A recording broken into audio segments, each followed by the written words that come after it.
An Occurrence at Owl Creek Bridge by Ambrose Bierce.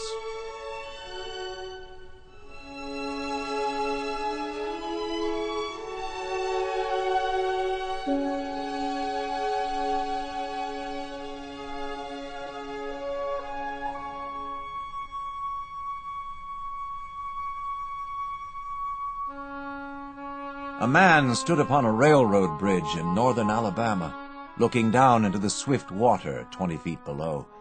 The man's hands were behind his back, the wrists bound with a cord. A rope closely encircled his neck. It was attached to a stout cross-timber above his head, and the slack fell to the level of his knees. Some loose boards laid upon the ties supporting the rails of the railway supplied a footing for him and his executioners, 2 private soldiers of the Federal Army, directed by a sergeant who in civil life may have been a deputy sheriff. At a short remove upon the same temporary platform was an officer in the uniform of his rank, armed. He was a captain. A sentinel at each end of the bridge stood with his rifle in the position known as support, that is to say, vertical in front of the left shoulder, the hammer resting on the forearm thrown straight across the chest, a formal and unnatural position enforcing an erect carriage of the body. It did not appear to be the duty of these 2 men to know what was occurring at the center of the bridge. They merely blockaded the 2 ends of the foot planking that traversed it. Beyond one of the sentinels, nobody was in sight. The railroad ran straight away into a forest for 100 yards, then, curving, was lost to view. Doubtless there was an outpost farther along. The other bank of the stream was open ground, a gentle slope topped with a stockade of vertical tree trunks, loopholed for rifles, with a single embrasure through which protruded the muzzle of a brass cannon commanding the bridge. Midway up the slope between the bridge and the fort were the spectators, a single company of infantry in line at parade rest, the butts of their rifles on the ground, the barrels inclining slightly backward against the right shoulder, the hands crossed upon the stock. A lieutenant stood at the right of the line, the point of his sword upon the ground, his left hand resting upon his right. Excepting the group of 4 at the center of the bridge, not a man moved. The company faced the bridge, staring stonily, motionless. The sentinels facing the banks of the stream might have been statues to adorn the bridge. The captain stood with folded arms, silent, observing the work of his subordinates, but making no sign. Death is a dignitary who, when he comes announced, is to be received with formal manifestations of respect, even by those most familiar with him. In the code of military etiquette, silence and fixity are forms of deference. The man who was engaged in being hanged was apparently about 35 years of age. He was a civilian, if one might judge from his habit, which was that of a planter. His features were good, a straight nose, firm mouth, broad forehead, from which his long, dark hair was combed straight back, falling behind his ears to the collar of his well-fitting frock-coat. He wore a moustache and pointed beard, but no whiskers. His eyes were large and dark gray, and had a kindly expression which one would hardly have expected in one whose neck was in the hemp. Evidently this was no vulgar assassin. The liberal military code makes provision for hanging many kinds of persons, and gentlemen are not excluded.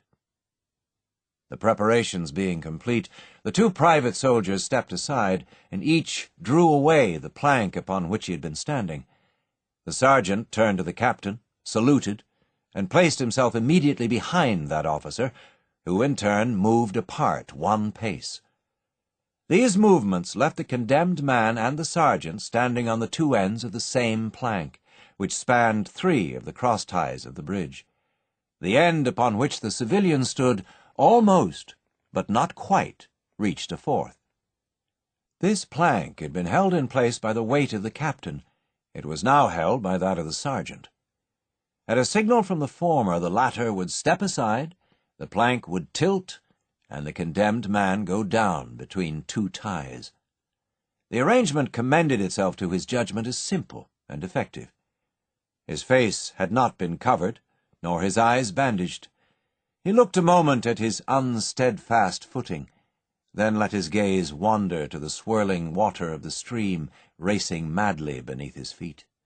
A piece of dancing driftwood caught his attention, and his eyes followed it down the current. How slowly it appeared to move! What a sluggish stream! He closed his eyes in order to fix his last thoughts upon his wife and children. The water, touched to gold by the early sun, the brooding mists under the banks at some distance down the stream, the fort, the soldiers, the piece of drift, all had distracted him. And now he became conscious of a new disturbance. Striking through the thought of his dear ones was sound, which he could neither ignore nor understand. A sharp, distinct, metallic percussion, like the stroke of a blacksmith's hammer upon the anvil. It had the same ringing quality. He wondered what it was, and whether immeasurably distant or nearby. It seemed both. Its recurrence was regular, but as slow as the tolling of a death knell. He awaited each new stroke with impatience and, he knew not why, apprehension. The intervals of silence grew progressively longer, the delays became maddening. With their greater infrequency, the sounds increased in strength and sharpness. They hurt his ear, like the thrust of a knife. He feared he would shriek. What he heard was the ticking of his watch. He unclosed his eyes and saw again the water below him.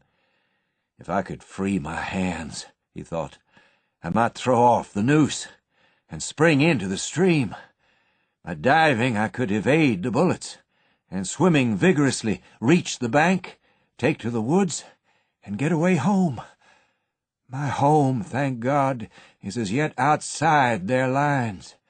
My wife and little ones are still beyond the invaders' farthest advance. As these thoughts, which have here to be set down in words, were flashed into the doomed man's brain rather than evolved from it, the captain nodded to the sergeant. The sergeant stepped aside.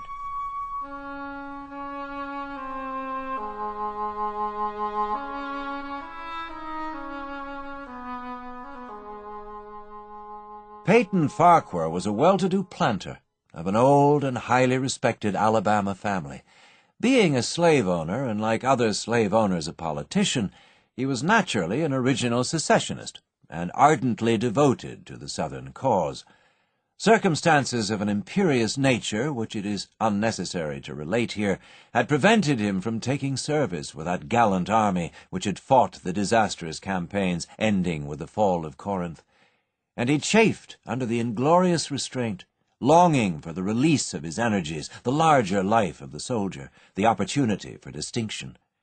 That opportunity, he felt, would come, as it comes to all in wartime. Meanwhile, he did what he could. No service was too humble for him to perform in the aid of the South, no adventure too perilous for him to undertake, if consistent with the character of a civilian who was at heart a soldier, and who, in good faith and without too much qualification, assented to at least a part of the frankly villainous dictum that all is fair in love and war. One evening, while Farquhar and his wife were sitting on a rustic bench near the entrance to his grounds, a grey-clad soldier rode up to the gate and asked for a drink of water. Mrs. Farquhar was only too happy to serve him with her own white hands. While she was fetching the water, her husband approached the dusty horseman and inquired eagerly for news from the front. "The Yanks are repairing the railroads," said the man, "and are getting ready for another advance. They have reached the Owl Creek Bridge, put it in order, and built a stockade on the north bank. The commandant has issued an order which is posted everywhere, declaring that any civilian caught interfering with the railroad, its bridges, tunnels, or trains will be summarily hanged. I saw the order." "How far is it to the Owl Creek Bridge?" Farquhar asked. "About 30 miles. Is there no force on this side of the creek?" "Only a picket post half a mile out, on the railroad, and a single sentinel at this end of the bridge." "Suppose a man, a civilian and student of hanging, should elude the picket post and perhaps get the better of the sentinel," said Farquhar, smiling. "What could he accomplish?" The soldier reflected. "I was there a month ago," he replied. "I observed that the flood of last winter had lodged a great quantity of driftwood against the wooden pier at this end of the bridge. It is now dry, and would burn like tinder." The lady had now brought the water, which the soldier drank. He thanked her ceremoniously, bowed to her husband, and rode away. An hour later, after nightfall, he repassed the plantation, going northward in the direction from which he had come. He was a Federal scout.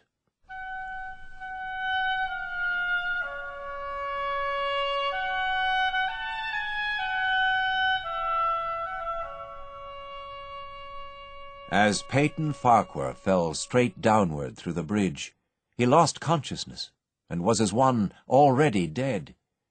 From this state he was awakened, ages later, it seemed to him, by the pain of a sharp pressure upon his throat, followed by a sense of suffocation.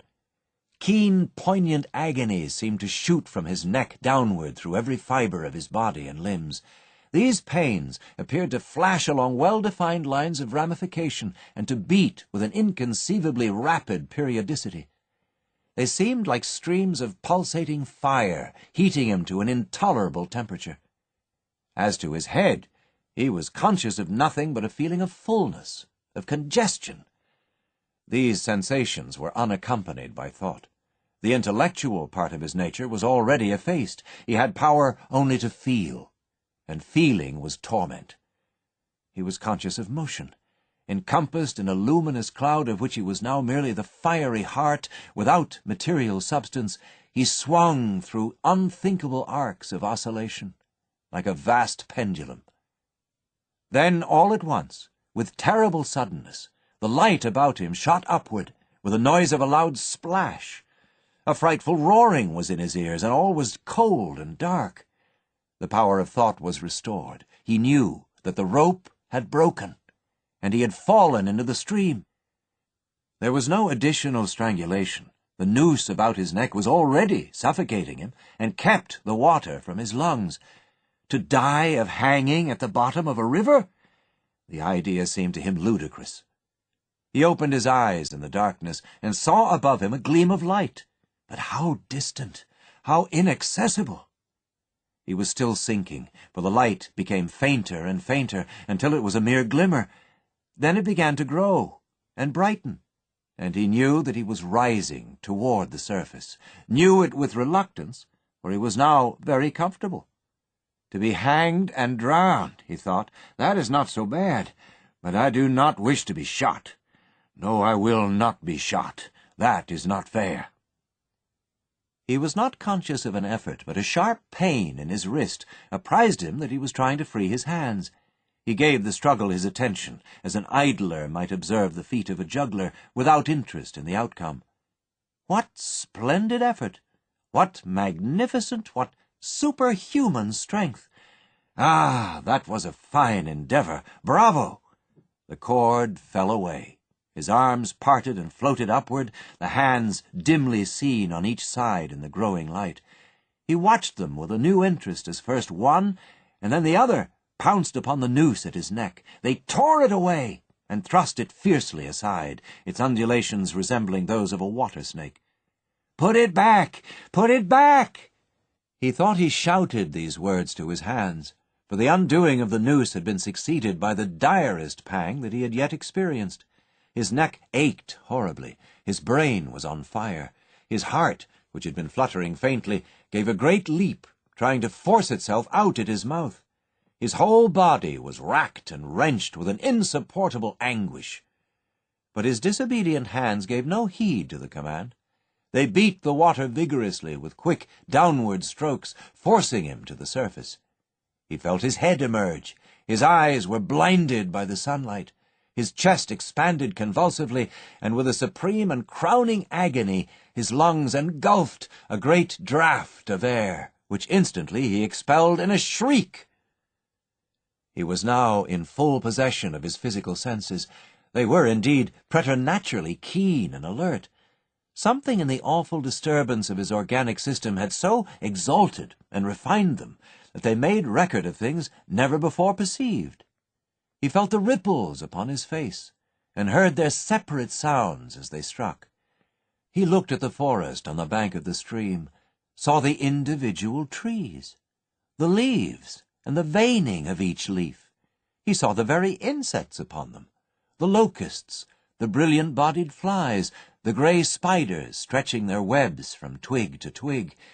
He noted the prismatic colours in all the dewdrops upon 1,000,000 blades of grass, the humming of the gnats that danced above the eddies of the stream, the beating of the dragonfly's wings, the strokes of the water spider's legs like oars which had lifted their boat. All these made audible music. A fish slid along beneath his eyes, and he heard the rush of its body parting the water. He had come to the surface facing down the stream. In a moment the visible world seemed to wheel slowly round, himself the pivotal point, and he saw the bridge, the fort, the soldiers upon the bridge, the captain, the sergeant, the 2 privates, his executioners. They were in silhouette against the blue sky. They shouted and gesticulated, pointing at him. The captain had drawn his pistol, but did not fire. The others were unarmed. Their movements were grotesque and horrible, their forms gigantic. Suddenly he heard a sharp report, and something struck the water smartly within a few inches of his head, spattering his face with spray. He heard a second report, and saw one of the sentinels with his rifle at his shoulder, a light cloud of blue smoke rising from the muzzle. The man in the water saw the eye of the man on the bridge gazing into his own through the sights of the rifle. He observed that it was a grey eye, and remembered having read that grey eyes were keenest, and that all famous marksmen had them. Nevertheless, this one had missed. A counter-swirl had caught Farquhar and turned him half round. He was again looking at the forest on the bank opposite the fort. The sound of a clear, high voice and a monotonous sing-song now rang out behind him and came across the water with a distinctness that pierced and subdued all other sounds, even the beating of the ripples in his ears. Although no soldier, he had frequented camps enough to know the dread significance of that deliberate, drawling, aspirated chant. The lieutenant on shore was taking a part in the morning's work. How coldly and pitilessly, with what an even, calm intonation, presaging and enforcing tranquillity in the men, with what accurately measured interval fell those cruel words. "Company! Attention! Shoulder arms! Ready! Aim! Fire!" Farquhar dived as deeply as he could. The water roared in his ears like the voice of Niagara, yet he heard the dull thunder of the volley, and rising again toward the surface, met shining bits of metal, singularly flattened, oscillating slowly downward. Some of them touched him on the face and hands, then fell away, continuing their descent. One lodged between his collar and neck. It was uncomfortably warm, and he snatched it out. As he rose to the surface, gasping for breath, he saw that he had been a long time under water. He was perceptibly farther downstream, nearer to safety. The soldiers had almost finished reloading. The metal ramrods flashed all at once in the sunshine as they were drawn from the barrels, turned in the air, and thrust into their sockets. The 2 sentinels fired again, independently and ineffectually. The hunted man saw all this over his shoulder. He was now swimming vigorously with the current. His brain was as energetic as his arms and legs. He thought with the rapidity of lightning. "The officer," he reasoned, "will not make that martinet's error a second time. It is as easy to dodge a volley as a single shot. He has probably already given the command to fire at will. God help me, I cannot dodge them all." An appalling splash within 2 yards of him was followed by a loud, rushing sound, diminuendo, which seemed to travel back through the air to the fort, and died in an explosion which stirred the very river to its deeps. A rising sheet of water curved over him, fell down upon him, blinded him, strangled him. The cannon had taken a hand in the game. As he shook his head free from the commotion of the smitten water, he heard the deflected shot humming through the air ahead, and in an instant it was cracking and smashing the branches in the forest beyond. "They will not do that again," he thought. "The next time they will use a charge of grape. I must keep my eye upon the gun. The smoke will apprise me. The report arrives too late. It lags behind the missile. That is a good gun." Suddenly he felt himself whirled round and round, spinning like a top. The water, the banks, the forests, the now distant bridge, fort, and men, all were commingled and blurred. Objects were represented by their colors only, circular, horizontal streaks of color. That was all he saw. He had been caught in a vortex and was being whirled on with a velocity of advance and gyration that made him giddy and sick. In a few moments he was flung upon the gravel at the foot of the left bank of the stream, the southern bank, and behind a projecting point which concealed him from his enemies. The sudden arrest of his motion, the abrasion of one of his hands on the gravel, restored him, and he wept with delight. He dug his fingers into the sand, threw it over himself in handfuls, and audibly blessed it. It looked like diamonds, rubies, emeralds. He could think of nothing beautiful which it did not resemble. The trees upon the bank were giant garden plants. He noted a definite order in their arrangement, inhaled the fragrance of their blooms. A strange, roseate light shone through the spaces among their trunks, and the wind made in their branches the music of aeolian harps. He had no wish to perfect his escape. He was content to remain in that enchanting spot until retaken. A whiz and rattle of grape-shot among the branches high above his head roused him from his dream. The baffled cannoneer had fired him a random farewell. He sprang to his feet, rushed up the sloping bank, and plunged into the forest. All that day he travelled, laying his course by the rounding sun. The forest seemed interminable. Nowhere did he discover a break in it, not even a woodman's road. He had not known that he lived in so wild a region. There was something uncanny in the revelation. By nightfall he was fatigued, footsore, famished. The thought of his wife and children urged him on. At last he found a road which led him in what he knew to be the right direction. It was as wide and straight as a city street, yet it seemed untravelled. No fields bordered it, no dwelling anywhere. Not so much as the barking of a dog suggested human habitation. The black bodies of the trees formed a straight wall on both sides, terminating on the horizon in a point, like a diagram in a lesson in perspective. Overhead, as he looked up through this rift in the wood, shone great golden stars, looking unfamiliar, and grouped in strange constellations. He was sure they were arranged in some order which had a secret and malign significance. The wood on either side was full of singular noises, among which, once, twice, and again, he distinctly heard whispers in an unknown tongue. His neck was in pain, and lifting his hand to it, found it horribly swollen. He knew that it had a circle of black where the rope had bruised it. His eyes felt congested. He could no longer close them. His tongue was swollen with thirst. He relieved its fever by thrusting it forward from between his teeth into the cold air. How softly the turf had carpeted the untravelled avenue. He could no longer feel the roadway beneath his feet. Doubtless, despite his suffering, he had fallen asleep while walking, for now he sees another scene. Perhaps he has merely recovered from a delirium. He stands at the gate of his own home. All is as he left it, and all bright and beautiful in the morning sunshine. He must have travelled the entire night. As he pushes open the gate and passes up the wide white walk, he sees a flutter of female garments. His wife, looking fresh and cool and sweet, steps down from the veranda to meet him.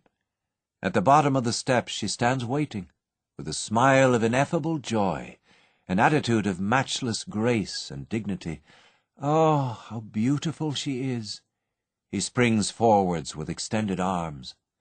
As he is about to clasp her, he feels a stunning blow upon the back of the neck. A blinding white light blazes all about him, with a sound like the shock of a cannon. Then all is darkness and silence. Peyton Farquhar was dead.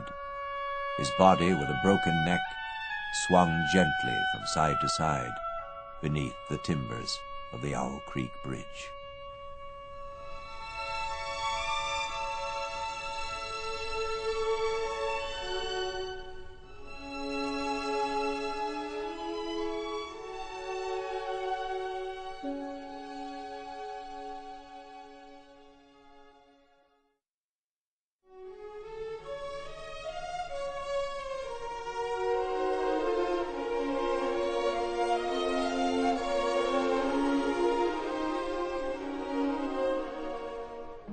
The Veteran by Stephen Crane.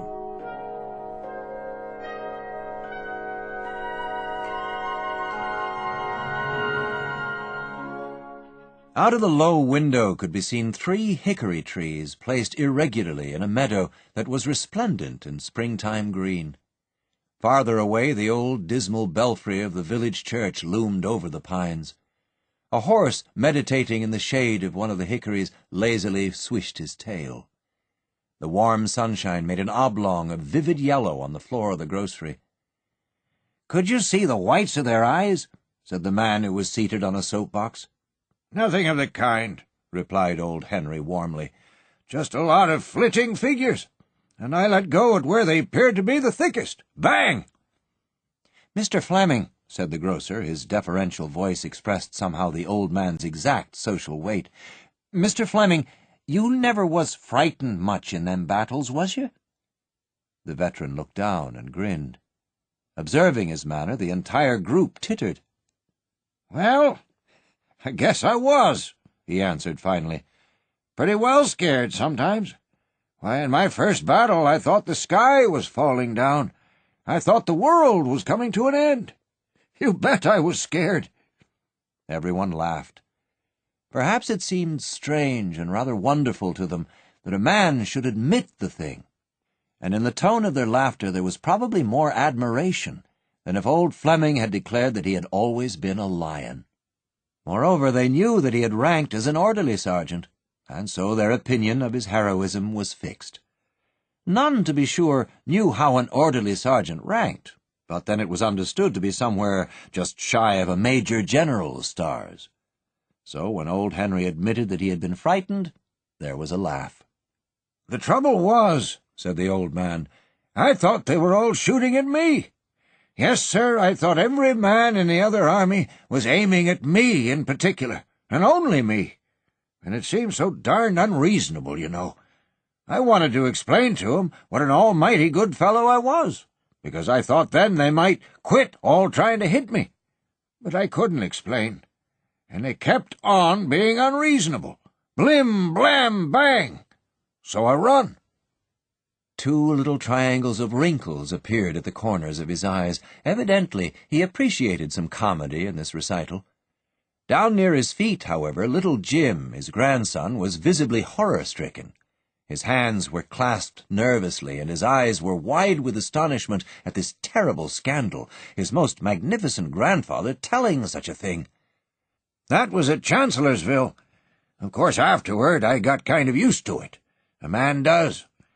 Lots of men, though, seem to feel all right from the start. I did as soon as I got onto it, as they say now, but at first I was pretty flustered. Now, there was young Jim Conklin, old Cy Conklin's son, that used to keep the tannery. None of you recollect him. Well, he went into it from the start, just as if he was born to it. But with me it was different. I had to get used to it." When little Jim walked with his grandfather, he was in the habit of skipping along on the stone pavement in front of the 3 stores and the hotel of the town, and betting that he could avoid the cracks. But upon this day he walked soberly, with his hand gripping 2 of his grandfather's fingers. Sometimes he kicked abstractedly at dandelions that curved over the walk. Anyone can see that he was much troubled. "There's Sickles's colt over in the meadow, Jimmy," said the old man. "Don't you wish you owned one like him?" Said the boy with a strange lack of interest. He continued his reflections. Then finally he ventured, "Grandpa, now, was that true, what you was telling those men?" "What?" asked the grandfather. "What was I telling them?" "Oh, about your running." "Why, yes, that was true enough, Jimmy. It was my first fight, and there was an awful lot of noise, you know." Jimmy seemed dazed that this idol of its own will should so totter. His stout, boyish idealism was injured. Presently the grandfather said, "Sickles' colt is going for a drink. Don't you wish you owned Sickles' colt, Jimmy?" The boy merely answered, "He ain't as nice as ourn." He lapsed then into another moody silence. One of the hired men, a Swede, desired to drive to the county seat for purposes of his own. The old man loaned a horse and an unwashed buggy. It appeared later that one of the purposes of the Swede was to get drunk. After quelling some boisterous frolic of the farm hands and boys in the garret, the old man had that night gone peacefully to sleep. When he was aroused by clamoring at the kitchen door, he grabbed his trousers, and they waved out behind as he dashed forward. He could hear the voice of the Swede screaming and blubbering. He pushed the wooden button, and as the door flew open, the Swede, a maniac, stumbled inward, chattering, weeping, still screaming, "The barn fire! Fire! Fire! The barn fire! Fire! Fire! Fire!" There was a swift and indescribable change in the old man. His face ceased instantly to be a face. It became a mask, a grey thing, with horror written about the mouth and eyes. He hoarsely shouted at the foot of the little rickety stairs, and immediately, it seemed, there came down an avalanche of men. No one knew that during this time the old lady had been standing in her nightclothes at the bedroom door, yelling, "What's the matter? What's the matter? What's the matter?" When they dashed toward the barn, it presented to their eyes its usual appearance, solemn, rather mystic in the black night. The Swede's lantern was overturned at a point some yards in front of the barn doors. It contained a wild little conflagration of its own, and even in their excitement, some of those who ran felt a gentle secondary vibration of the thrifty part of their minds at sight of this overturned lantern. Under ordinary circumstances, it would have been a calamity. But the cattle in the barn were trampling, trampling, trampling, and above this noise could be heard a humming, like the song of innumerable bees. The old man hurled aside the great doors, and a yellow flame leaped out at one corner and sped and wavered frantically up the old grey wall. It was glad, terrible, this single flame, like the wild banner of deadly and triumphant foes. The motley crowd from the garret had come with all the pails of the farm. They flung themselves upon the well. It was a leisurely old machine, long dwelling in indolence. It was in the habit of giving out water with a sort of reluctance. The men stormed at it, cursed it, but it continued to allow the buckets to be filled only after the wheezy windlass had howled many protests at the mad-handed men. With his open knife in his hand, old Fleming himself had gone headlong into the barn, where the stifling smoke swirled with the air currents, and where could be heard in its fullness the terrible chorus of the flames, laden with tones of hate and death, a hymn of wonderful ferocity. He flung a blanket over an old mare's head, cut the halter close to the manger, led the mare to the door, and fairly kicked her out to safety. He returned with the same blanket and rescued one of the work horses. He took 5 horses out, and then came out himself with his clothes bravely on fire. He had no whiskers, and very little hair on his head. They soused 5 pailfuls of water on him. His eldest son made a clean miss with the 6th pailful, because the old man had turned, and was running down the decline and around to the basement of the barn, where there were the stanchions of the cows. Someone noticed at the time that he ran very lamely, as if one of the frenzied horses had smashed his hip. The cows, with their heads held in the heavy stanchions, had thrown themselves, strangled themselves, tangled themselves, done everything which the ingenuity of their exuberant fear could suggest to them. Here, as at the well, the same thing happened to every man save one. Their hands went mad. They became incapable of everything save the power to rush into dangerous situations. The old man released the cow nearest the door, and she, blind drunk with terror, crashed into the Swede. The Swede had been running to and fro, babbling. He carried an empty milk pail to which he clung with an unconscious, fierce enthusiasm. He shrieked like one lost, as he went under the cow's hoofs, and the milk pail, rolling across the floor, made a flash of silver in the gloom. Old Fleming took a fork, beat off the cow, and dragged the paralyzed Swede to the open air. When they had rescued all the cows save one, which had so fastened herself that she could not be moved an inch, they returned to the front of the barn and stood sadly, breathing like men who had reached the final point of human effort. Many people had come running. Someone had even gone to the church, and now from the distance rang the tocsin note of the old bell. There was a long flare of crimson on the sky, which made remote people speculate as to the whereabouts of the fire. The long flames sang their drumming chorus in voices of the heaviest bass. The wind whirled clouds of smoke and cinders into the faces of the spectators. The form of the old barn was outlined in black amid these masses of orange-hued flames. And then came this Swede again, crying as one who was the weapon of the sinister fates, "De colts! De colts! You have forgot the colts!" Old Fleming staggered. It was true. They had forgotten the 2 colts in the box stalls at the back of the barn. "Boys," he said, "I must try to get 'em out."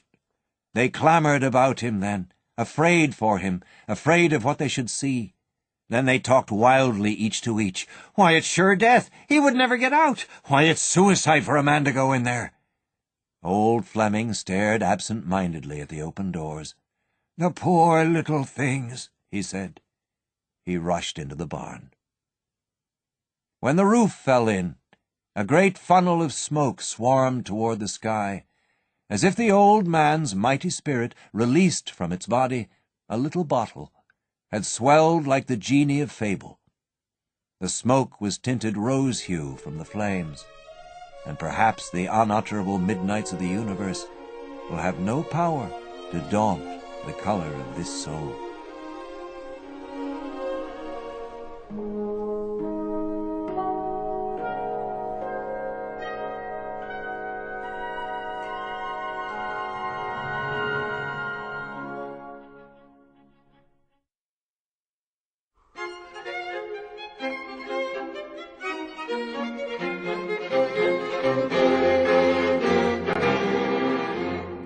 The Notorious Jumping Frog of Calaveras County by Mark Twain.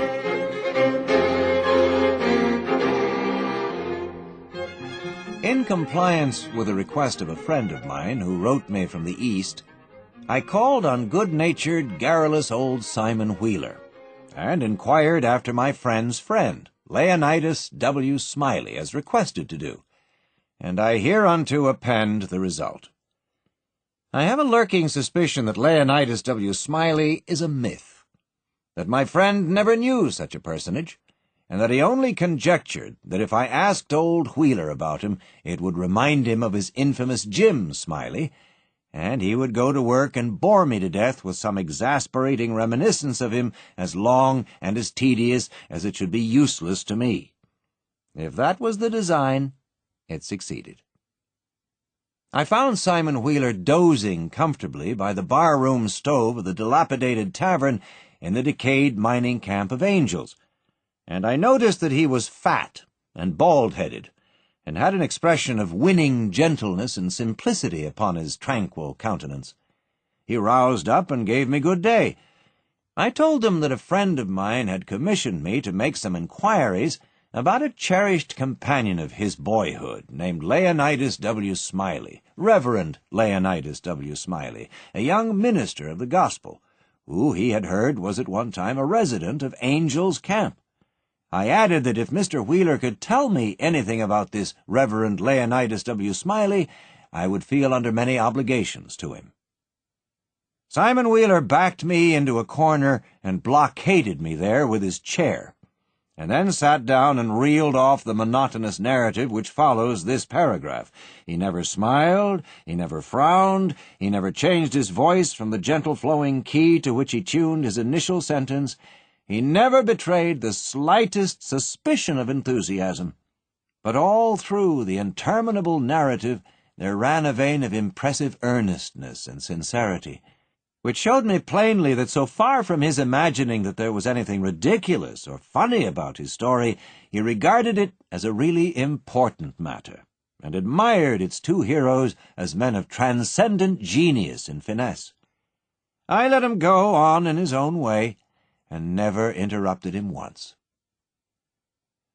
Reverend Leonidas W.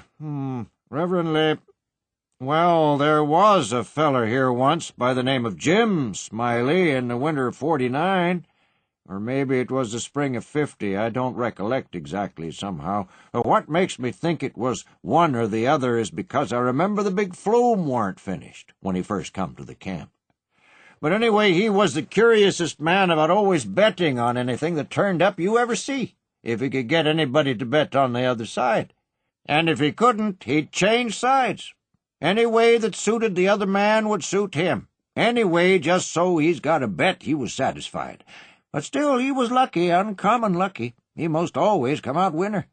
He was always ready and laying for a chance. There couldn't be no solitary thing mentioned but that feller'd offer to bet on it, and take any side you please, as I was just telling you. If there was a horse race, you'd find him flush, or you'd find him busted at the end of it. If there was a dog fight, he'd bet on it. If there was a cat fight, he'd bet on it. If there was a chicken fight, he'd bet on it. Why, if there was two birds settin' on a fence, he would bet you which one would fly first.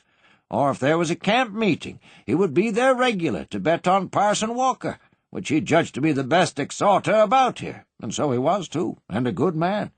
If he even see a straddlebug start to go anywheres, he would bet you how long it would take him to get to wherever he was going to. And if you took him up, he would follow that straddlebug to Mexico, but what he would find out where he was bound for and how long he was on the road.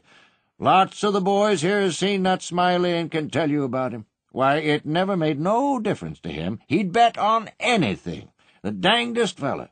Parson Walker's wife laid very sick once, for a good while, and it seemed as if they weren't going to save her. But one morning he come in, and Smiley up and asked him how she was, and he said she was considerable better, thank the Lord for his infinite mercy, and coming on so smart that with the blessing of Providence she'd get well yet. And Smiley, before he thought, says, "Well, I'll risk 2.5 she don't anyway." This year Smiley had a mare. The boys called her the 15-minute nag, but that was only in fun, you know, because of course she was faster than that.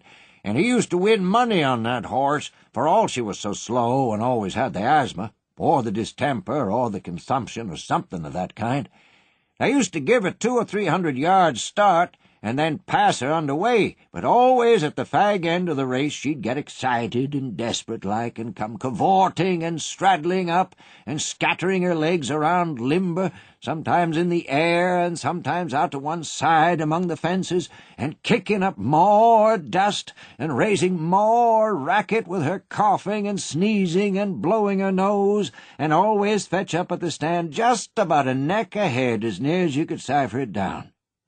And he had a little small bull pup that to look at him you'd think he weren't worth a cent, but to set around and look ornery and lay for a chance to steal something. But as soon as money was up on him, he was a different dog. His underjaw'd begin to stick out like the forecastle of a steamboat, and his teeth would uncover and shine like the furnaces, and a dog might tackle him and bullyrag him and bite him and throw him over his shoulder 2 or 3 times. And Andrew Jackson, which was the name of the pup, Andrew Jackson would never let on but what he was satisfied, and hadn't expected nothing else.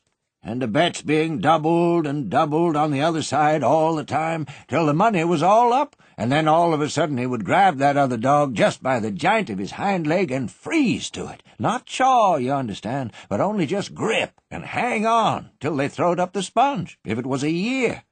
Smiley always come out winner on that pup, till he harnessed a dog once that didn't have no hind legs, because they'd been sawed off in a circular saw. And when the thing had gone along far enough and the money was all up, and he'd come to make a snatch for his pet Holt, he see in a minute how he'd been imposed on, and how the other dog had him in the door, so to speak, and he appeared surprised, and then he looked sort of discouraged like, and didn't try no more to win the fight, and so he got shucked out bad. He gave Smiley a look as much as to say his heart was broke, and it was his fault for putting up a dog that hadn't no hind legs for him to take holt of, which was his main dependence in a fight. and then he limped off a piece and laid down and died. It was a good pup, was that Andrew Jackson, and would have made a name for himself if he'd lived, for the stuff was in him, and he had genius. I know it, because he hadn't no opportunities to speak of, and it don't stand to reason that a dog could make such a fight as he could under them circumstances if he hadn't no talent. It always makes me feel sorry when I think of that last fight of his'n and the way it turned out. Well, this year Smiley had rat terriers and chicken cocks and tomcats and all them kind of things till you couldn't rest, and you couldn't fetch nothing for him to bet on but he'd match you. He catched a frog one day and took him home and said he calculated to educate him. And so he never done nothing for 3 months but sat in his backyard and learned that frog to jump. And you betcha he did learn him, too. He give him a little punch behind, and the next minute you'd see that frog whirling in the air like a doughnut. See him turn one somerset, or maybe a couple, if he got a good start, and come down flat-footed and all right, like a cat. He got himself up so in the manner of catching flies, and kept him in practice so constant that he'd nail a fly every time as far as he could see him. Smiley said all the frog wanted was education, and he could do most anything, and I believe him. Why, I've seen him set Daniel Webster down here on this floor — Daniel Webster was the name of the frog — and sing out, "Flies, Daniel, flies!" And quicker'n you could wink, he'd spring straight up and snake a fly off'n the counter there, and flop down on the floor again as solid as a gob of mud, and fall to scratching the side of his head with his hind foot as indifferent as if he hadn't no idea he'd been doing any more'n any frog might do. You never see a frog so modest and straightforward as he was, for all he was so gifted. And when it comes to fair and square jumping on dead level, he could get over more ground at one straddle than any animal of his breed you ever see. Jumping on dead level was his strong suit, you understand. And when it come to that, Smiley would ante up money on him as long as he had a red. Smiley was monstrous proud of his frog, and well he might be, for fellers that had travelled and been everywheres all said he laid over any frog that ever they see. Well, Smiley kept the beast in a little lattice box, and he used to fetch him downtown sometimes and lay for a bet. One day a feller, a stranger in the camp he was, come across him with his box and says, "What might it be that you've got in the box?" And Smiley says, sort of indifferent like, "It might be a parrot, or it might be a canary, maybe, but it ain't. It's only just a frog."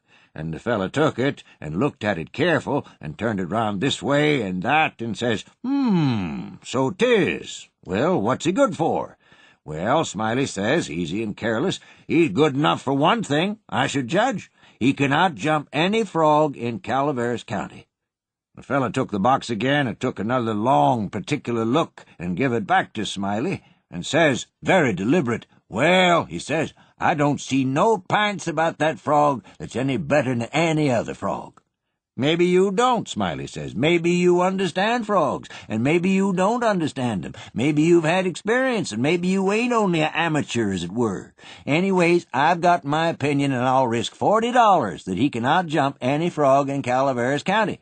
And the feller studied a minute, and then says kind of sad-like, "Well, I'm only a stranger here, and I ain't got no frog. But if I had a frog, I'd betcher." And then Smiley says, "That's all right, that's all right. If you'll hold my box a minute, I'll go and get you a frog." And so the feller took the box and put up his $40 along with Smiley's and sat down to wait. So he sat there a good while thinking to himself, and then he got the frog out and prized his mouth open and took a teaspoon and filled him full of quail shot, filled him pretty near up to his chin, and set him on the floor. Smiley, he went to the swamp and slopped around in the mud for a long time, and finally he catched a frog and fetched him in and give him to this feller and says, "Now, if you're ready, set him alongside of Daniel with his 4 paws just even with Daniel's, and I'll give the word." Then he says, 1, 2, 3, git! And him and the feller touched up the frogs from behind, and the new frog hopped off lively. But Daniel give a heave and hoisted up his shoulders so, like a Frenchman, but it warn't no use. He couldn't budge. He was planted as solid as a church, and he couldn't no more stir than if he was anchored out. Smiley was a good deal surprised, and he was disgusted, too, but he didn't have no idea what the matter was, of course. The fella took the money and started away, and when he was going out at the door, he sort of jerked his thumb over his shoulder. So, Dan'l, and says again, very deliberate, "Well," he says, "I don't see no p'ints about that frog that's any better'n any other frog." Smiley, he stood scratching his head and looking down at Dan'l a long time, and at last he says, "I do wonder what in the nation that frog throwed off for. I wonder if there ain't something the matter with him. He 'pears to look mighty baggy somehow." And he catched Dan'l by the nape of the neck and hefted him, and says, "Why, blame my cats if he don't weigh 5 pounds," and turned him upside down, and he belched out a double handful of shot, and then he see how it was, and he was the maddest man. He set the frog down, and he took out after that fella, but he never catched him, and— Here Simon Wheeler heard his name called from the front yard, and got up to see what was wanted. And turning to me as he moved away, he said, "Just set where you are, stranger, and rest easy. I ain't going to be gone a second." But by your leave, I did not think that a continuation of the history of the enterprising vagabond Jim Smiley would be likely to afford me much information concerning the Reverend Leonidas W. Smiley, and so I started away. At the door I met the sociable Wheeler returning, and he buttonholed me and recommenced. "Well, this year Smiley had a yeller one-eyed cow that didn't have no tail, only just a short stump like a banana, and—" However, lacking both time and inclination, I did not wait to hear about the afflicted cow, but took my leave.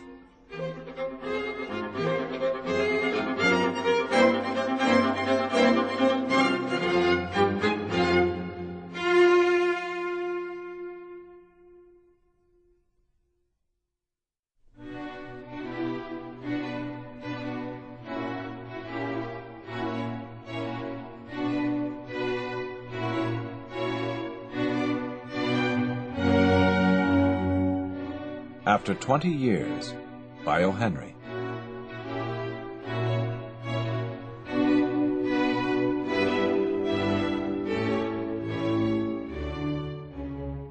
The policeman on the beat moved up the avenue impressively. The impressiveness was habitual and not for show, for spectators were few.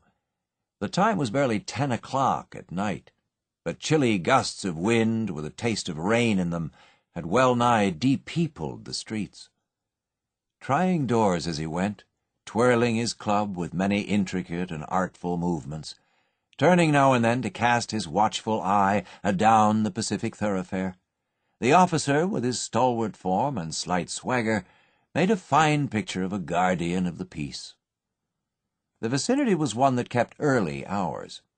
Now and then you might see the lights of a cigar store or of an all-night lunch counter, but the majority of the doors belonged to business places that had long since been closed. When, about midway of a certain block, the policeman suddenly slowed his walk. In the doorway of a darkened hardware store, a man leaned, with an unlighted cigar in his mouth. As the policeman walked up to him, the man spoke up quickly. "It's all right, officer," he said reassuringly. "I'm just waiting for a friend. It's an appointment made 20 years ago. Sounds a little funny to you, doesn't it? Well, I'll explain if you'd like to make certain it's all straight. About that long ago, there used to be a restaurant where this store stands. Big Joe Brady's restaurant." "Until 5 years ago," said the policeman. "It was torn down then."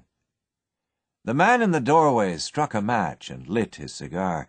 The light showed a pale, square-jawed face with keen eyes and a little white scar near his right eyebrow. His scarf-pin was a large diamond, oddly set. 20 years ago tonight," said the man, "I dined here at Big Joe Brady's with Jimmy Wells, my best chum, and the finest chap in the world. He and I were raised here in New York, just like two brothers, together. I was 18, and Jimmy was 20. The next morning I was to start for the West to make my fortune. You couldn't have dragged Jimmy out of New York. He thought it was the only place on earth. Well, we agreed that night that we would meet here again exactly 20 years from that date and time, no matter what our conditions might be or from what distance we might have to come. We figured that in 20 years each of us ought to have our destiny worked out, and our fortunes made, whatever they were going to be." "It sounds pretty interesting," said the policeman. "Rather a long time between meets, though, it seems to me. Haven't you heard from your friend since you left?" "Well, yes, for a time we corresponded," said the other. "But after a year or two we lost track of each other. You see, the West is a pretty big proposition, and I kept hustling around over it pretty lively. But I know Jimmy will meet me here if he's alive, for he always was the truest, staunchest old chap in the world. He'll never forget. I came 1,000 miles to stand in this door tonight, and it's worth it if my old partner turns up." The waiting man pulled out a handsome watch, the lids of it set with small diamonds. 3 minutes to 10, he announced. It was exactly 10 o'clock when we parted here at the restaurant door. "Did pretty well out west, didn't you?" asked the policeman. "You bet. I hope Jimmy has done half as well. He was a kind of plodder, though, good fellow as he was. I've had to compete with some of the sharpest wits going to get my pile. A man gets in a groove in New York. It takes the West to put a razor edge on him." The policeman twirled his club and took a step or two. "I'll be on my way. Hope your friend comes around all right. Going to call time on him sharp?" "I should say not," said the other. "I'll give him half an hour at least. If Jimmy is alive on Earth, he'll be here by that time. So long, officer." "Good night, sir," said the policeman, passing on along his beat, trying doors as he went. There was now a fine cold drizzle falling, and the wind had risen from its uncertain puffs into a steady blow. The few foot passengers astir in that quarter hurried dismally and silently along, with coat collars turned high and pocketed hands. And in the door of the hardware store, the man who had come 1,000 miles to fill an appointment, uncertain, almost to absurdity, with the friend of his youth, smoked his cigar and waited.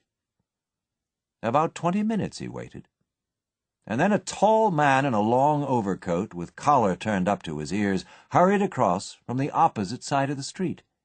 He went directly to the waiting man. "Is that you, Bob?" he asked, doubtfully. "Is that you, Jimmy Wells?" cried the man in the door. "Bless my heart!" exclaimed the new arrival, grasping both the other's hands with his own. "It's Bob, sure as fate. I was sure I'd find you here if you were still in existence. Well, well, well. 20 years is a long time. The old restaurant's gone, Bob. I wish it had lasted so we could have had another dinner there. How has the West treated you, old man?" "Bully. It has given me everything I asked it for. You've changed lots, Jimmy. I never thought you were so tall by 2 or 3 inches." "Oh, I grew a bit after I was 20. Doing well in New York, Jimmy?" "Moderately. I have a position in one of the city departments.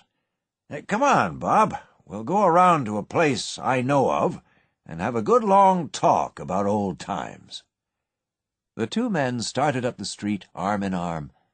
The man from the West, his egotism enlarged by success, was beginning to outline the history of his career.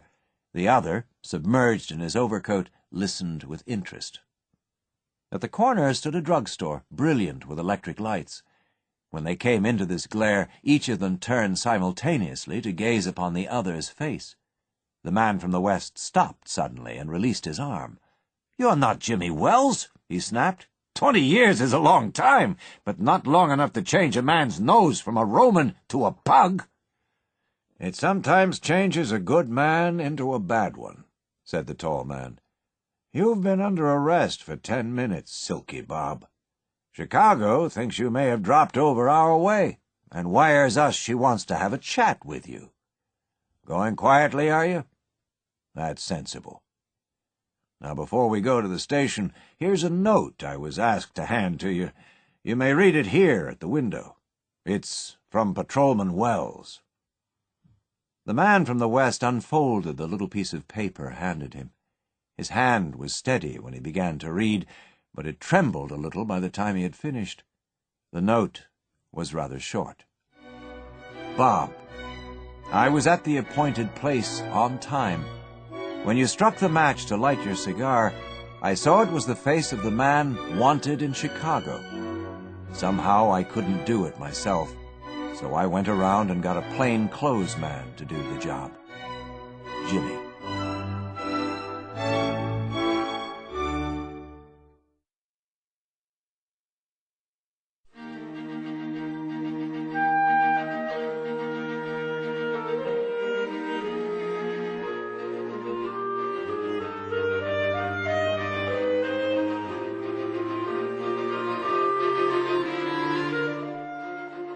A Retrieved Reformation by O. Henry. A guard came to the prison shoe shop where Jimmy Valentine was assiduously stitching uppers and escorted him to the front office. There the warden handed Jimmy his pardon, which had been signed that morning by the governor. Jimmy took it in a tired kind of way. He had served nearly 10 months of a 4-year sentence. He'd expected to stay only about 3 months at the longest. When a man with as many friends on the outside as Jimmy Valentine had is received in the stir, it is hardly worthwhile to cut his hair. "Now, Valentine," said the warden, "you'll go out in the morning. Brace up and make a man of yourself. You're not a bad fellow at heart. Stop cracking safes and live straight." "Me?" said Jimmy in surprise. "Why, I never cracked a safe in my life." "Oh, no," laughed the warden. "Of course not. Let's see now. How was it you happened to get sent up on that Springfield job? Was it because you wouldn't prove an alibi for fear of compromising somebody in extremely high-tone society? Or was it simply a case of a mean old jury that had it in for you? It's always one or the other with you innocent victims." "Me?" said Jimmy, still blankly virtuous. "Why, warden, I never was in Springfield in my life." "Take him back, Cronin," smiled the warden, "and fix him up with outgoing clothes. Unlock him at 7 in the morning and let him come to the bullpen." "Better think over my advice, Valentine." At 7:15 on the next morning, Jimmy stood in the warden's outer office. He had on a suit of the villainously fitting ready-made clothes and a pair of the stiff, squeaky shoes that the state furnishes to its discharged compulsory guests. The clerk handed him a railroad ticket and the $5 bill with which the law expected him to rehabilitate himself into good citizenship and prosperity. The warden gave him a cigar and shook hands. Valentine, 9762, was chronicled on the books, pardoned by governor, and Mr. James Valentine walked out into the sunshine.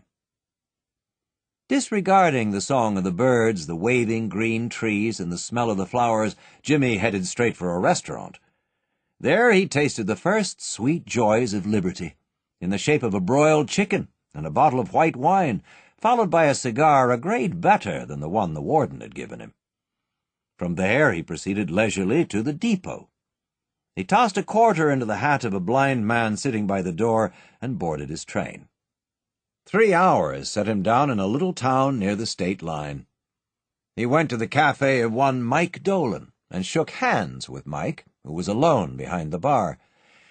"Sorry we couldn't make it sooner, Jimmy, me boy," said Mike, "but we had that protest from Springfield to buck against, and the governor nearly balked.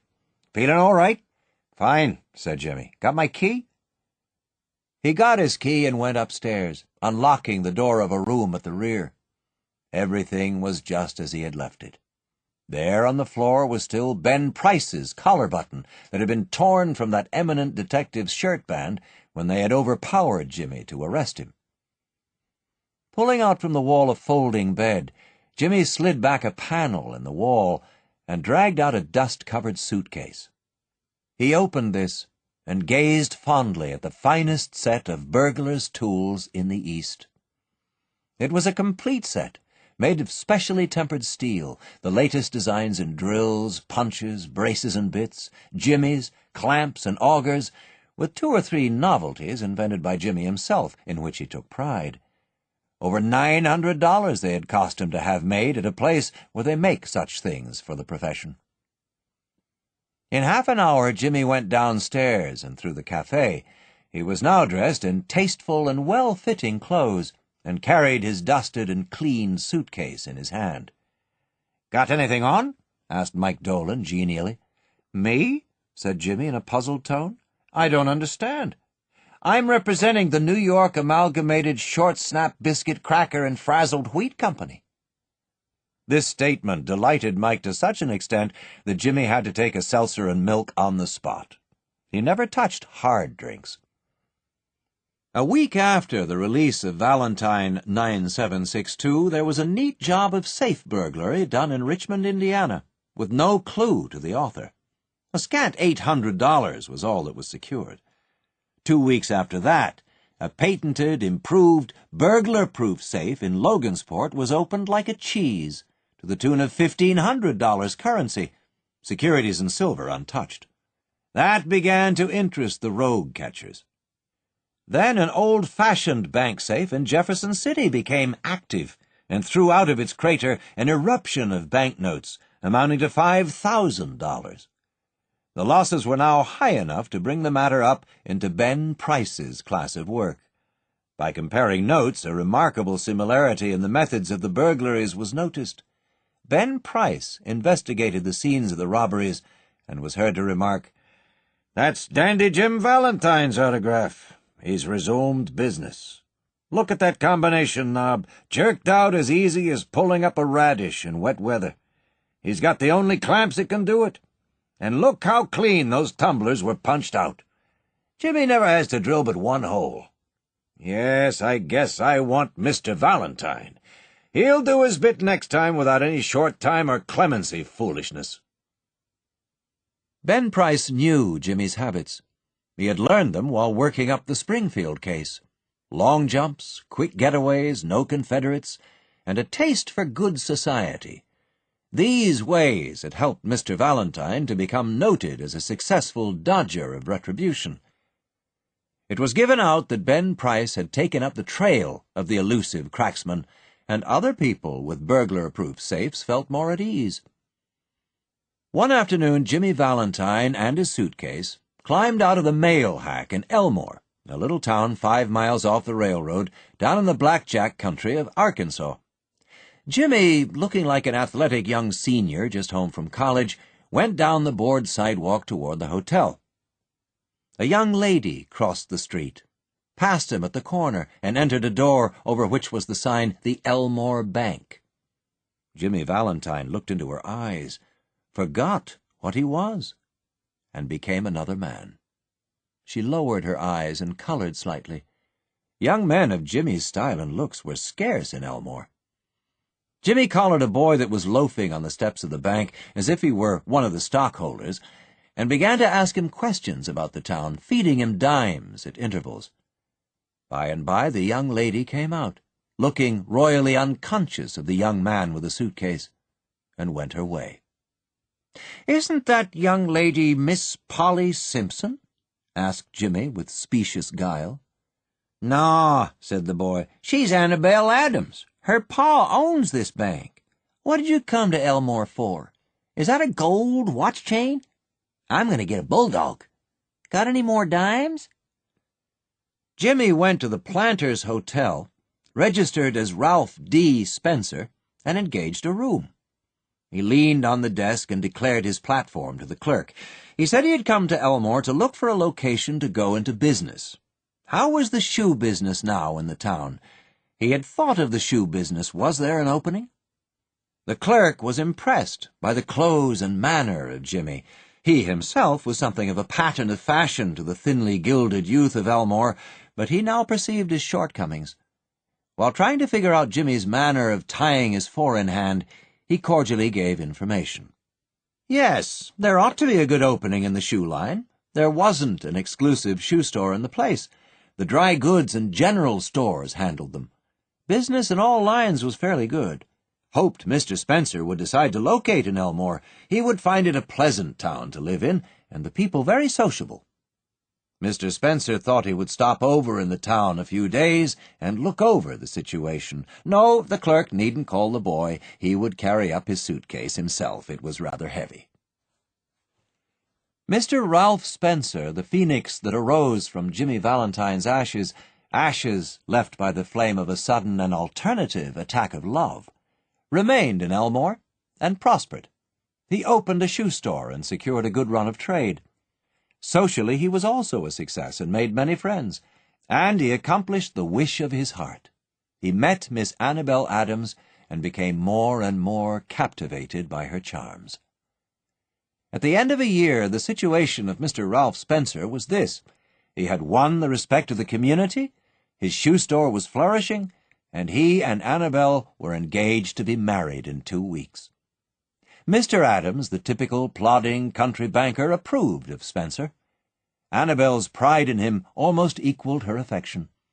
He was as much at home in the family of Mr. Adams and that of Annabel's married sister as if he were already a member.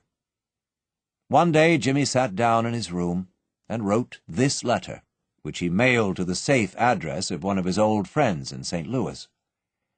Dear old pal, I want you to be at Sullivan's place in Little Rock next Wednesday night at 9 o'clock.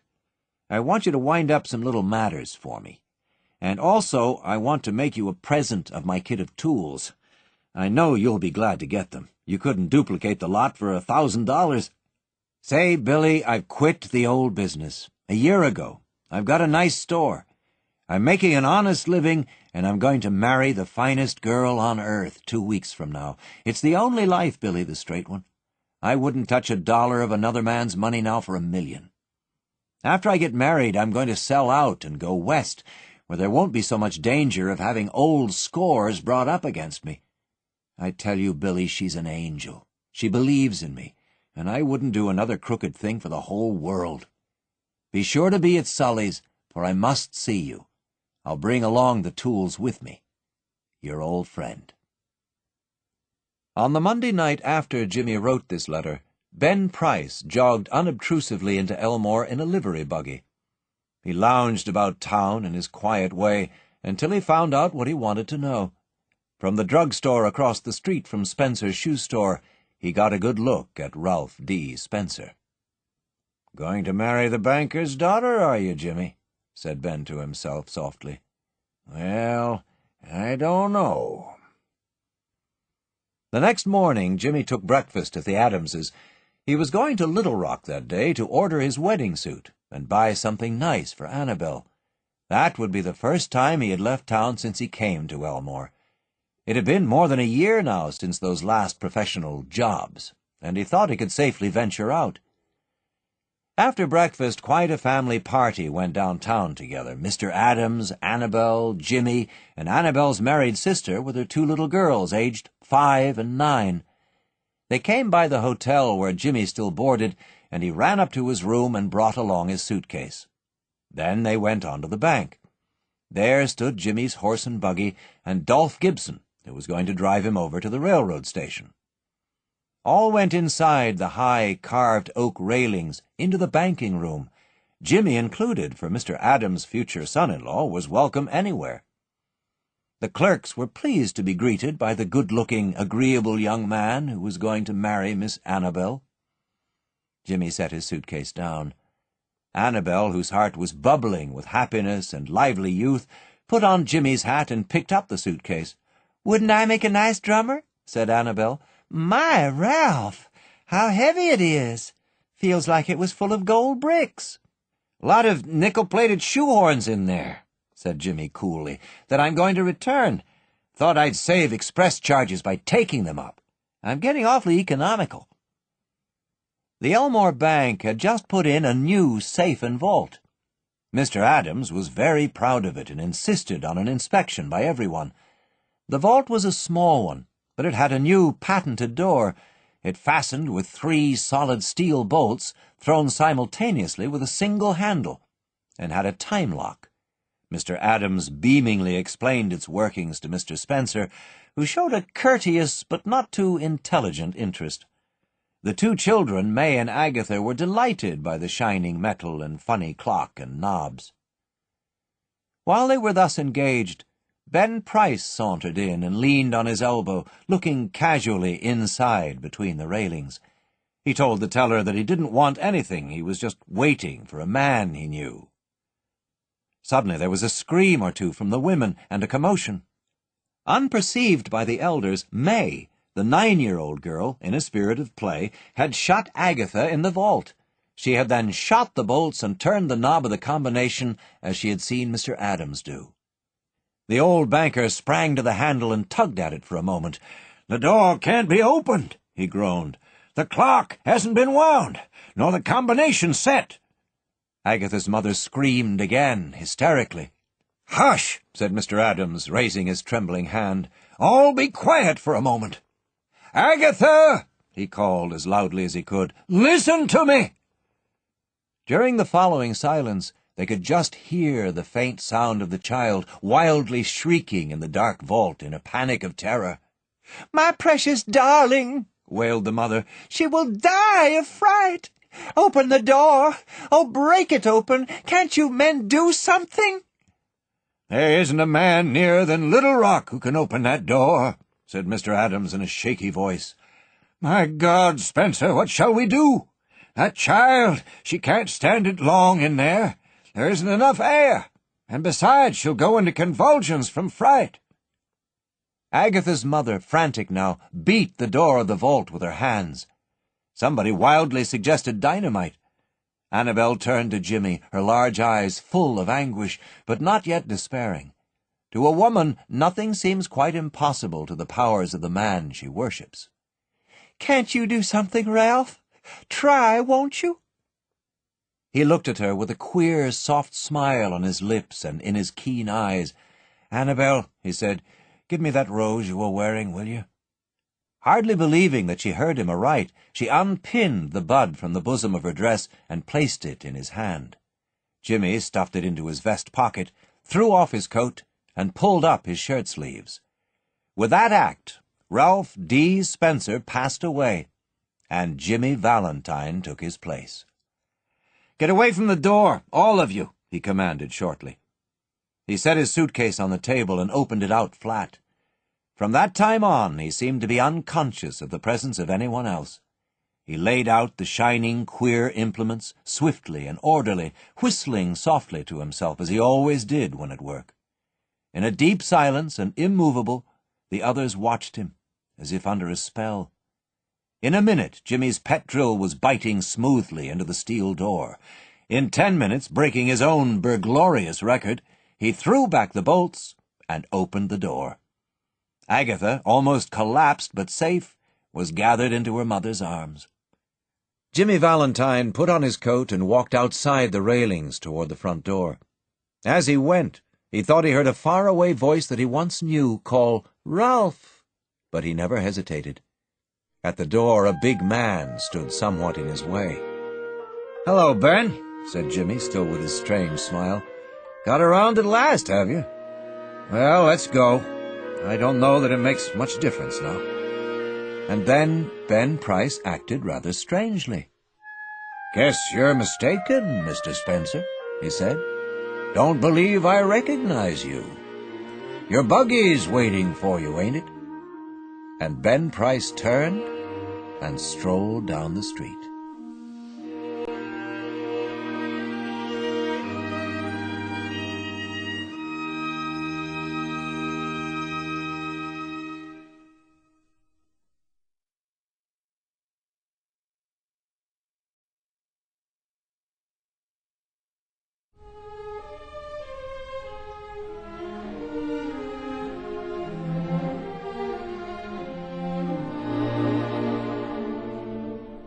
While the Auto Waits, by O. Henry.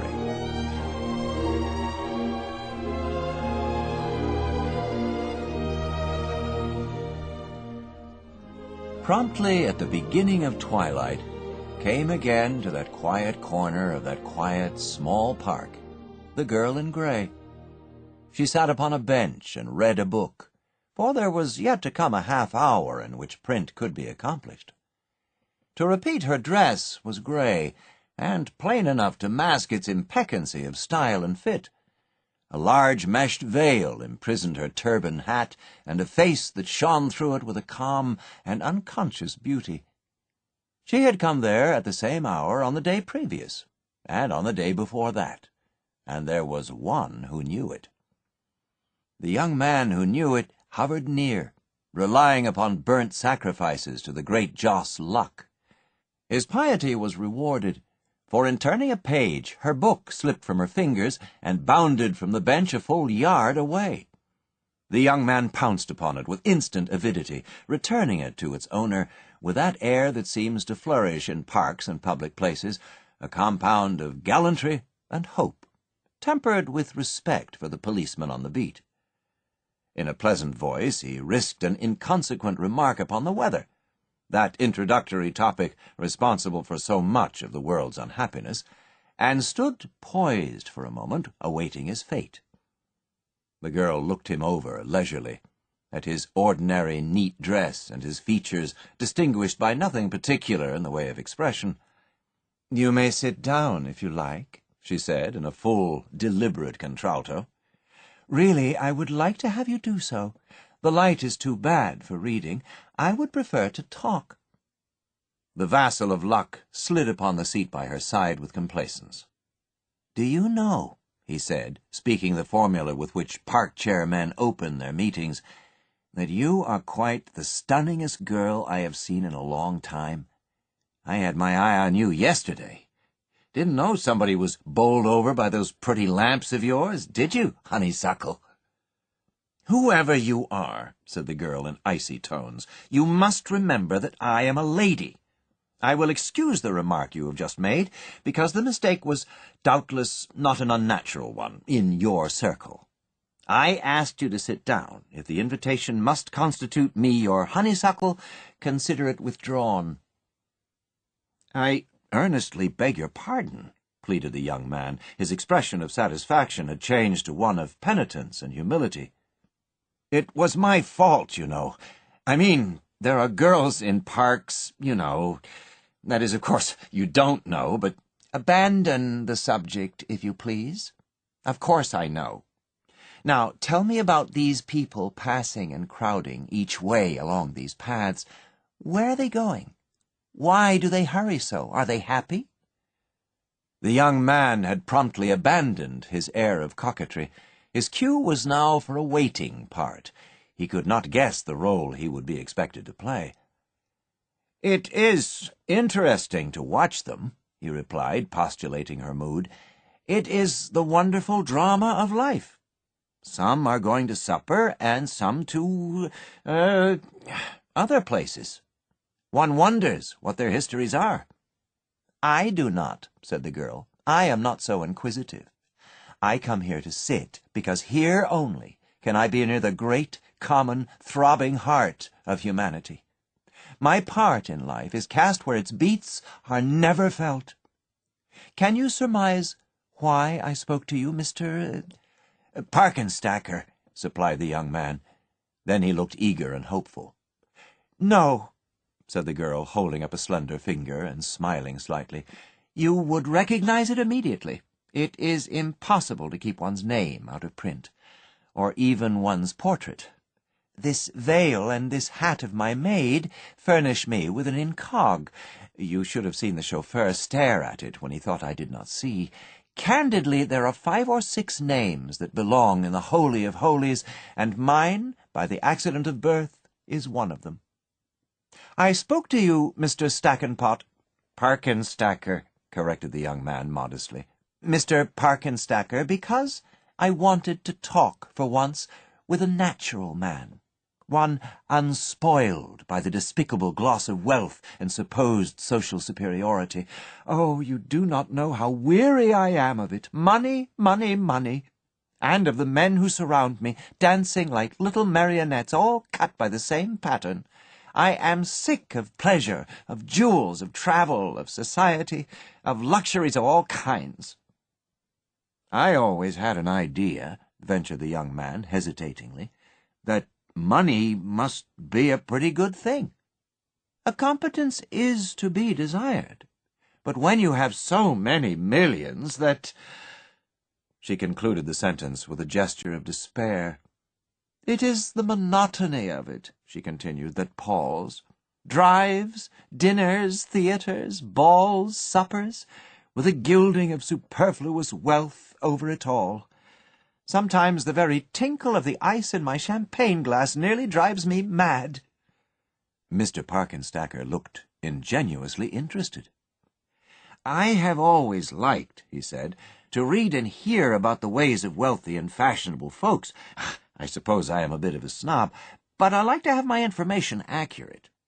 Now, I had formed the opinion that champagne is cooled in the bottle, and not by placing ice in the glass." The girl gave a musical laugh of genuine amusement. "You should know," she explained in an indulgent tone, "that we of the non-useful class depend for our amusement upon departure from precedent.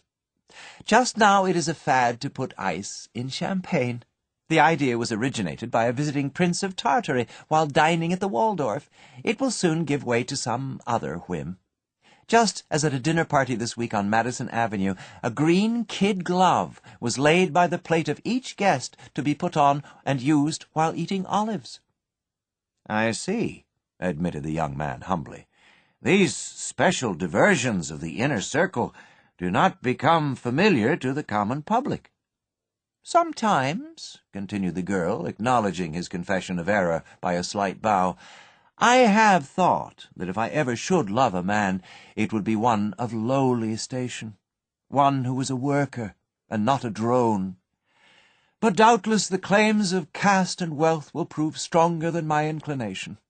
Just now I am besieged by two. One is a Grand Duke of a German principality. I think he has or has had a wife somewhere, driven mad by his intemperance and cruelty.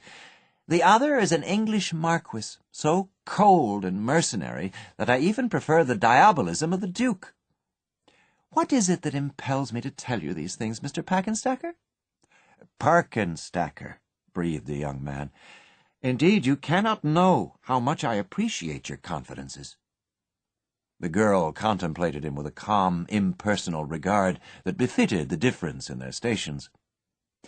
"What is your line of business, Mr. Parkenstacker?" she asked. "A very humble one, but I hope to rise in the world. Were you really in earnest when you said that you could love a man of lowly position?" "Indeed I was, but I said might. There is the Grand Duke and the Marquis, you know. Yes, no calling could be too humble were the man what I would wish him to be." "I work," declared Mr. Parkenstacker, "in a restaurant." The girl shrank slightly. "Not as a waiter," she said, a little imploringly. "Labor is noble, but personal attendants, you know, valets and—" "I am not a waiter. I am cashier in—" On the street they faced that bounded the opposite side of the park was the brilliant electric sign, Restaurant. "I am cashier in that restaurant you see there." The girl consulted a tiny watch set in a bracelet of rich design upon her left wrist, and rose hurriedly. She thrust her book into a glittering reticule suspended from her waist, for which, however, the book was too large. "Why are you not at work?" she asked. "I am on the night turn," said the young man. "It is yet an hour before my period begins. May I not hope to see you again?" "I do not know. Perhaps. But the whim may not seize me again. I must go quickly now. There is a dinner and a box at the play, and oh, the same old round. Perhaps you noticed an automobile at the upper corner of the park as you came, one with a white body?" "And red running gear?" asked the young man, knitting his brows reflectively. "Yes, I always come in that. Pierre waits for me there. He supposes me to be shopping in the department store across the square. Conceive of the bondage of the life wherein we must deceive even our chauffeurs. Good night."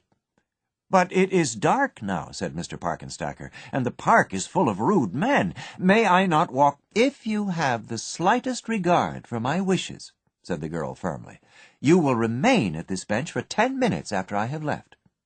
I do not mean to accuse you, but you are probably aware that autos generally bear the monogram of their owner." again, good night. Swift and stately, she moved away through the dusk. The young man watched her graceful form as she reached the pavement at the park's edge, and turned up along it toward the corner where stood the automobile.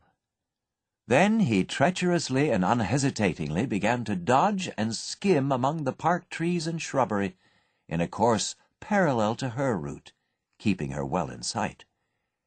When she reached the corner, she turned her head to glance at the motor car, and then passed it, continuing on across the street. Sheltered behind a convenient standing cab, the young man followed her movements closely with his eyes. Passing down the sidewalk of the street opposite the park, she entered the restaurant with a blazing sign. The place was one of those frankly glaring establishments, all white paint and glass, where one may dine cheaply and conspicuously. The girl penetrated the restaurant to some retreat at its rear, whence she quickly emerged without her hat and veil. The cashier's desk was well to the front. A red-haired girl on the stool climbed down, glancing pointedly at the clock as she did so. The girl in gray mounted in her place. The young man thrust his hands into his pockets and walked slowly back along the sidewalk. At the corner his foot struck a small paper-covered volume lying there, sending it sliding to the edge of the turf. By its picturesque cover he recognized it as the book the girl had been reading. He picked it up carelessly and saw that its title was New Arabian Nights, the author being of the name of Stevenson. He dropped it again upon the grass and lounged irresolute for a minute. Then he stepped into the automobile, reclined upon the cushions, and said 2 words to the chauffeur. "Club, Henri."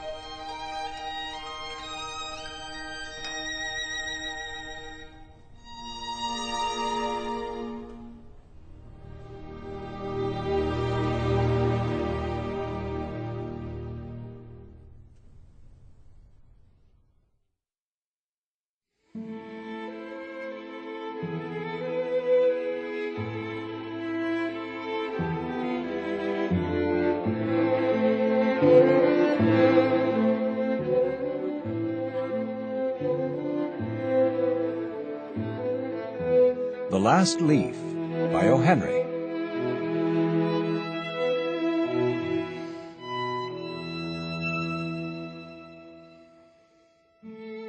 In a little district west of Washington Square, the streets have run crazy and broken themselves into small strips called places. These places make strange angles and curves. One street crosses itself a time or two. An artist once discovered a valuable possibility in this street. Suppose a collector with a bill for paints, paper, and canvas should, in traversing this route, suddenly meet himself coming back, without a cent having been paid on account. So to quaint old Greenwich Village, the art people soon came prowling, hunting for north windows and 18th-century gables and Dutch attics and low rents. Then they imported some pewter mugs and a chafing dish or two from 6th Avenue, and became a colony. At the top of a squatty 3-story brick, Sue and Johnsy had their studio. Johnsy was familiar for Joanna. One was from Maine, the other from California. They had met at the table d'hôte of an 8th Street Delmonico's, and found their tastes in art, chicory salad, and bishop sleeves so congenial that the joint studio resulted. That was in May. In November, a cold, unseen stranger, whom the doctors called pneumonia, stalked about the colony, touching one here and there with his icy fingers. Over on the east side, this ravager strode boldly, smiting his victims by scores, but his feet trod slowly through the maze of the narrow and moss-grown places. Mr. Pneumonia was not what you would call a chivalric old gentleman. A mite of a little woman with blood thinned by California zephyrs was hardly fair game for the red-fisted, short-breathed old duffer. But Johnsy he smote, and she lay, scarcely moving, on her painted iron bedstead, looking through the small Dutch window-panes at the blank side of the next brick house. One morning the busy doctor invited Sue into the hallway with a shaggy gray eyebrow. "She has one chance in, let us say, 10, he said as he shook down the mercury in his clinical thermometer. "And that chance is for her to want to live. This way people have of lining up on the side of the undertaker makes the entire pharmacopoeia look silly. Your little lady has made up her mind that she's not going to get well. Has she anything on her mind?" She wanted to paint the Bay of Naples someday," said Sue. "Paint? Bosh! Has she anything on her mind worth thinking about twice? A man, for instance?" "A man?" said Sue, with a Jew's harp twang in her voice. "Is a man worth—" "But no, Doctor, there is nothing of the kind." "Well, it is the weakness, then," said the doctor. "I will do all that science, so far as it may filter through my efforts, can accomplish. But whenever my patient begins to count the carriages in her funeral procession, I subtract 50% from the curative power of medicines. If you will get her to ask one question about the new winter styles and cloak sleeves, I will promise you a 1 in 5 chance for her instead of 1 in 10. After the doctor had gone, Sue went into the workroom and cried a Japanese napkin to pulp.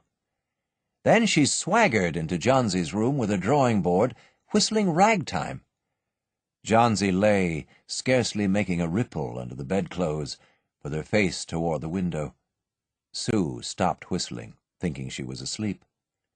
She arranged her board and began a pen-and-ink drawing to illustrate a magazine story. Young artists must pave their way to art by drawing pictures for magazine stories that young authors write to pave their way to literature. As Sue was sketching a pair of elegant horse-show riding trousers and a monocle on the figure of the hero, an Idaho cowboy, she heard a low sound, several times repeated. She went quickly to the bedside. Johnsy's eyes were open wide. She was looking out the window and counting backward. 12, she said, and a little later, 11, and then 10, and 9, and then 8, and 7, almost together. Sue looked solicitously out of the window. What was there to count? There was only a bare, dreary yard to be seen, and the blank side of the brick house 20 feet away. An old ivy vine, gnarled and decayed at the roots, climbed halfway up the brick wall. The cold breath of autumn had stricken its leaves from the vine until its skeleton branches clung almost bare to the crumbling bricks. "What is it, dear?" asked Sue. 6, said Johnsy in almost a whisper. "They're falling faster now. 3 days ago they were almost 100. It made my head ache to count them. But now it's easy. There goes another one. There are only 5 left now." "5 what, dear? Tell your Sudie." "Leaves. On the ivy vine. When the last one falls, I must go too. I've known that for 3 days. Didn't the doctor tell you?" "Oh, I never heard of such nonsense," complained Sue, with magnificent scorn. "What have old ivy leaves to do with your getting well? And you used to love that vine so, you naughty girl. Don't be a goosey. Why, the doctor told me this morning that your chances for getting well real soon were— let's see exactly what he said. He said the chances were 10 to 1. Why, that's almost as good a chance as we have in New York when we ride on the streetcars or walk past a new building. Try to take some broth now, and let Sudie go back to her drawing so she can sell the editor man with it and buy port wine for her sick child and pork chops for her greedy self." "You needn't get any more wine," said Johnsy, keeping her eyes fixed out the window. "There goes another. No, I don't want any broth. That leaves just 4. I want to see the last one fall before it gets dark. Then I'll go too." "Johnsy, dear," said Sue, bending over her, "will you promise me to keep your eyes closed and not look out the window until I am done working? I must hand those drawings in by tomorrow. I need the light, or I would draw the whole shade down."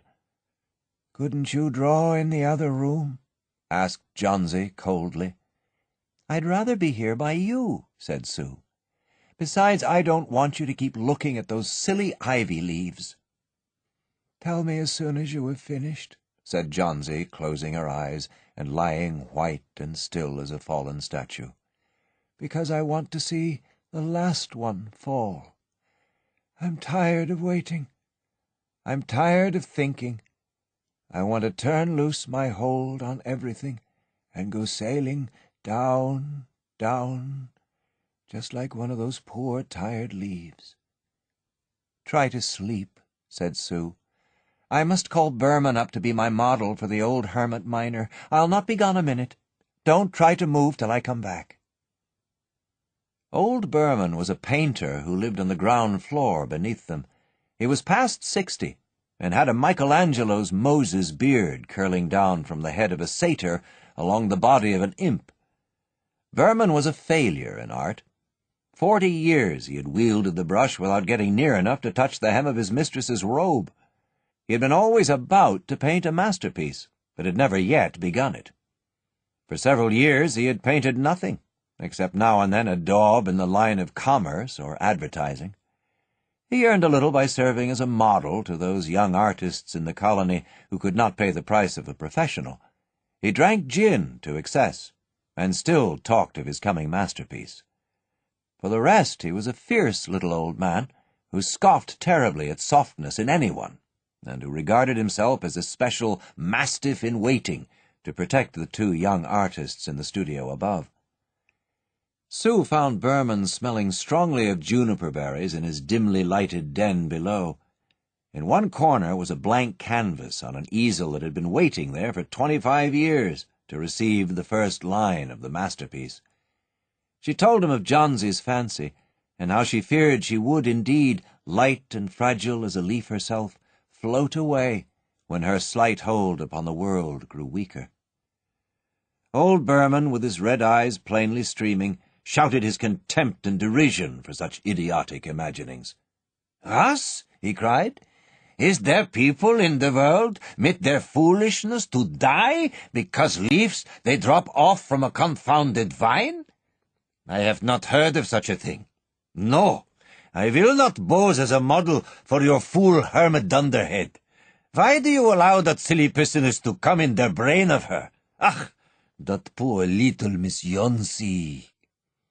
"She is very ill and weak," said Sue, "and the fever has left her mind morbid and full of strange fancies. Very well, Mr. Berman, if you do not care to pose for me, you needn't. But I think you are a horrid old flibberty-gibbet." "You are just like a woman," yelled Berman. "Who said I will not pose? Go on, I come mit you. For half an hour I have been trying to say that I am ready to pose. Gott! This is not any place in which one so good as Miss Yonsey shall lie sick. Some day I will paint a masterpiece, and we shall all go away. Gott, yes!" Johnsy was sleeping when they went upstairs. Sue pulled the shade down to the window-sill and motioned Berman into the other room. In there they peered out the window fearfully at the ivy vine. Then they looked at each other for a moment, without speaking. A persistent cold rain was falling, mingled with snow. Berman, in his old blue shirt, took his seat as the hermit miner on an upturned kettle for a rock. When Sue awoke from an hour's sleep the next morning, she found Johnsy with dull, wide-open eyes staring at the drawn green shade. "Pull it up. I want to see," she ordered in a whisper.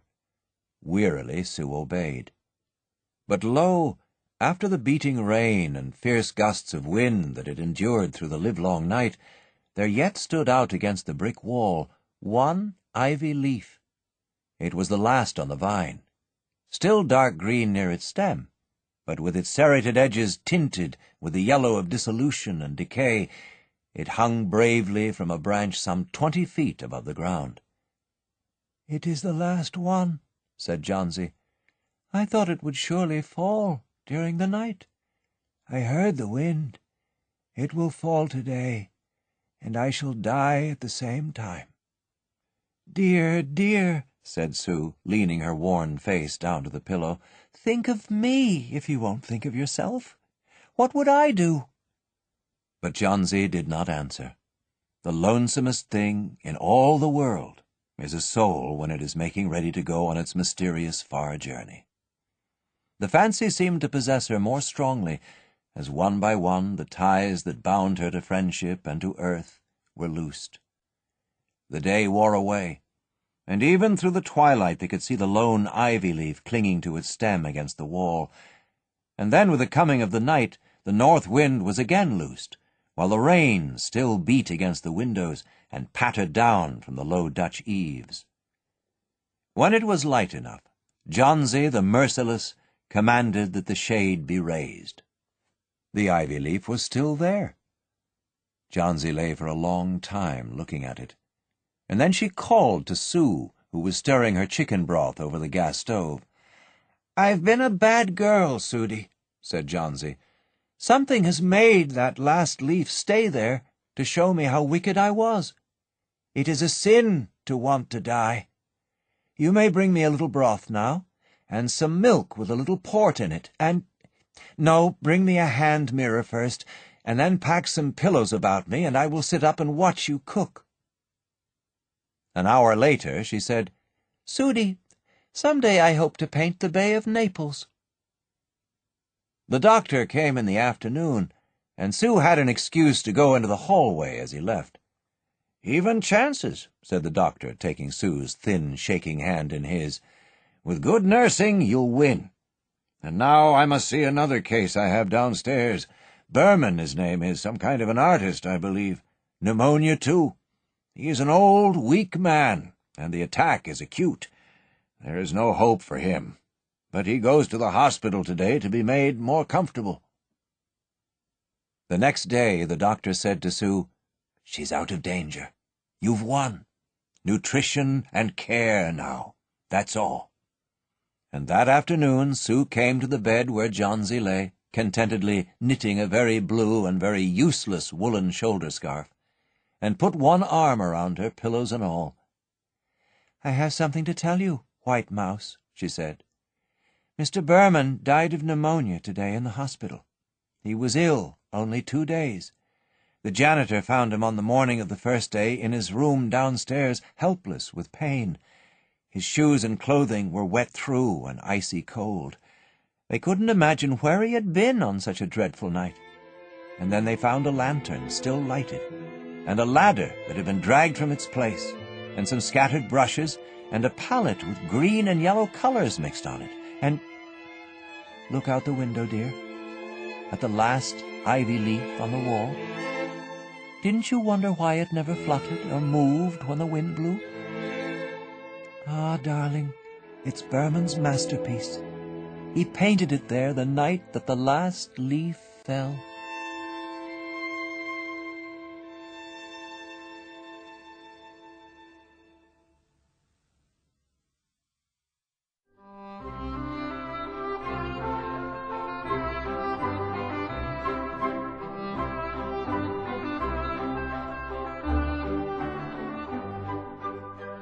Makes the Whole World Kin by O. Henry.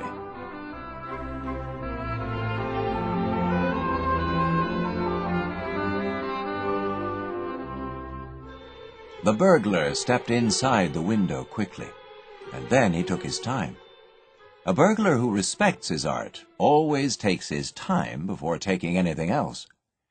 The house was a private residence. By its boarded front door and untrimmed Boston ivy, the burglar knew that the mistress of it was sitting on some oceanside piazza, telling a sympathetic man in a yachting cap that no one had ever understood her sensitive, lonely heart. He knew by the light in the third-story front windows, and by the lateness of the season, that the master of the house had come home, and would soon extinguish his light and retire. For it was September of the year and of the soul, in which season the house's good man comes to consider roof gardens and stenographers as vanities, and to desire the return of his mate, and the more durable blessings of decorum and the moral excellencies. The burglar lighted a cigarette. The guarded glow of the match illuminated his salient points for a moment. He belonged to the third type of burglars. This third type has not yet been recognized and accepted. The police have made us familiar with the first and second. Their classification is simple. The collar is the distinguishing mark. When a burglar is caught who does not wear a collar, he is described as a degenerate of the lowest type, singularly vicious and depraved, and is suspected of being the desperate criminal who stole the handcuffs out of Patrolman Hennessy's pocket in 1878 and walked away to escape arrest. The other well-known type is the burglar who wears a collar. He is always referred to as a Raffles in real life. He is invariably a gentleman by daylight, breakfasting in a dress suit and posing as a paper hanger, while after dark he plies his nefarious occupation of burglary. His mother is an extremely wealthy and respected resident of Ocean Grove, and when he is conducted to his cell he asks at once for a nail file and the Police Gazette. He always has a wife in every state in the Union and fiancés in all the territories, and the newspapers print his matrimonial gallery out of their stock of cuts of the ladies who were cured by only one bottle after having been given up by 5 doctors, experiencing great relief after the first dose. The burglar wore a blue sweater. He was neither a Raffles nor one of the chefs from Hell's Kitchen. The police would have been baffled had they attempted to classify him. They have not yet heard of the respectable, unassuming burglar who is neither above nor below his station. This burglar of the third class began to prowl. He wore no masks, dark lanterns, or gumshoes. He carried a .38 caliber revolver in his pockets, and he chewed peppermint gum thoughtfully. The furniture of the house was swathed in its summer dust protectors. The silver was far away in safe deposit vaults. The burglar expected no remarkable haul. His objective point was that dimly lighted room where the master of the house should be sleeping heavily after whatever solace he had sought to lighten the burden of his loneliness. A touch might be made there to the extent of legitimate, fair, professional profits, loose money, a watch, a jeweled stick-pin, nothing exorbitant or beyond reason. He had seen the window left open and had taken the chance. The burglar softly opened the door of the lighted room. The gas was turned low. A man lay in the bed asleep. On the dresser lay many things in confusion: a crumpled roll of bills, a watch, keys, 3 poker chips, crushed cigars, a pink silk hair bow, and an unopened bottle of bromo-seltzer for a bulwark in the morning. The burglar took 3 steps toward the dresser. The man in the bed suddenly uttered a squeaky groan and opened his eyes. His right hand slid under his pillow, but remained there. "Lay still," said the burglar in conversational tone. Burglars of the third type do not hiss. The citizen in the bed looked at the round end of the burglar's pistol and lay still. "Now, hold up both your hands," commanded the burglar. The citizen had a little pointed brown and gray beard, like that of a painless dentist. He looked solid, esteemed, irritable, and disgusted. He sat up in bed and raised his right hand above his head. "Up with the other one," ordered the burglar. "You might be amphibious and shoot with your left. You can count 2, can't you? Hurry up now." "Can't raise the other one," said the citizen with a contortion of his lineaments. "What's the matter with it?" "Rheumatism in the shoulder." "Inflammatory?" "Was. The inflammation has gone down." The burglar stood for a moment or two, holding his gun on the afflicted one. He glanced at the plunder on the dresser, and then, with a half-embarrassed air, back at the man in the bed. Then he, too, made a sudden grimace. "Don't stand there making faces," snapped the citizen bad-humoredly. "If you come to burgle, why don't you do it? There's some stuff lying around." "'Excuse me," said the burglar with a grin, "but it just socked me one, too. It's good for you that rheumatism and me happens to be old pals. I got it in my left arm, too. Most anybody but me would have popped you when you wouldn't hoist that left claw of yours." "How long have you had it?" inquired the citizen. 4 years. I guess that ain't all. Once you've got it, it's you for a rheumatic life. That's my judgment." "Ever try rattlesnake oil?" asked the citizen interestedly. "Gallons," said the burglar. "If all the snakes I've used the oil of was strung out in a row, they'd reach 8 times as far as Saturn, and the rattles could be heard at Valparaiso, Indiana, and back." "Some use Chisholm's pills," remarked the citizen. "Fudge," said the burglar. "Took 'em 5 months, no good.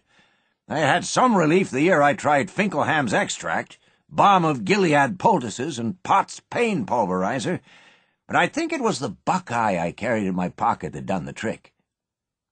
"Is yours worse in the morning or at night?" asked the citizen. "Night," said the burglar, "just when I'm busiest. Say, take down that arm of your... I guess you won't. Say, did you ever try Blickerstaff's Blood Builder?" "I never did. Does yours come in paroxysms, or is it a steady pain?" The burglar sat down on the foot of the bed and rested his gun on his crossed knee. "It jumps," said he. "It strikes me when I ain't looking for it. I had to give up second-story work because I got stuck sometimes halfway up. Tell you what, I don't believe the bloomin' doctors know what is good for it." "Same here. I've spent $1,000 without getting any relief. Yours swell any?" "I've mornings, and when it's going to rain, great Christopher!" "Me too," said the citizen. "I can tell when a streak of humidity the size of a tablecloth starts from Florida on its way to New York. And if I pass a theater where there's an East Lynne matinee going on, the moisture starts my left arm jumping like a toothache." "It's undiluted Hades," said the burglar. "You're dead right," said the citizen. The burglar looked down at his pistol and thrust it into his pocket with an awkward attempt at ease. "Say, old man," he said constrainedly, "ever try Apodeldoc?" "Slop," said the citizen angrily. "Might as well rub on restaurant butter." "Sure," concurred the burglar. "It's a salve suitable for little Minnie when the kitty scratches her finger. I'll tell you what. We're up against it. I only find one thing that eases her up. Hey? Little old sanitary ameliorating lest we forget booze. Say, this job's off. Excuse me. Get on your clothes and let's go out and have some. Excuse the liberty, but, ouch! Oh, there she goes again." "For a week," said the citizen, "I haven't been able to dress myself without help. I'm afraid Thomas is in bed, and—" "Climb out," said the burglar. "I'll help you get into your duds." The conventional returned as a tidal wave and flooded the citizen. He stroked his brown and gray beard. "It's very unusual," he began. "Here's your shirt," said the burglar. "Fall out. I know a man who said Amberry's ointment fixed him in 2 weeks so he could use both hands in tying his foreign hand." As they were going out the door, the citizen turned and started back. "Like to forget my money," he explained. "Laid it on the dresser last night." The burglar caught him by the right sleeve. "Come on," he said bluffly. "I ask you. Leave it alone. I've got the price. Ever try witch hazel and oil of wintergreen?"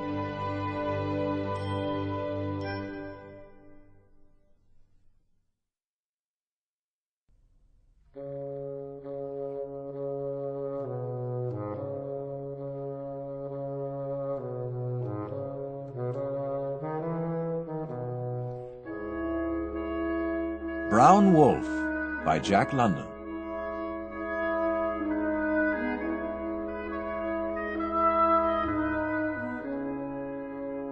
She had delayed because of the dew-wet grass in order to put on her overshoes, and when she emerged from the house, found her waiting husband absorbed in the wonder of a bursting almond bud. She sent a questing glance across the tall grass and in and out among the orchard trees. "Where's Wolf?" she asked. "He was here a moment ago."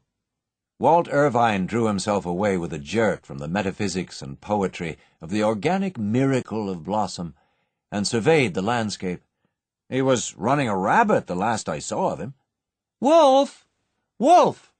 Here, Wolf!" she called, as they left the clearing and took the trail that led down through the waxen-belled manzanita jungle to the county road. Irvine thrust between his lips the little finger of each hand, and lent to her efforts a shrill whistling. She covered her ears hastily and made a wry grimace. "My! For a poet, delicately attuned and all the rest of it, you can make unlovely noises. My eardrums are pierced. You out-whistle—" "Orpheus." "I was about to say a street Arab," she concluded severely. Poesy does not prevent one from being practical. At least it doesn't prevent me. Mine is no futility of genius that can't sell gems to the magazines." He assumed a mock extravagance and went on. "I am no attic singer, no ballroom warbler. And why? Because I am practical. Mine is no squalor of song that cannot transmute itself with proper exchange value into a flower-crowned cottage, a sweet mountain meadow, a grove of redwoods, an orchard of 37 trees, one long row of blackberries and 2 short rows of strawberries, to say nothing of a 1/4 of a mile of gurgling brook. I am a beauty merchant, a trader in song, and I pursue utility, dear Madge. I sing a song, and thanks to the magazine editors, I transmute my song into a waft of the west wind sighing through our redwoods, into a murmur of waters over mossy stones that sings back to me another song than the one I sang, and yet the same song wonderfully, transmuted." "Oh, that all your song transmutations were as successful," she laughed. "Name one that wasn't." "Those 2 beautiful sonnets that you transmuted into the cow that was accounted the worst milker in the township." "She was beautiful," he began. "But she didn't give milk," Madge interrupted. "But she was beautiful now, wasn't she?" he insisted. "And here's where beauty and utility fall out," was her reply. "And there's the wolf." From the thicket-covered hillside came a crashing of underbrush, and then 40 feet above them, on the edge of the sheer wall of rock, appeared a wolf's head and shoulders. His braced forepaws dislodged a pebble, and with sharp-pricked ears and peering eyes he watched the fall of the pebble till it struck at their feet. Then he transferred his gaze, and with open mouth laughed down at them. "You wolf, you!" and "You blessed wolf!" the man and woman called out to him. The ears flattened back and down at the sound, and the head seemed to snuggle under the caress of an invisible hand. They watched him scramble backward into the thicket, then proceeded on their way. Several minutes later, rounding a turn in the trail where the descent was less precipitous, he joined them in the midst of a miniature avalanche of pebbles and loose soil. He was not demonstrative. A pat and a rub around the ears from the man, and a more prolonged caressing from the woman, and he was away down the trail in front of them, gliding effortlessly over the ground in true wolf fashion. In build and coat and brush, he was a huge timber wolf, but the lie was given to his wolfhood by his color and marking. There the dog unmistakably advertised itself. No wolf was ever colored like him. He was brown, deep brown, red brown, an orgy of browns. Back and shoulders were a warm brown that paled on the sides and underneath to a yellow that was dingy because of the brown that lingered in it. The white of the throat and paws and the spots over the eyes was dirty because of the persistent and ineradicable brown, while the eyes themselves were twin topazes, golden and brown. The man and woman loved the dog very much. Perhaps this was because it had been such a task to win his love. It had been no easy matter when he first drifted in mysteriously out of nowhere to their little mountain cottage. Footsore and famished, he had killed a rabbit under their very noses and under their very windows, and then crawled away and slept by the spring at the foot of the blackberry bushes.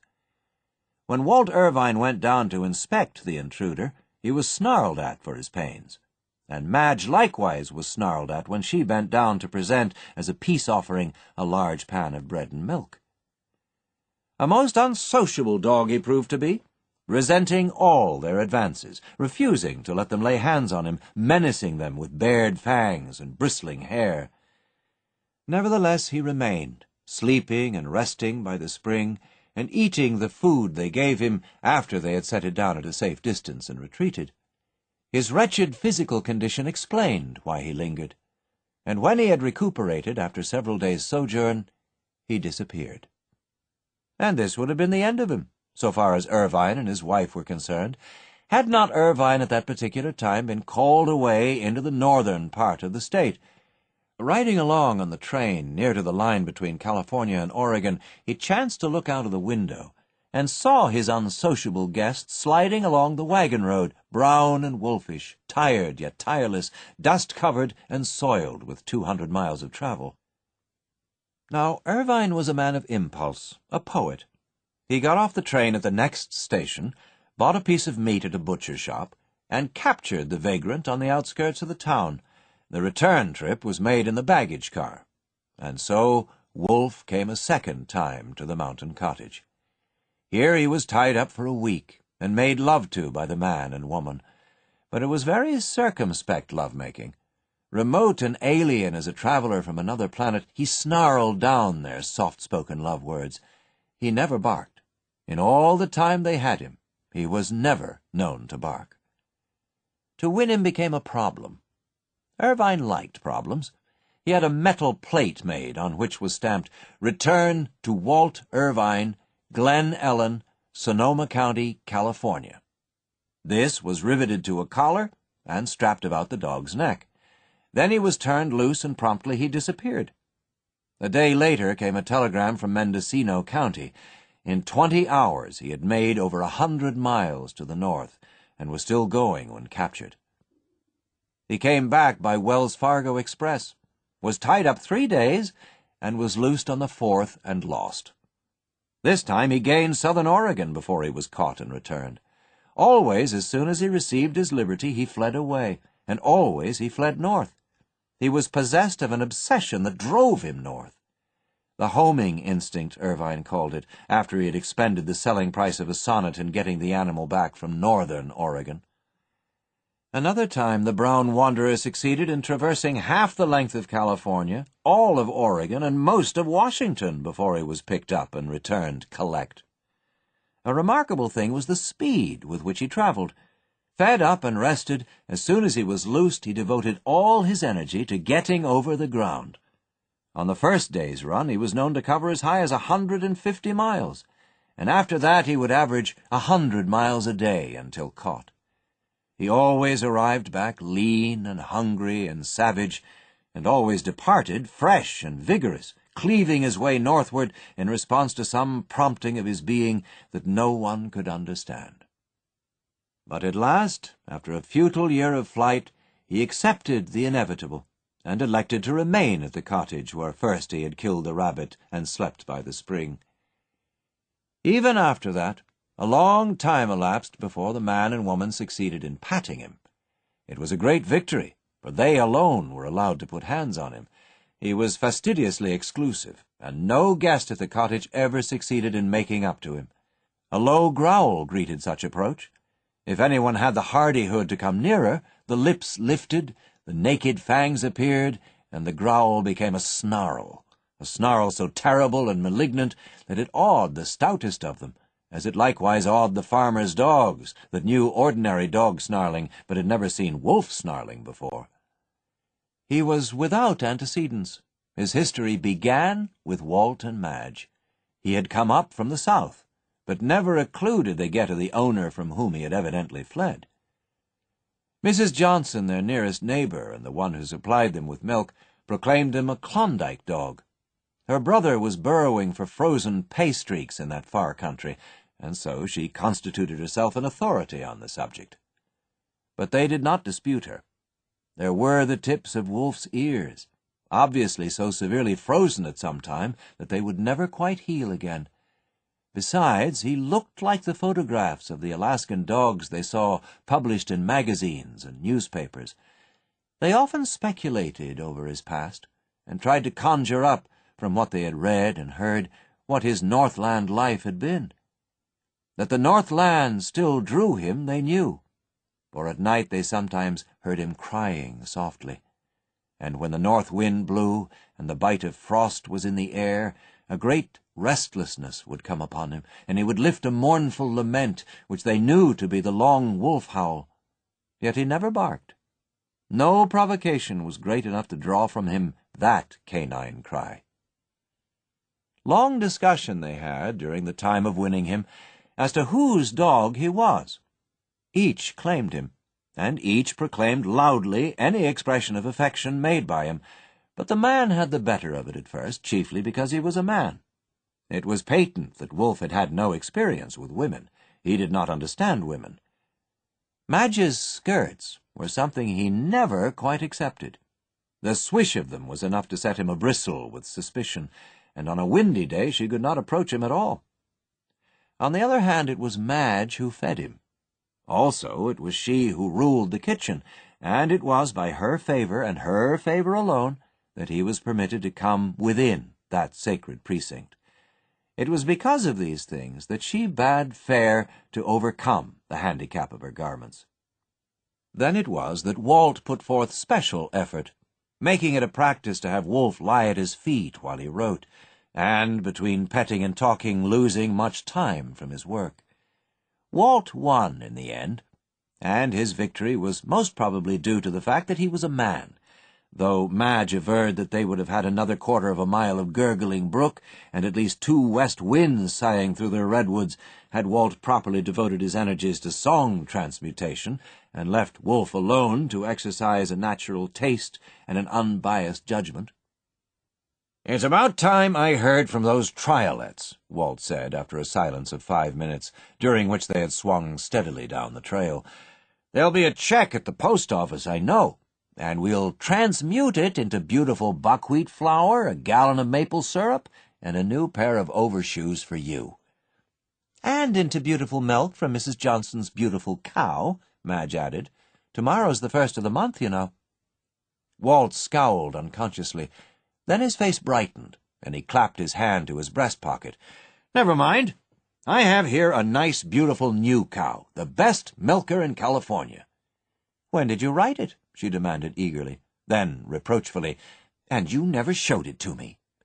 "I saved it to read to you on the way to the post office in a spot remarkably like this one," he answered, indicating with a wave of his hand a dry log on which to sit. A tiny stream flowed out of a dense fern brake, slipped down a mossy-lipped stone, and ran across the path at their feet. From the valley arose the mellow song of meadowlarks, while about them, in and out through sunshine and shadow, fluttered great yellow butterflies. Up from below came another sound that broke in upon Walt, reading softly from his manuscript. It was a crunching of heavy feet, punctuated now and again by the clattering of a displaced stone. As Walt finished and looked to his wife for approval, a man came into view around the turn of the trail. He was bare-headed and sweaty. With a handkerchief in one hand he mopped his face, while in the other he carried a new hat and a wilted starched collar which he had removed from his neck. He was a well-built man, and his muscles seemed on the point of bursting out of the painfully new and ready-made black clothes he wore. "Warm day," Walt greeted him. Walt believed in country democracy and never missed an opportunity to practice it. The man paused and nodded. "I guess I ain't used much to the warm," he vouchsafed, half apologetically. "I'm more accustomed to zero weather." "You don't find any of that in this country," Walt laughed. "Should say not," the man answered, "and I ain't here looking for it, neither. I'm trying to find my sister. Maybe you know where she lives. Her name's Johnson, Mrs. William Johnson." "You're not her Klondike brother," Madge cried, her eyes bright with interest, "about whom we've heard so much." "Yes'm, that's me," he answered modestly. "My name's Miller, Skiff Miller. I just thought I'd s'prise her." "You are on the right track, then, only you've come by the footpath." Madge stood up to direct him, pointing up the canyon a quarter of a mile. "You see that blasted redwood? Take the little trail turning off to the right. It's the shortcut to her house. You can't miss it." "Yes'm. Thank you, ma'am," he said. He made tentative efforts to go, but seemed awkwardly rooted to the spot. He was gazing at her with an open admiration of which he was quite unconscious, and which was drowning along with him in the rising sea of embarrassment in which he floundered. "We'd like to hear you tell about the Klondike," Madge said. "Mayn't we come over some day while you are at your sister's? Or better yet, won't you come over and have dinner with us?" "Yes'm. Thank you, ma'am," he mumbled mechanically. Then he caught himself up and added, "I ain't stopping long. I gotta be pulling north again. I go out on tonight's train. You see, I've got a mail contract with the government." When Madge had said that it was too bad, he made another futile effort to go, but he could not take his eyes from her face. He forgot his embarrassment in his admiration, and it was her turn to flush and feel uncomfortable.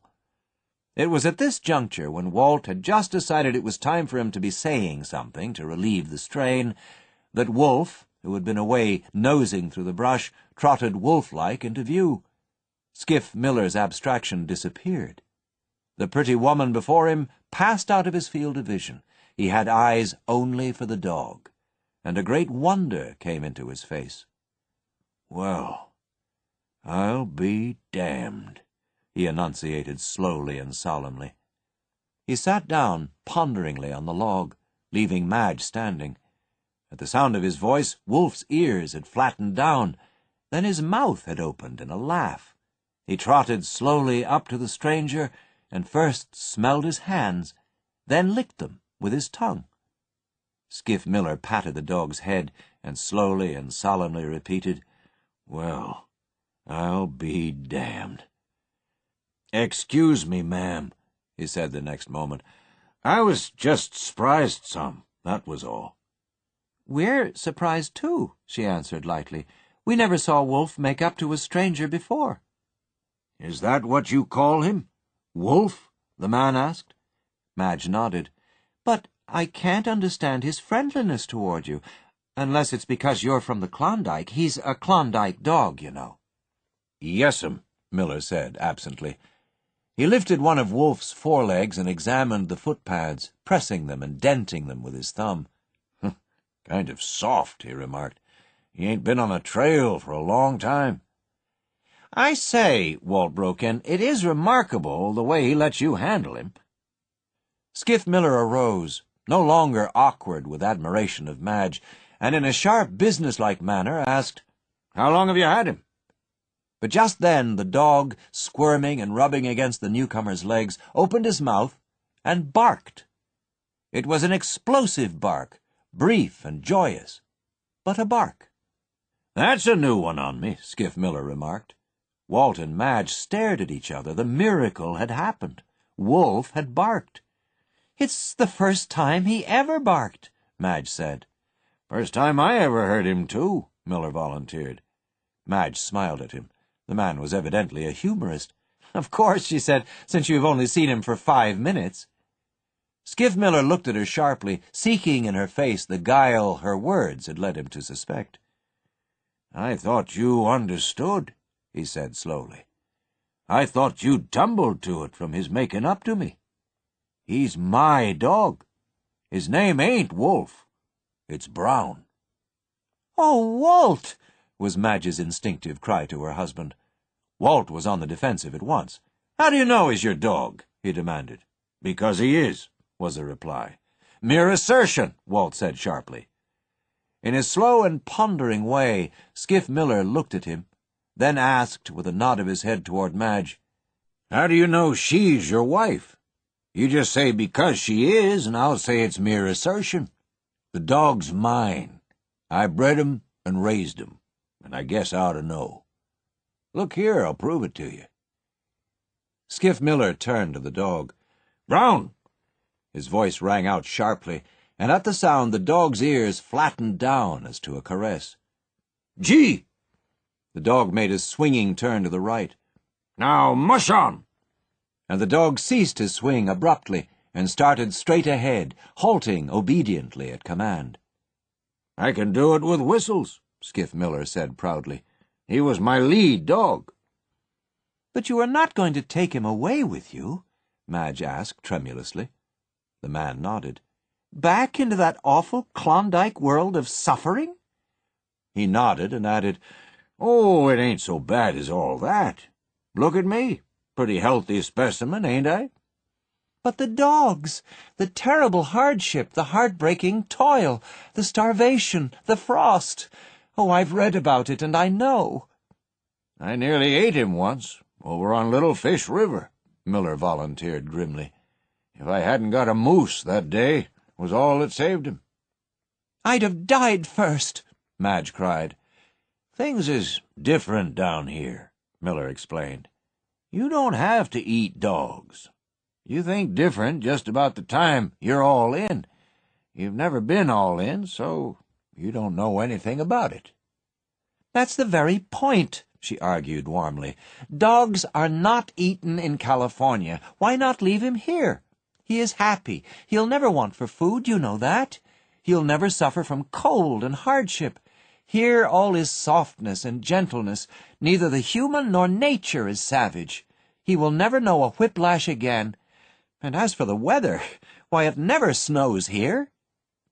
But it's all fired hot in summer, begging your pardon, Skiff Miller laughed. But you do not answer, Madge continued passionately. What have you to offer him in that Northland life? Grub, when I've got it, and that's most of the time, came the answer. And the rest of the time? No grub. And the work? Yes, plenty of work, Miller blurted out impatiently. Work without end, and famine, and frost, and all the rest of the miseries. That's what he'll get when he comes with me. But he likes it. He's used to it. He knows that life. He was born to it and brought up to it. And you don't know anything about it. You don't know what you're talking about. That's where the dog belongs, and that's where he'll be happiest. The dog doesn't go, Walt announced in a determined voice, so there is no need of further discussion. What's that? Skiff Miller demanded, his brows lowering and an obstinate flush of blood reddening his forehead. I said the dog doesn't go, and that settles it. I don't believe he's your dog. You may have seen him sometime. You may even sometime have driven him for his owner. But his obeying the ordinary driving commands of the Alaskan Trail is no demonstration that he is yours. Any dog in Alaska would obey you as he obeyed.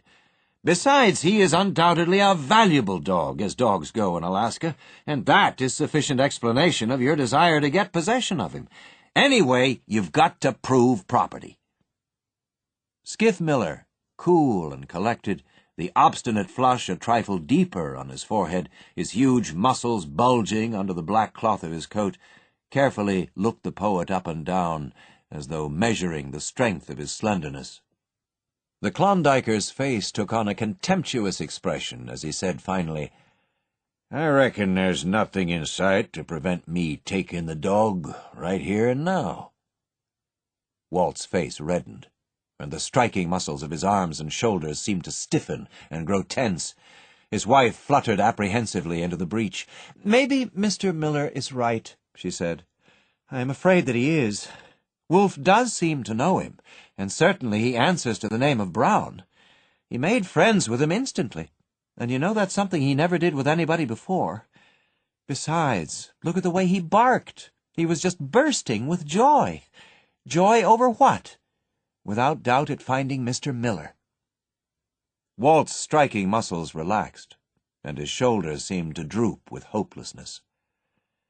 I guess you're right, Madge, he said.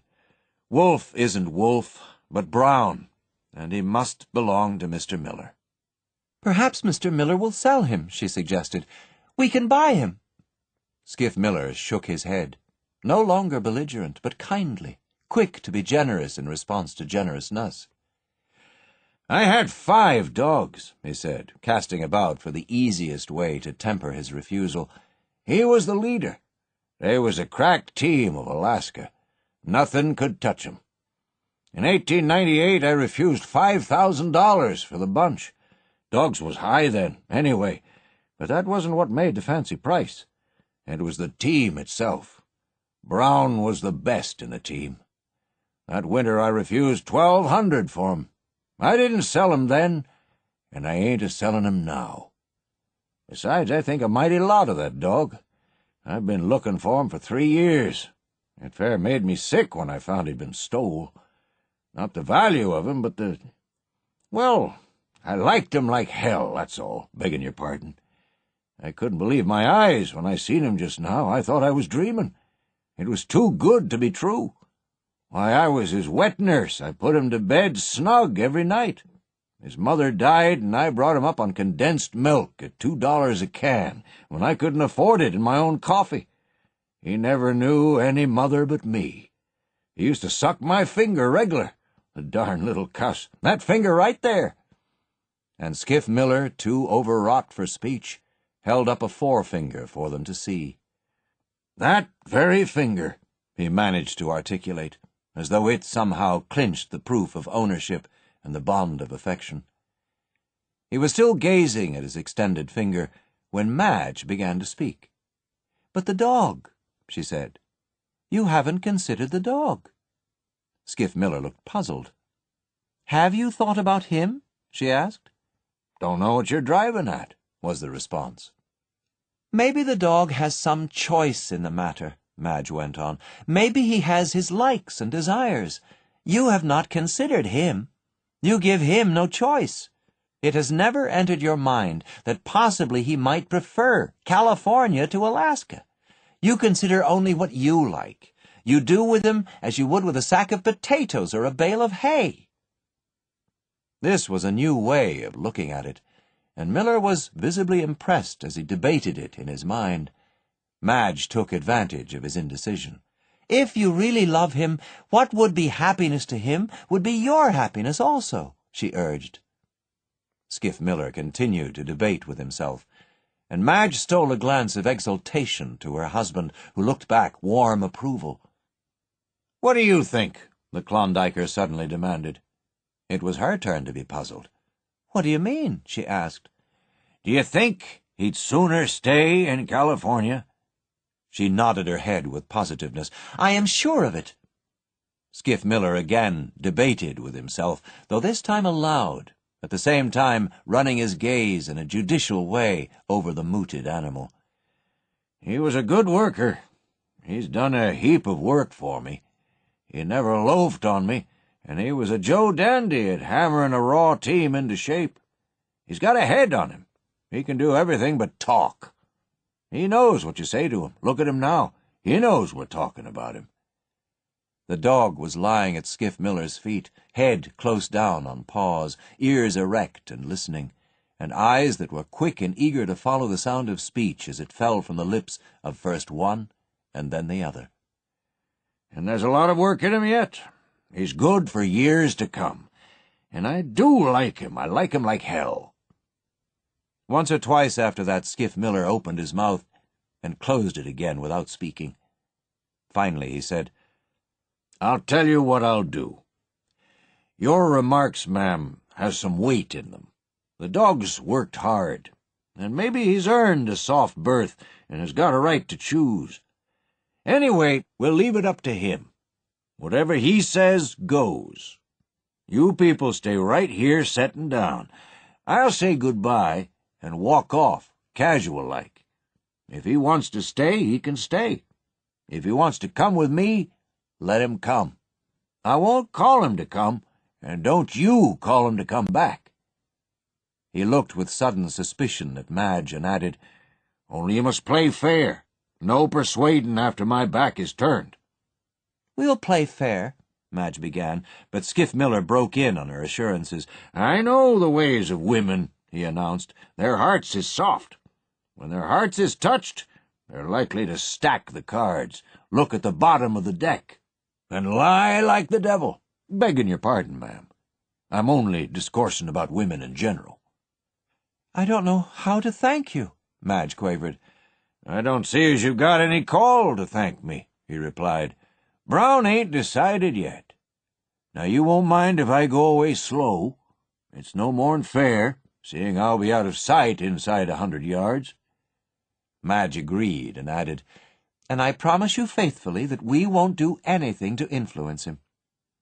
"Well, then, I might as well be getting along," Skiff Miller said in the ordinary tones of one departing. At this change in his voice, Wolf lifted his head quickly and still more quickly got to his feet when the man and woman shook hands. He sprang up on his hind legs, resting his forepaws on her hip and at the same time licking Skiff Miller's hand. When the latter shook hands with Walt, Wolf repeated this act, resting his weight on Walt and licking both men's hands. "It ain't no picnic, I can tell you that," were the Klondiker's last words as he turned and went slowly up the trail. For the distance of 20 feet, Wolf watched him go, himself all eagerness and expectancy, as though waiting for the man to turn and retrace his steps. Then, with a quick low whine, Wolf sprang after him, overtook him, caught his hand between his teeth with reluctant tenderness, and strove gently to make him pause. Failing in this, Wolf raced back to where Walt Irvine sat, catching his coat sleeve in his teeth and trying vainly to drag him after the retreating man. Wolf's perturbation began to wax. He desired ubiquity. He wanted to be in 2 places at the same time, with the old master and the new, and steadily the distance between them was increasing.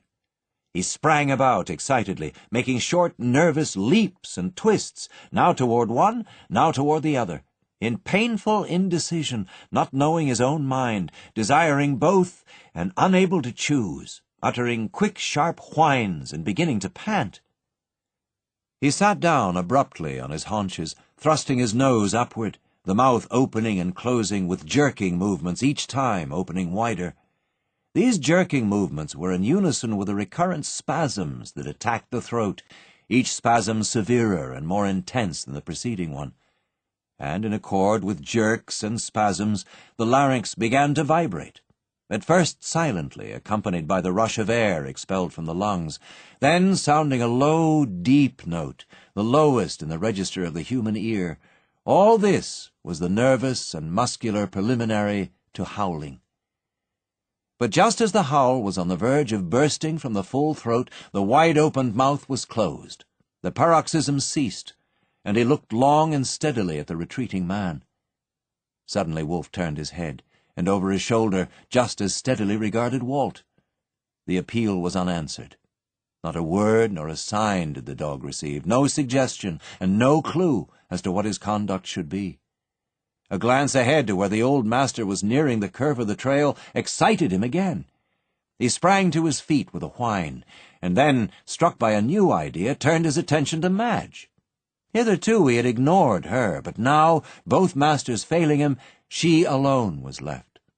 He went over to her and snuggled his head in her lap, nudging her arm with his nose, an old trick of his when begging for favors.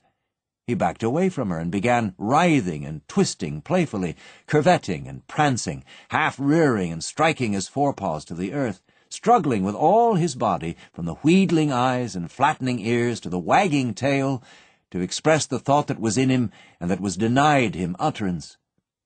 This, too, he soon abandoned. He was depressed by the coldness of these humans who had never been cold before. No response could he draw from them, no help could he get. They did not consider him. They were as dead. He turned and silently gazed after the old master. Skiff Miller was rounding the curve. In a moment he would be gone from view. Yet he never turned his head, plodding straight onward, slowly and methodically, as though possessed of no interest in what was occurring behind his back.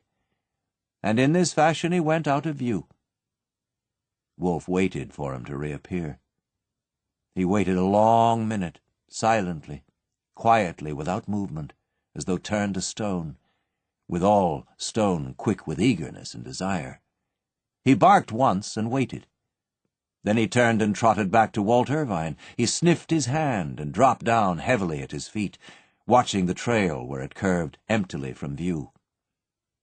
The tiny stream slipping down the mossy-lipped stone seemed suddenly to increase the volume of its gurgling noise.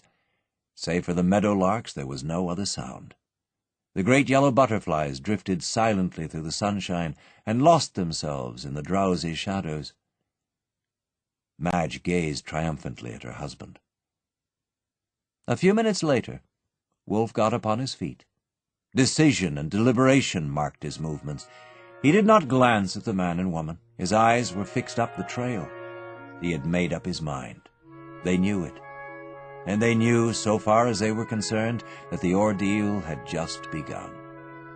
He broke into a trot, and Madge's lips pursed, forming an avenue for the caressing sound that it was the will of her to send forth. But the caressing sound was not made. She was impelled to look at her husband, and she saw the sternness with which he watched her. The pursed lips relaxed, and she sighed inaudibly. Wolfe's trot broke into a run. Wider and wider were the leaps he made. Not once did he turn his head, his wolf's brush standing out straight behind him. He cut sharply across the curve of the trail and was gone.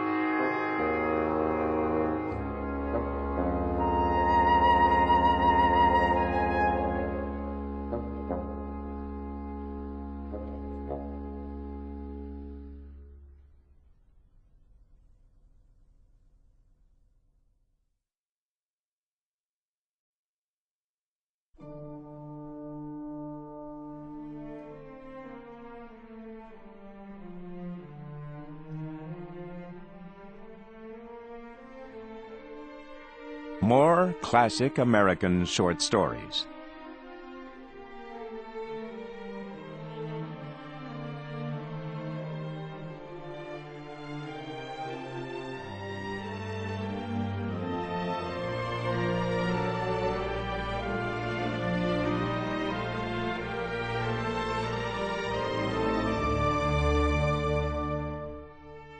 A Horseman in the Sky by Ambrose Bierce.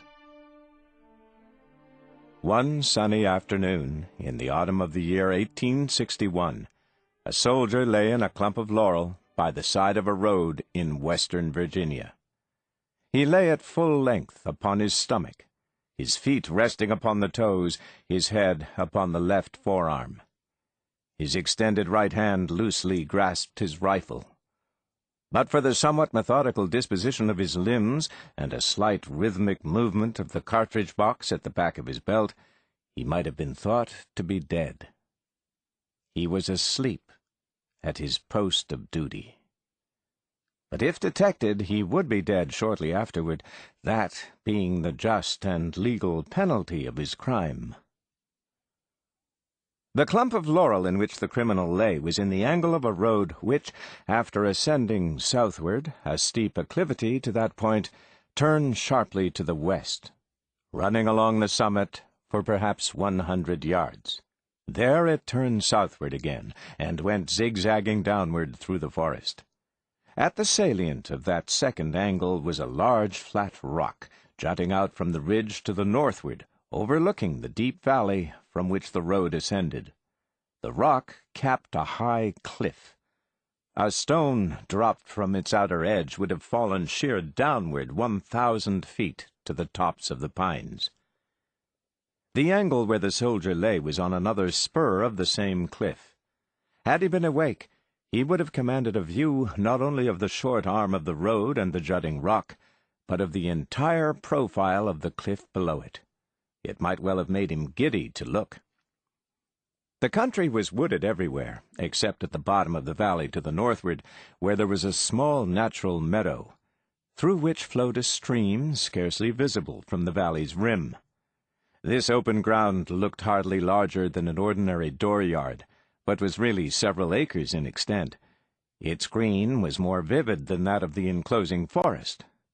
Away beyond it rose a line of giant cliffs, similar to those upon which we are supposed to stand in our survey of the savage scene, and through which the road had somehow made its climb to the summit. The configuration of the valley, indeed, was such that from our point of observation it seemed entirely shut in, and one could not but have wondered how the road which found a way out of it had found a way into it, and whence came and whither went the waters of the stream that parted the meadow 2,000 feet below. No country is so wild and difficult but men will make it a theater of war. Concealed in the forest at the bottom of that military rat-trap, in which 100 men in possession of the exits might have starved an army to submission, lay 5 regiments of Federal infantry. They had marched all the previous day and night, and were resting. At nightfall they would take to the road again, climb to the place where their unfaithful sentinel now slept, and, descending the other slope of the ridge, fall upon a camp of the enemy at about midnight. Their hope was to surprise it, for the road led to the rear of it. In case of failure, their position would be perilous in the extreme. And fail they surely would, should accident or vigilance apprise the enemy of the movement. The sleeping sentinel in the clump of laurel was a young Virginian named Carter Drews. He was the son of wealthy parents, an only child, and had known such ease and cultivation and high living as wealth and taste were able to command in the mountain country of western Virginia. His home was but a few miles from where he now lay. One morning he had risen from the breakfast table and said, quietly and gravely, "Father, a Union regiment has arrived at Grafton. I am going to join it." The father lifted his leonine head, looked at the son a moment in silence, and replied, "Go, Carter. And whatever may occur, do what you conceive to be your duty. Virginia, to which you are a traitor, must get on without you. Should we both live to the end of the war, we will speak further of the matter. Your mother, as the physician has informed you, is in a most critical condition. At the best, she cannot be with us longer than a few weeks. But that time is precious. It would be better not to disturb her." So Carter Drews, bowing reverently to his father, who returned the salute with a stately courtesy which masked a breaking heart, left the home of his childhood to go soldiering. By conscience and courage, by deeds of devotion and daring, he soon commended himself to his fellows and his officers, and it was to these qualities, and to some knowledge of the country, that he owed his selection for his present perilous duty at the extreme outpost. Nevertheless, fatigue had been stronger than resolution, and he had fallen asleep. What good or bad angel came in a dream to rouse him from his state of crime, who shall say? Without a movement, without a sound, in the profound silence and the languor of the late afternoon, some invisible messenger of fate touched with unsealing finger the eyes of his consciousness, whispered into the ear of his spirit the mysterious awakening word which no human lips have ever spoken, no human memory ever has recalled. He quietly raised his forehead from his arm, and looked between the masking stems of the laurels, instinctively closing his right hand about the stock of his rifle. His first feeling was a keen artistic delight. On a colossal pedestal, the cliff, motionless at the extreme edge of the capping rock and sharply outlined against the sky, was an equestrian statue of impressive dignity. The figure of the man sat the figure of the horse, straight and soldierly, but with the repose of a Grecian god, carved in the marble which limits the suggestion of activity. The gray costume harmonized with its aerial background. The metal of accoutrement and caparison was softened and subdued by the shadow. The animal's skin had no points of highlight. A carbine, strikingly foreshortened, lay across the pommel of the saddle, kept in place by the right hand grasping it at the grip. The left hand holding the bridle rein was invisible. In silhouette against the sky, the profile of the horse was cut with the sharpness of a cameo.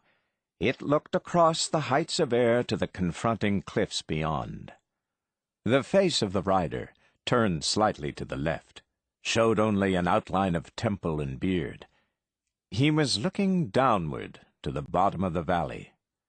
Magnified by its lift against the sky, and by the soldiers' testifying sense of the formidableness of a near enemy, the group appeared of heroic, almost colossal size.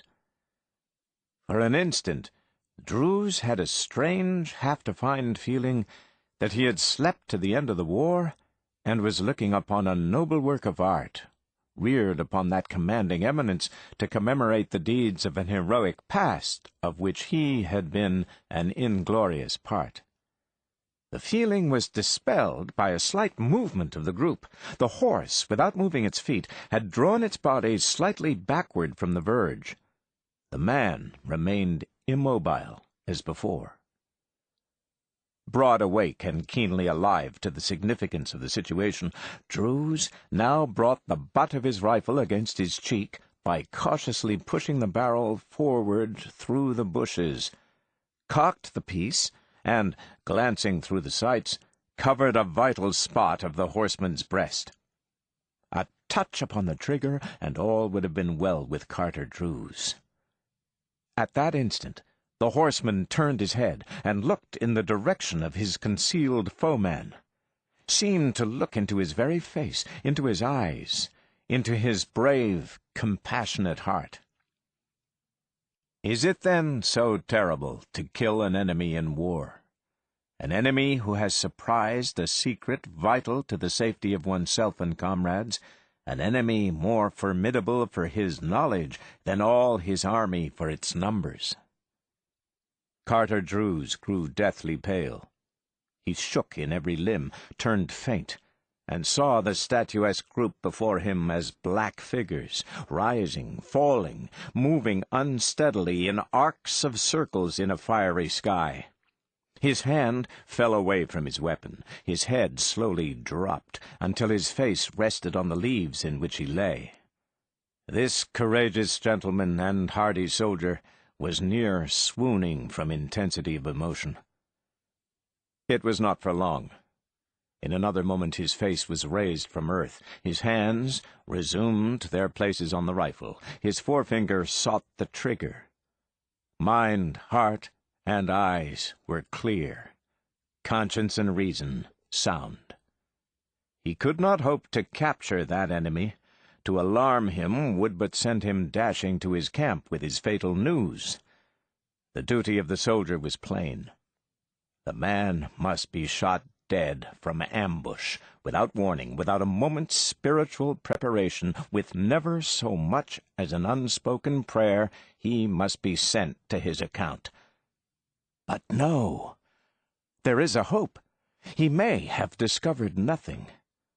Perhaps he is but admiring the sublimity of the landscape. If permitted, he may turn and ride carelessly away in the direction whence he came. Surely it will be possible to judge at the instant of his withdrawing whether he knows. It may well be that his fixity of attention— Drews turned his head and looked below, through the deeps of air, downward, as from the surface to the bottom of a translucent sea. He saw, creeping across the green meadow, a sinuous line of figures of men and horses.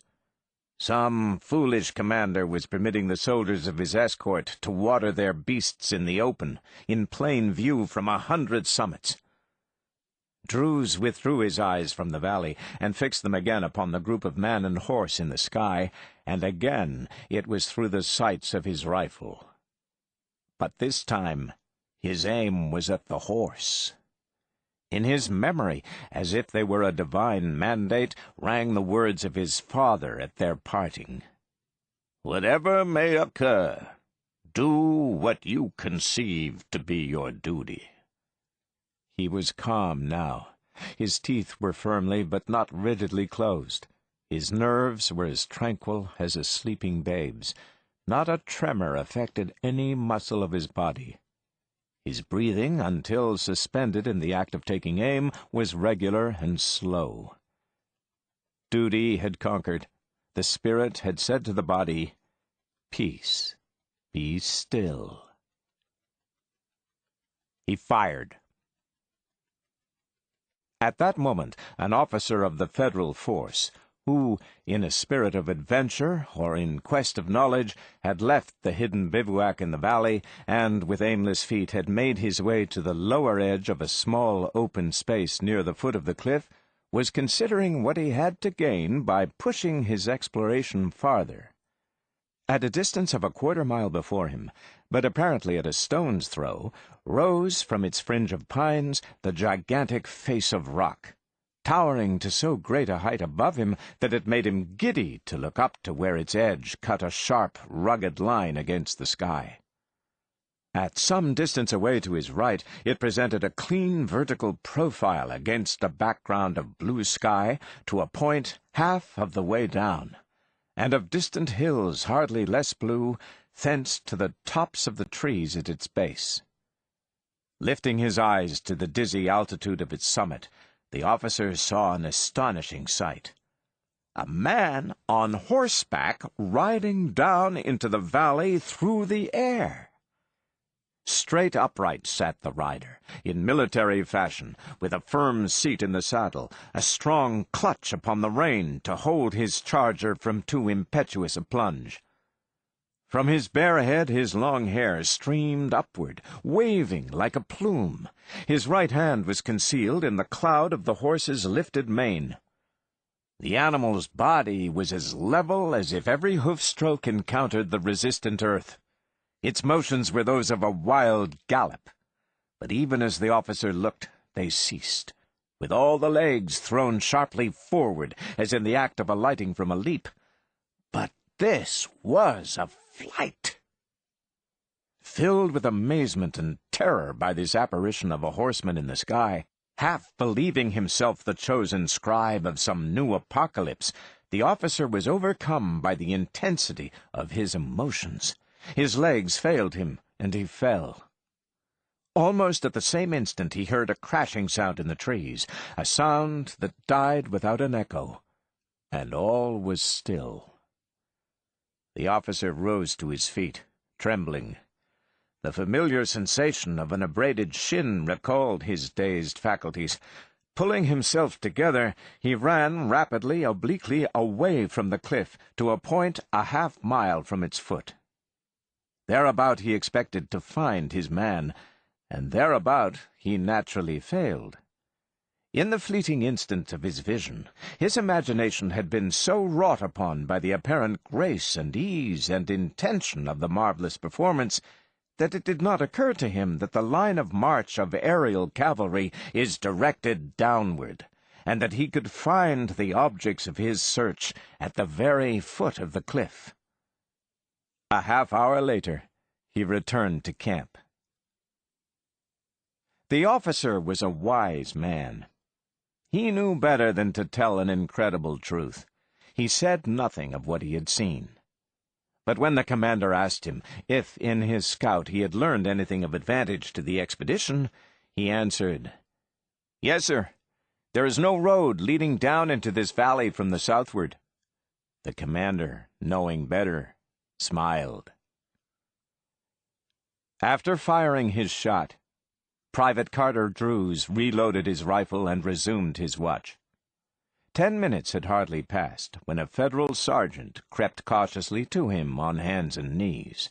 Drews neither turned his head nor looked at him, but lay without motion or sign of recognition.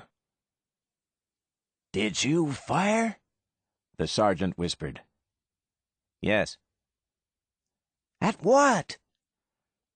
"A horse. It was standing on yonder rock, pretty far out. You see, it is no longer there. It went over the cliff." The man's face was white, but he showed no other sign of emotion. Having answered, he turned away his face and said no more. The sergeant did not understand. "See here, Drews," he said, after a moment's silence. "It's no use making a mystery. I order you to report. Was there anybody on the horse?" "Yes." "Who?"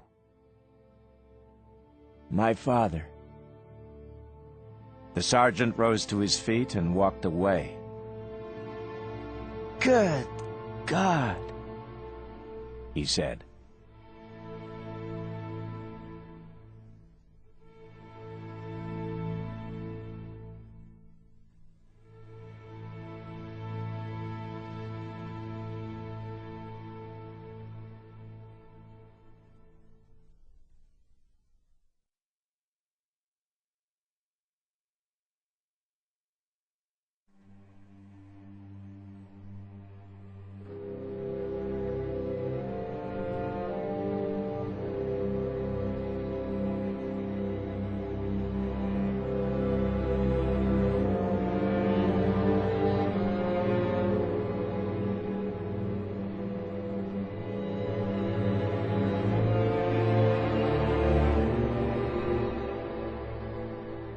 Eclipse by James Fenimore Cooper. The eclipse of the sun, which you have requested me to describe, occurred in the summer of 1806, on Monday, the 16th of June. Its greatest depth of shadow fell upon the American continent somewhere about the latitude of 42 degrees. I was then on a visit to my parents, at the home of my family, among the highlands of Otsego, in that part of the country where the eclipse was most impressive. My recollections of the great event and the incidents of the day are as vivid as if they had occurred but yesterday. Lake Otsego, the headwaters of the Susquehanna, lies as nearly as possible in latitude 42 degrees. The village, which is the home of my family, is beautifully situated at the foot of the lake, in a valley lying between two nearly parallel ranges of heights, quite mountainous in character. The Susquehanna, a clear and rapid stream, flowing from the southeastern shore of the lake, is crossed by a high wooden bridge, which divides the main street of the little town from the lawns and meadows on the eastern bank of the river. Here were all the materials that could be desired, lake, river, mountain, wood, and the dwellings of man, to give full effect to the varied movement of light and shadow through that impressive day. Throughout the belt of country to be darkened by the eclipse, the whole population were in a state of almost anxious expectation for weeks before the event. On the eve of the 16th of June, our family circle could think or talk of little else. I had then a father and 4 brothers living, and as we paced the broad hall of the house, or sat about the family board, our conversation turned almost entirely upon the movements of planets and comets, occultations and eclipses. We were all exulting in the feeling that a grand and extraordinary spectacle awaited us, a spectacle which millions then living could never behold. There may have been a tinge of selfishness in the feeling that we were thus favored beyond others, and yet I think the emotion was too intellectual in its character to have been altogether unworthy. Many were the prophecies regarding the weather, the hopes and fears expressed by different individuals on this important point as evening drew near. A passing cloud might veil the grand vision from our sight. Rain or mist would sadly impair the sublimity of the hour. I was not myself among the desponding. The great barometer in the hall, one of the very few then found in the state west of Albany, was carefully consulted. It was propitious. It gave promise of dry weather. Our last looks that night, before sleep fell on us, were turned toward the starlit heavens. And the first movement in the morning was to the open window, again to examine the sky. When I rose from my bed in the early morning, I found the heavens serene and cloudless.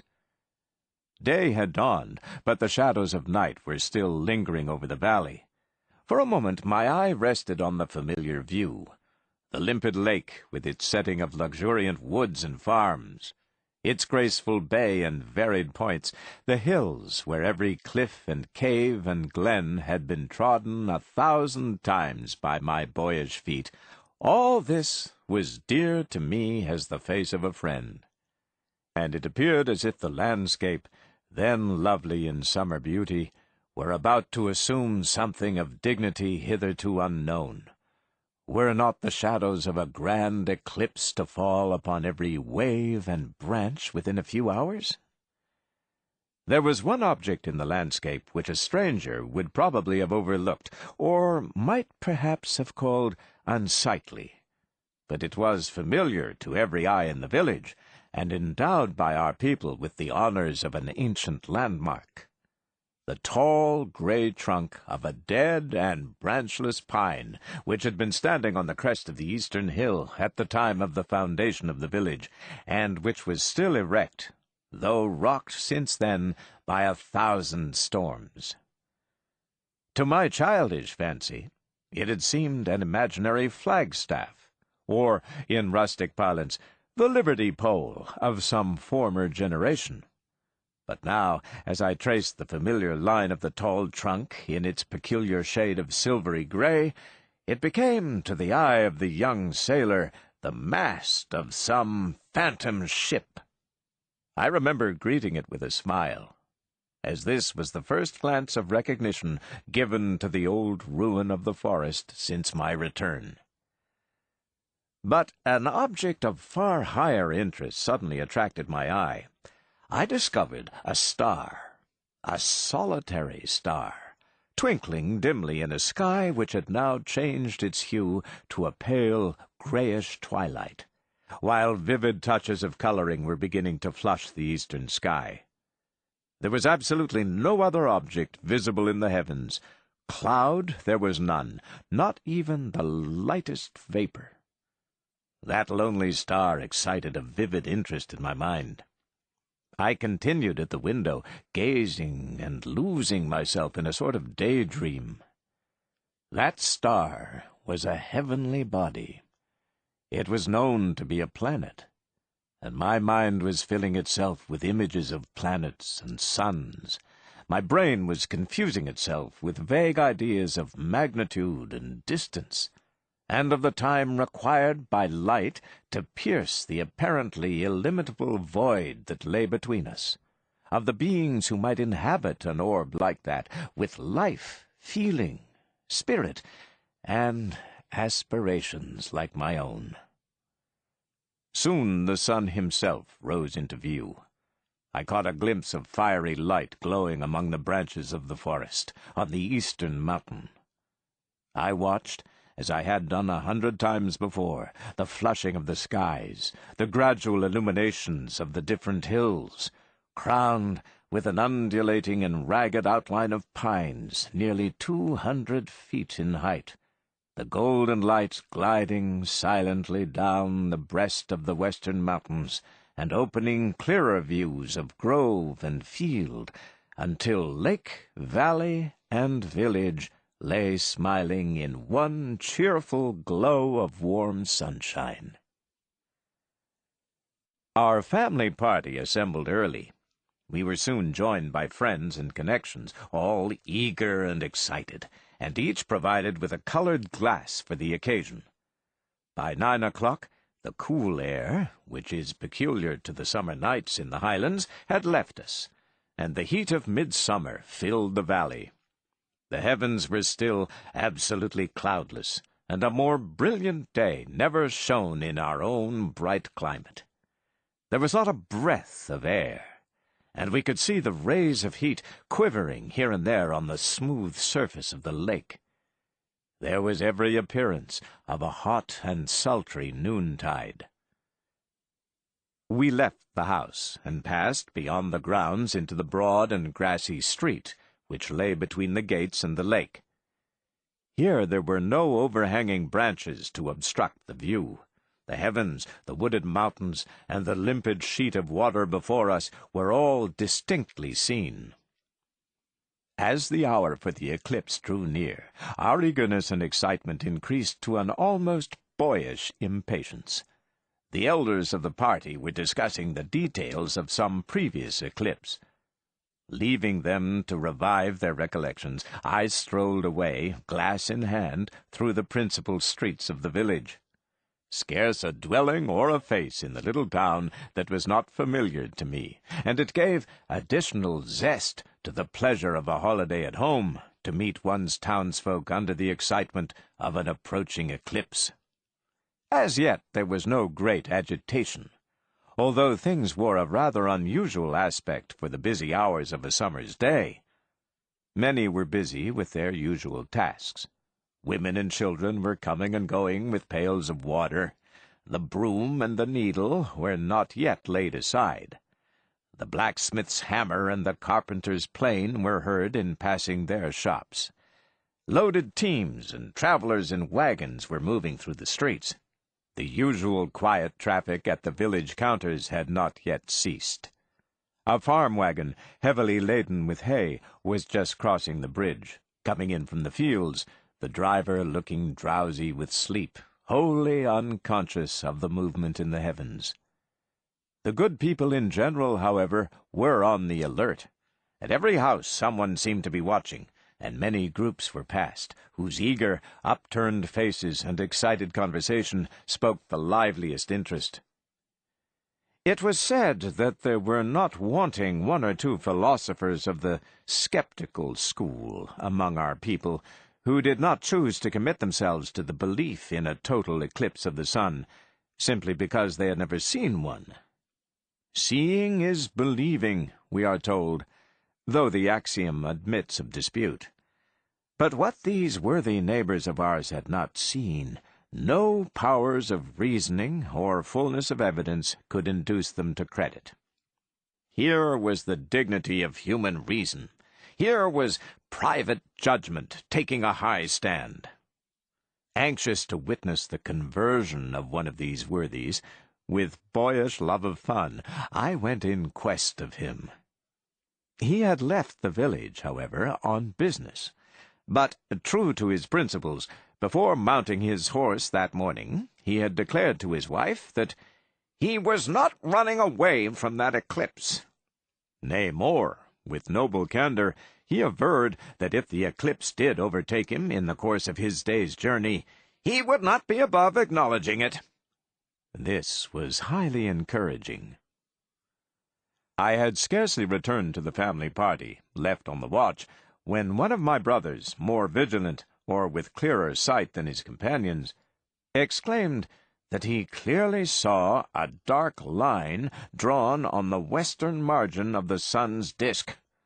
All faces were instantly turned upwards, and through the glasses we could indeed now see a dusky but distinct object darkening the sun's light. An exclamation of delight, almost triumphant, burst involuntarily from the lips of all. We were not to be disappointed. No cloud was there to veil the grand spectacle. The vision, almost unearthly in its sublime dignity, was about to be revealed to us. In an incredibly short time, the oval formation of the moon was discerned. Another joyous burst of delight followed, as one after another declared that he beheld with distinctness the dark oval outline drawn against the flood of golden light.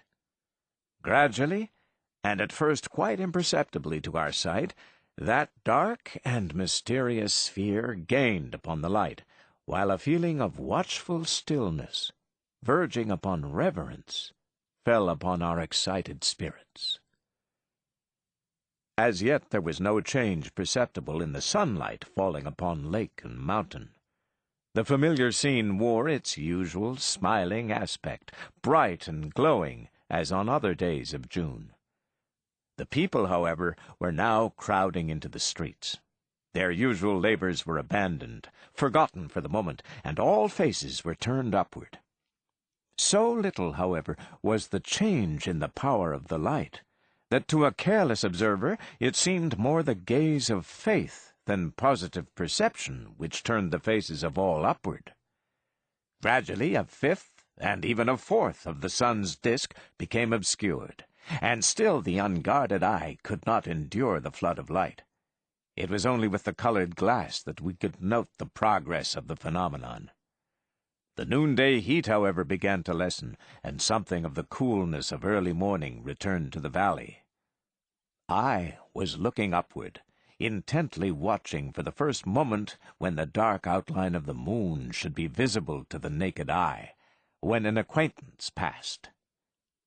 "Come with me," he said quietly, at the same moment drawing his arm within my own and leading me away. He was a man of few words, and there was an expression in his face which induced me to accompany him without hesitation. He led me to the courthouse, and from thence into an adjoining building, and into a room then occupied by 2 persons. At a window, looking upward at the heavens, stood a figure which instantly riveted my attention. It was a man with haggard face and fettered arms, a prisoner under sentence of death. By his side was the jailer. A painful tragedy had been recently enacted in our little town. The schoolmaster of a small hamlet in the county had beaten a child under his charge very severely, and for a very trifling error. The sufferer was a little girl, his own niece, and it was said that natural infirmity had prevented the child from clearly pronouncing certain words which her teacher required her to utter distinctly. To conquer what he considered the obstinacy of the child, this man continued to beat her so severely that she never recovered from the effects of the blows, and died some days after. The wretched man was arrested, tried for murder, condemned, and sentenced to the gallows. This was the first capital offense in Otsego County. It produced a very deep impression. The general character of the schoolmaster had been, until that evil hour, very good in every way.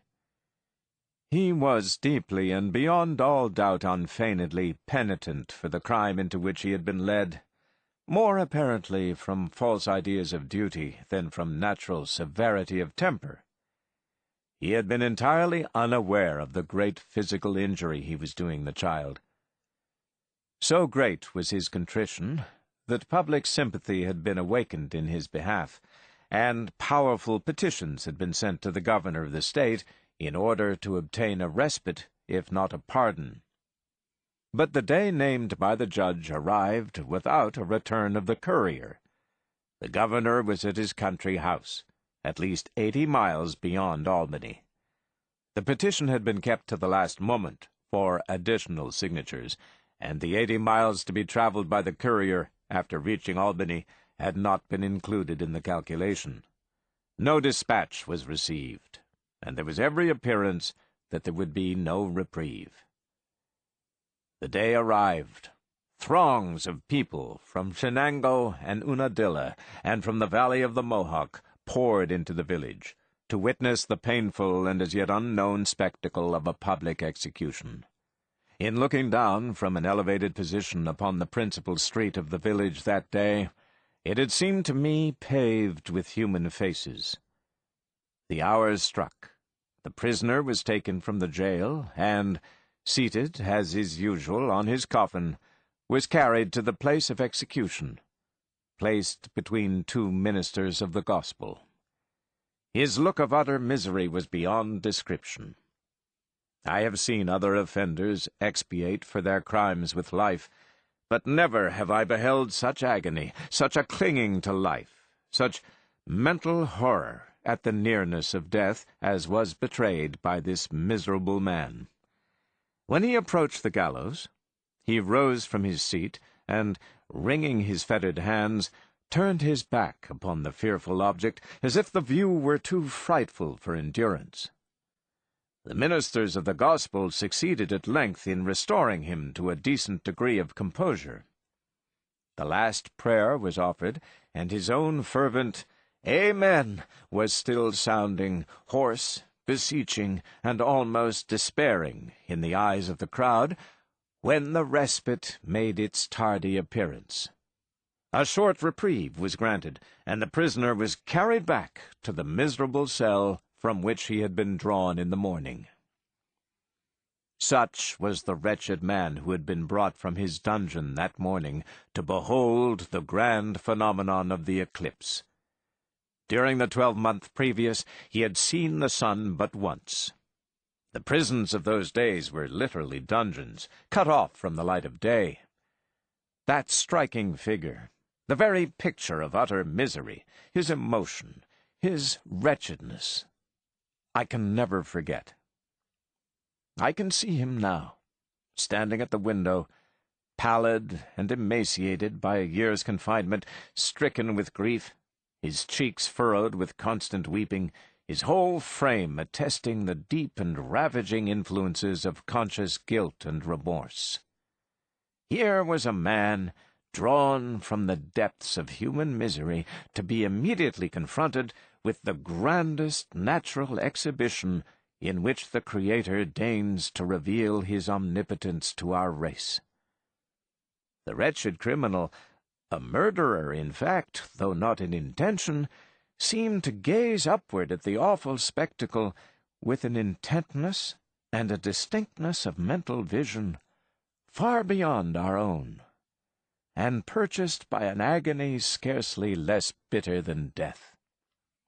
It seemed as if, for him, the curtain which veils the world beyond the grave had been lifted. He stood immovable as a statue, with uplifted and manacled arms and clasped hands, the very image of impotent misery and wretchedness.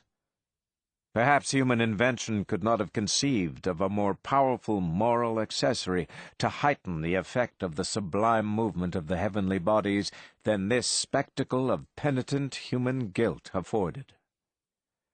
It was an incident to stamp on the memory for life. It was a lesson not lost on me. When I left the courthouse, a somber, yellowish, unnatural coloring was shed over the country. A great change had taken place. The trees on the distant heights had lost their verdure and their airy character. They were taking the outline of dark pictures graven upon an unfamiliar sky. The lake wore a lurid aspect, very unusual. All living creatures seemed thrown into a state of agitation. The birds were fluttering to and fro in great excitement. They seemed to mistrust that this was not the gradual approach of evening, and were undecided in their movements. Even the dogs, honest creatures, became uneasy and drew closer to their masters.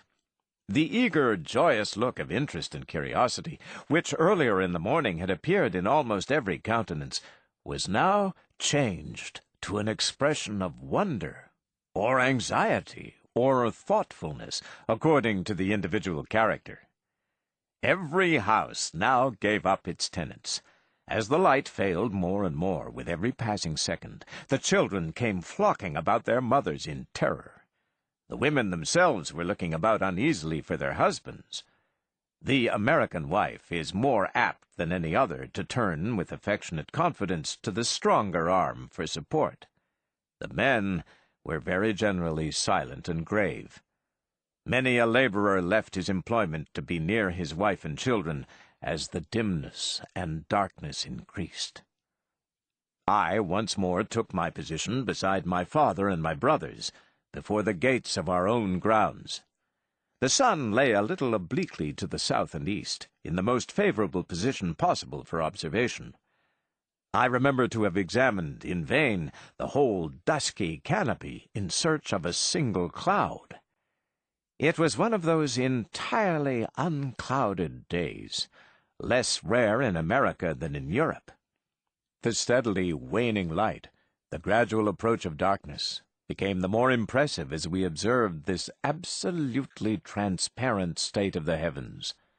The birds, which a quarter of an hour earlier had been fluttering about in great agitation, seemed now convinced that night was at hand.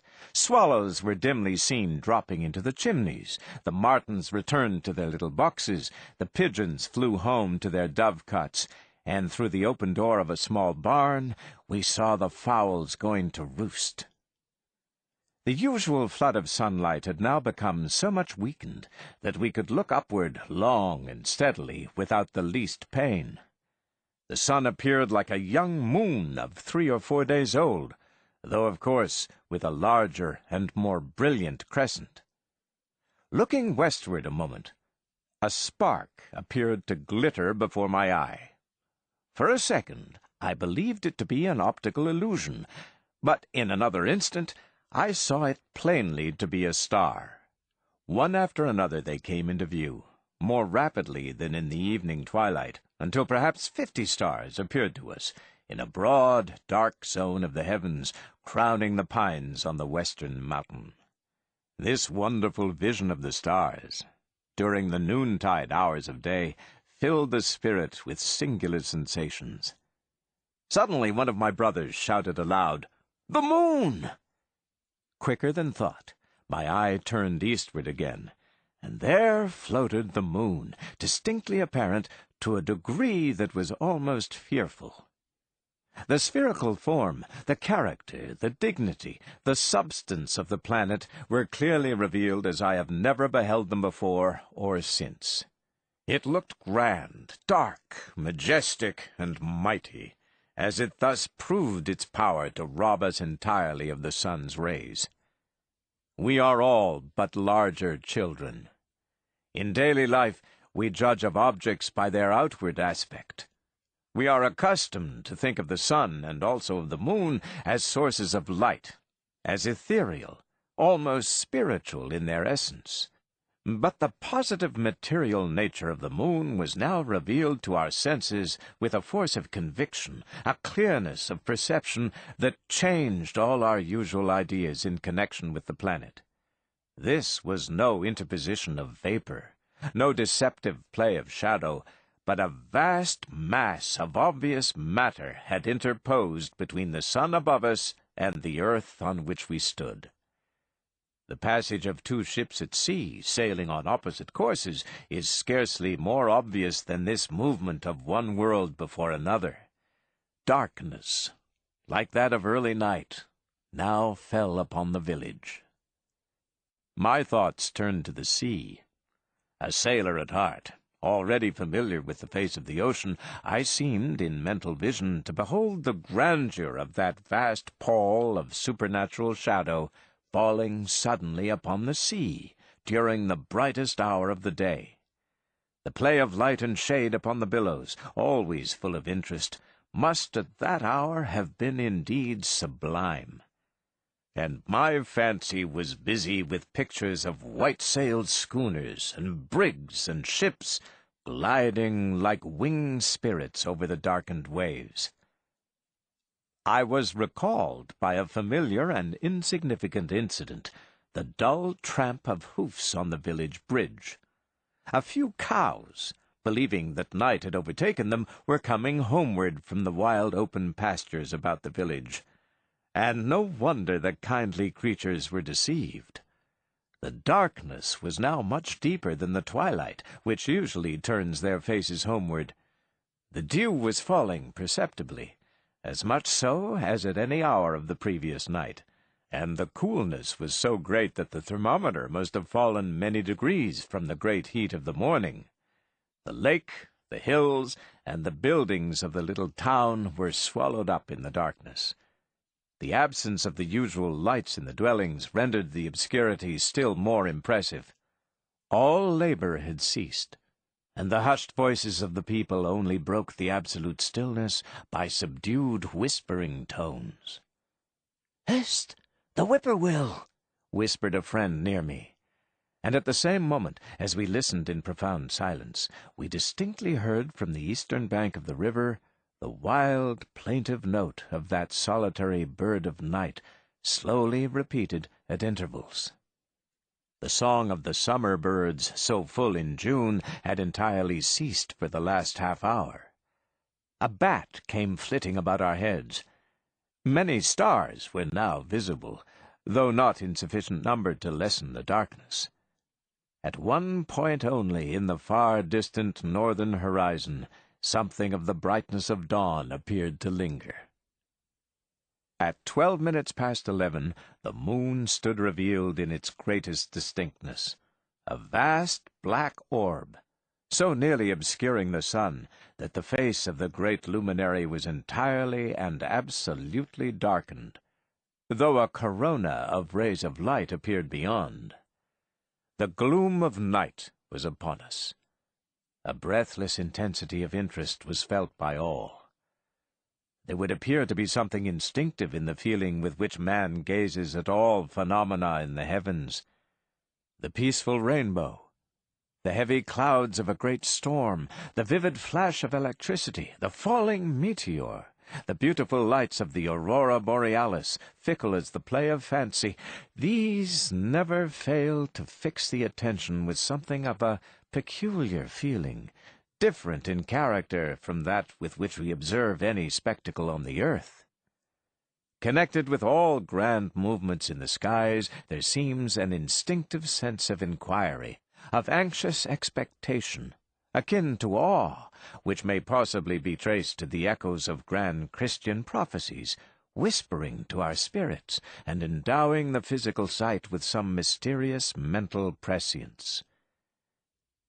In looking back to that impressive hour, such now seem to me the feelings of the youth making one of that family group, all apparently impressed with a sensation of the deepest awe. I speak with certainty. A clearer view than I had ever yet had of the majesty of the Almighty, accompanied with a humiliating, and I trust a profitable sense of my own utter insignificance. That movement of the moon, that sublime voyage of the worlds, often recurs to my imagination, and even at this distant day, as distinctly, as majestically, and nearly as fearfully, as it was then beheld. A group of silent, dusky forms stood near me. One emotion appeared to govern all. My father stood immovable, some 15 feet from me, but I could not discern his features. 3 minutes of darkness, all but absolute, elapsed. They appeared strangely lengthened by the intensity of feeling and the flood of overpowering thought which filled the mind. Thus far the sensation created by this majestic spectacle had been one of humiliation and awe. It seemed as if the great Father of the universe had visibly and almost palpably veiled his face in wrath. But, appalling as the withdrawal of light had been, most glorious, most sublime was its restoration. The corona of light above the moon became suddenly brighter. The heavens beyond were illuminated, the stars retired, and light began to play along the ridges of the distant mountains. And then a flood of grateful, cheering, consoling brightness fell into the valley, with a sweetness and a power inconceivable to the mind unless the eye has actually beheld it. I can liken this sudden joyous return of light after the eclipse to nothing of the kind that is familiarly known. It was certainly nearest to the change produced by the swift passage of the shadow of a very dark cloud, but it was the effect of this instantaneous transition multiplied more than 1,000-fold. It seemed to speak directly to our spirits with full assurance of protection, of gracious mercy, and of that divine love which has produced all the glorious combinations of matter for our enjoyment. It was not in the least like the gradual dawning of day, or the actual rising of the sun.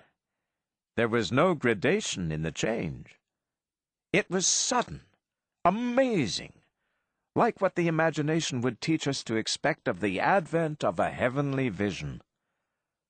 I know that philosophically I am wrong, but to me it seemed that the rays might actually be seen flowing through the darkness in torrents, till they had again illuminated the forest, the mountains, the valley, and the lake with their glowing, genial touch.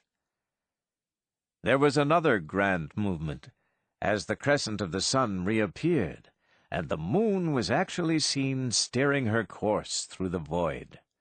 Venus was still shining brilliantly. This second passage of the moon lasted but a moment to the naked eye. As it ceased, my eye fell again on the scene around me. The street, now as distinctly seen as ever, was filled with the population of the village. Along the line of road stretching for a mile from the valley, against the side of the mountain, were 20 wagons bearing travelers or teams from among the hills. All had stopped on their course, impelled, apparently, by unconscious reverence as much as by curiosity, while every face was turned toward heaven, and every eye drank in the majesty of the sight. Women stood in the open street, near me, with streaming eyes and clasped hands, and sobs were audible in different directions. Even the educated and reflecting men at my side continued silent in thought. Several minutes passed before the profound impressions of the spectacle allowed of speech. At such a moment the spirit of man bows in humility before his Maker. The changes of the unwonted light, through whose gradations the full brilliancy of the day was restored, must have been very similar to those by which it had been lost, but they were little noted. I remember, however, marking the instant when I could first distinguish the blades of grass at my feet, and later again watching the shadows of the leaves on the gravel walk. The white lilies in my mother's flower garden were observed by others among the first objects of the vegetation which could be distinguished from the windows of the house. Every living creature was soon rejoicing again in the blessed restoration of light, after that frightful moment of a night at noonday. Men who witness any extraordinary spectacle together are apt, in after times, to find a pleasure in conversing on its impressions. But I do not remember to have ever heard a single being freely communicative on the subject of his individual feelings at the most solemn moment of the eclipse. It would seem as if sensations were aroused too closely connected with the constitution of the spirit to be irreverently and familiarly discussed. I shall only say that I have passed a varied and eventful life, that it has been my fortune to see earth, heavens, ocean, and man in most of their aspects. But never have I beheld any spectacle which so plainly manifested the majesty of the Creator, or so forcibly taught the lesson of humility to man as a total eclipse of the sun.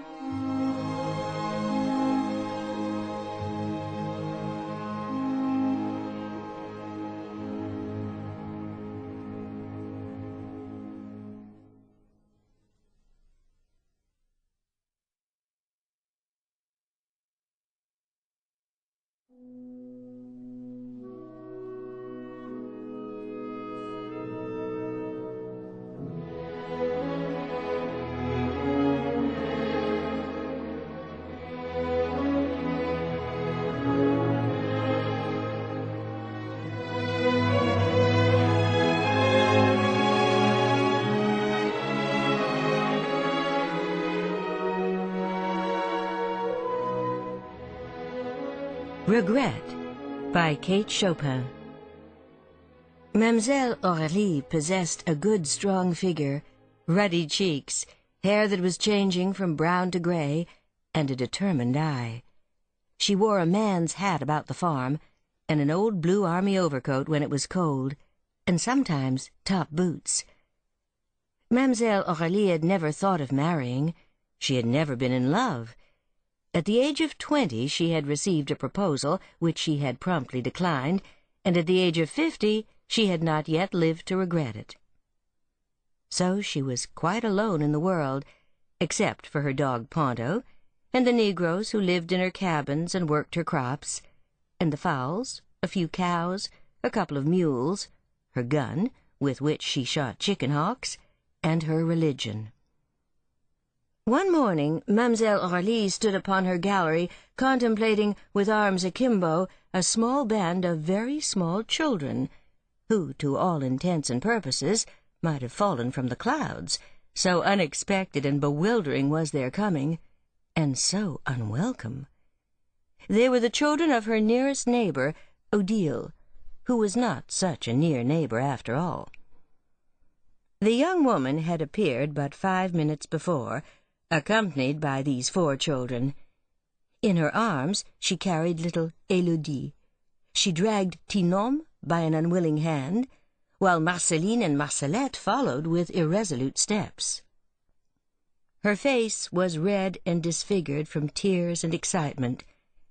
She had been summoned to a neighboring parish by the dangerous illness of her mother. Her husband was away in Texas.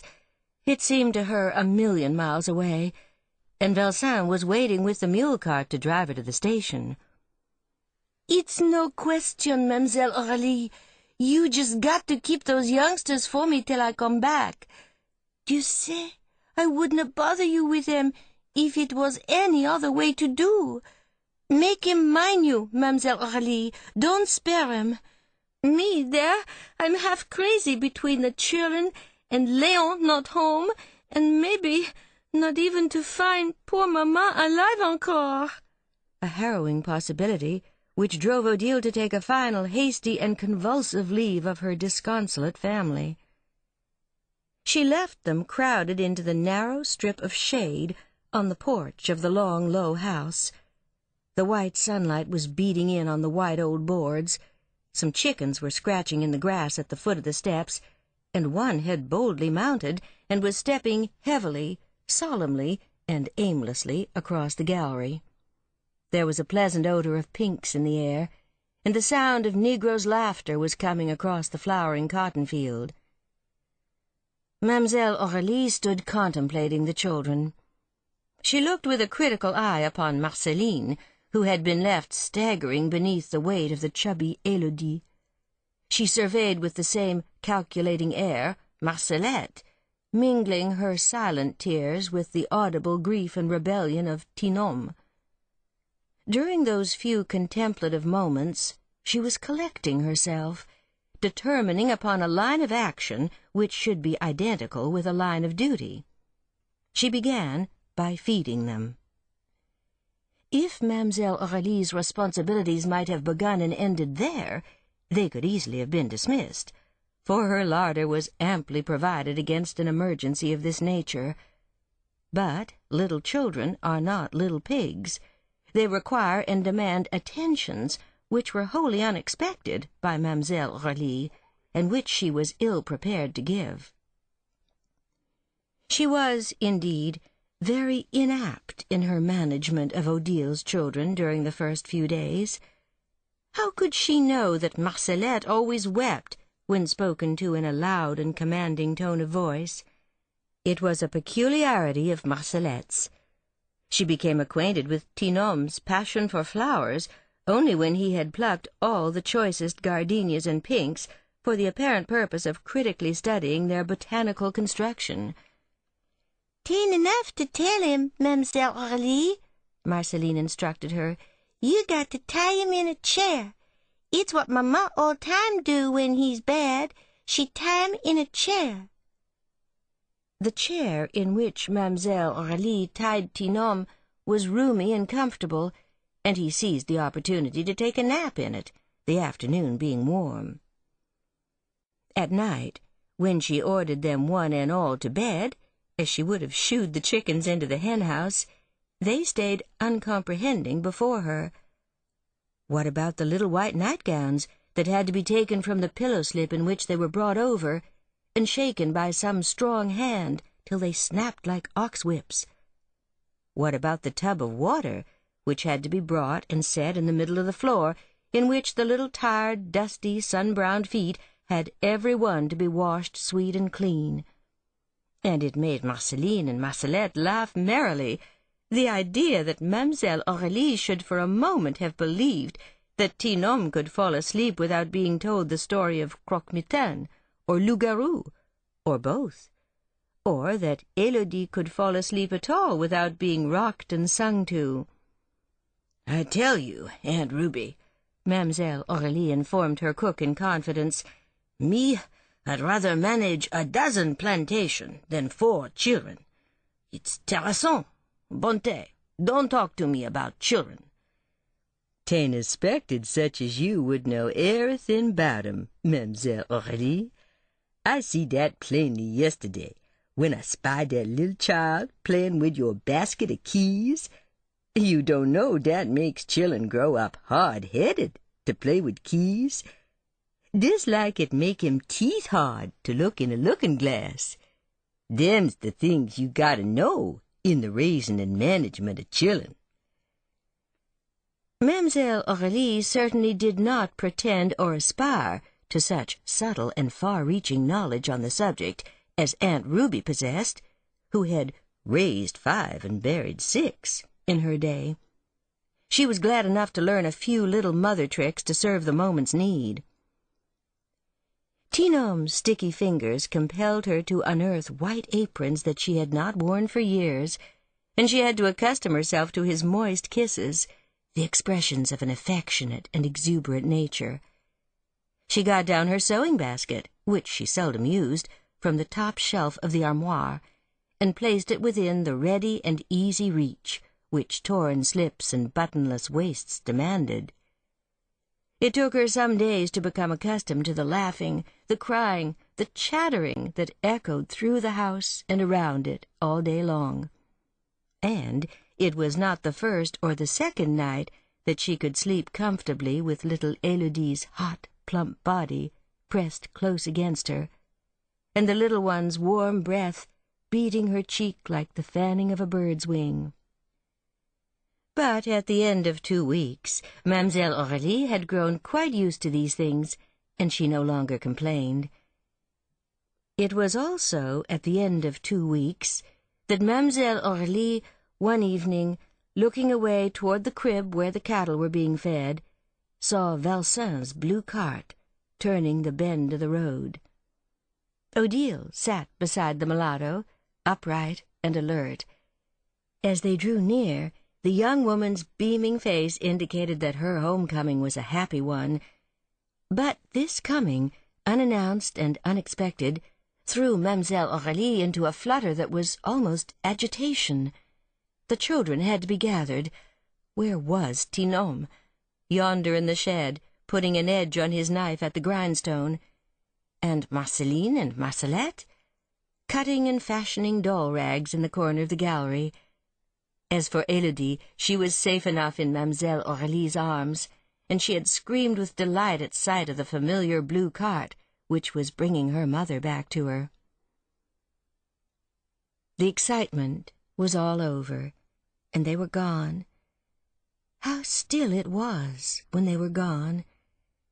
Mademoiselle Aurélie stood upon the gallery, looking and listening. She could no longer see the cart. The red sunset and the blue-gray twilight had together flung a purple mist across the fields and road that hid it from her view. She could no longer hear the wheezing and creaking of its wheels, but she could still faintly hear the shrill, glad voices of the children. She turned into the house. There was much work awaiting her, for the children had left a sad disorder behind them, but she did not at once set about the task of writing it. Mademoiselle Aurélie seated herself beside the table. She gave one slow glance through the room, into which the evening shadows were creeping and deepening around her solitary figure. She let her head fall down upon her bended arm, and began to cry. Oh, but she cried. Not softly, as women often do. She cried like a man, with sobs that seemed to tear her very soul. She did not notice Ponto licking her hand.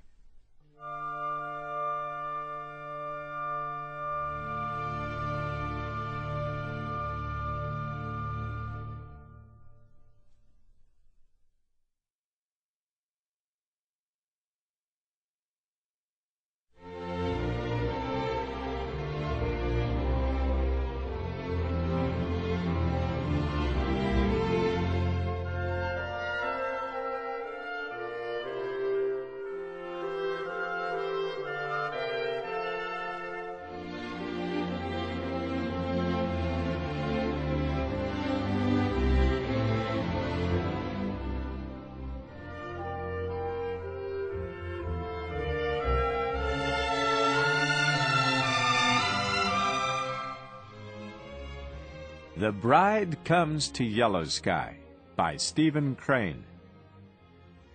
The great Pullman was whirling onward with such dignity of motion that a glance from the window seemed simply to prove that the plains of Texas were pouring eastward. Vast flats of green grass, dull-hued spaces of mesquite and cactus, little groups of frame houses, woods of light and tender trees, all were sweeping into the east, sweeping over the horizon, a precipice. A newly married pair had boarded this coach at San Antonio. The man's face was reddened from many days in the wind and sun, and a direct result of his new black clothes was that his brick-colored hands were constantly performing in a most conscious fashion. From time to time he looked down respectfully at his attire.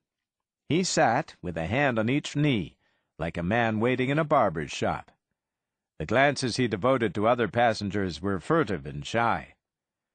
The bride was not pretty, nor was she very young. She wore a dress of blue cashmere, with small reservations of velvet here and there, and with steel buttons abounding. She continually twisted her head to regard her puffed sleeves, very stiff, straight, and high. They embarrassed her. It was quite apparent that she had cooked, and that she expected to cook, dutifully. The blushes caused by the careless scrutiny of some passengers as she had entered the car were strange to see upon this plain, underclass countenance, which was drawn in placid, almost emotionless lines. They were evidently very happy. "Ever been in a parlor car before?" he asked, smiling with delight. "No," she answered. "I never was. It's fine, ain't it?" "Great. And then after a while we'll go forward to the diner and get a big layout. Finest meal in the world. Charge $1. "Oh, do they?" cried the bride. "Charge $1? Why, that's too much for us, ain't it, Jack?" "Not this trip, anyhow," he answered bravely. "We're going to go the whole thing." Later he explained to her about the trains. "You see, it's 1,000 miles from one end of Texas to the other, and this train runs right across it and never stops but 4 times. He had the pride of an owner. He pointed out to her the dazzling fittings of the coach, and in truth her eyes opened wider as she contemplated the sea-green figured velvet, the shining brass, silver, and glass, the wood that gleamed as darkly brilliant as the surface of a pool of oil. At one end a bronze figure sturdily held a support for a separated chamber, and at convenient places on the ceiling were frescoes in olive and silver. To the minds of the pair, their surroundings reflected the glory of their marriage that morning in San Antonio. This was the environment of their new estate, and the man's face in particular beamed with an elation that made him appear ridiculous to the Negro porter. This individual at times surveyed them from afar with an amused and superior grin. On other occasions he bullied them with skill in ways that did not make it exactly plain to them that they were being bullied. He subtly used all the manners of the most unconquerable kind of snobbery. He oppressed them, but of this oppression they had small knowledge, and they speedily forgot that infrequently a number of travelers covered them with stares of derisive enjoyment. Historically, there was supposed to be something infinitely humorous in their situation. "We are due in Yellow Sky at 3:42, he said, looking tenderly into her eyes. "Oh, are we?" she said, as if she had not been aware of it. To evince surprise at her husband's statement was part of her wifely amiability. She took from a pocket a little silver watch, and as she held it before her and stared at it with a frown of attention, the new husband's face shone. "I bought it in San Antone from a friend of mine," he told her gleefully. "It's 17 minutes past 12, she said, looking up at him with a kind of shy and clumsy coquetry. A passenger, noting this play, grew excessively sardonic, and winked at himself in one of the numerous mirrors. At last they went to the dining car. 2 rows of Negro waiters in glowing white suits surveyed their entrance with the interest and also the equanimity of men who had been forewarned. The pair fell to the lot of a waiter who happened to feel pleasure in steering them through their meal. He viewed them with the manner of a fatherly pilot, his countenance radiant with benevolence. The patronage, entwined with the ordinary deference, was not plain to them. And yet, as they returned to their coach, they showed in their faces a sense of escape. To the left, miles down a long purple slope, was a little ribbon of mist where moved the keening Rio Grande. The train was approaching it at an angle, and the apex was yellow sky. Presently it was apparent that, as the distance from yellow sky grew shorter, the husband became commensurately restless. His brick-red hands were more insistent in their prominence. Occasionally he was even rather absent-minded and far away when the bride leaned forward and addressed him.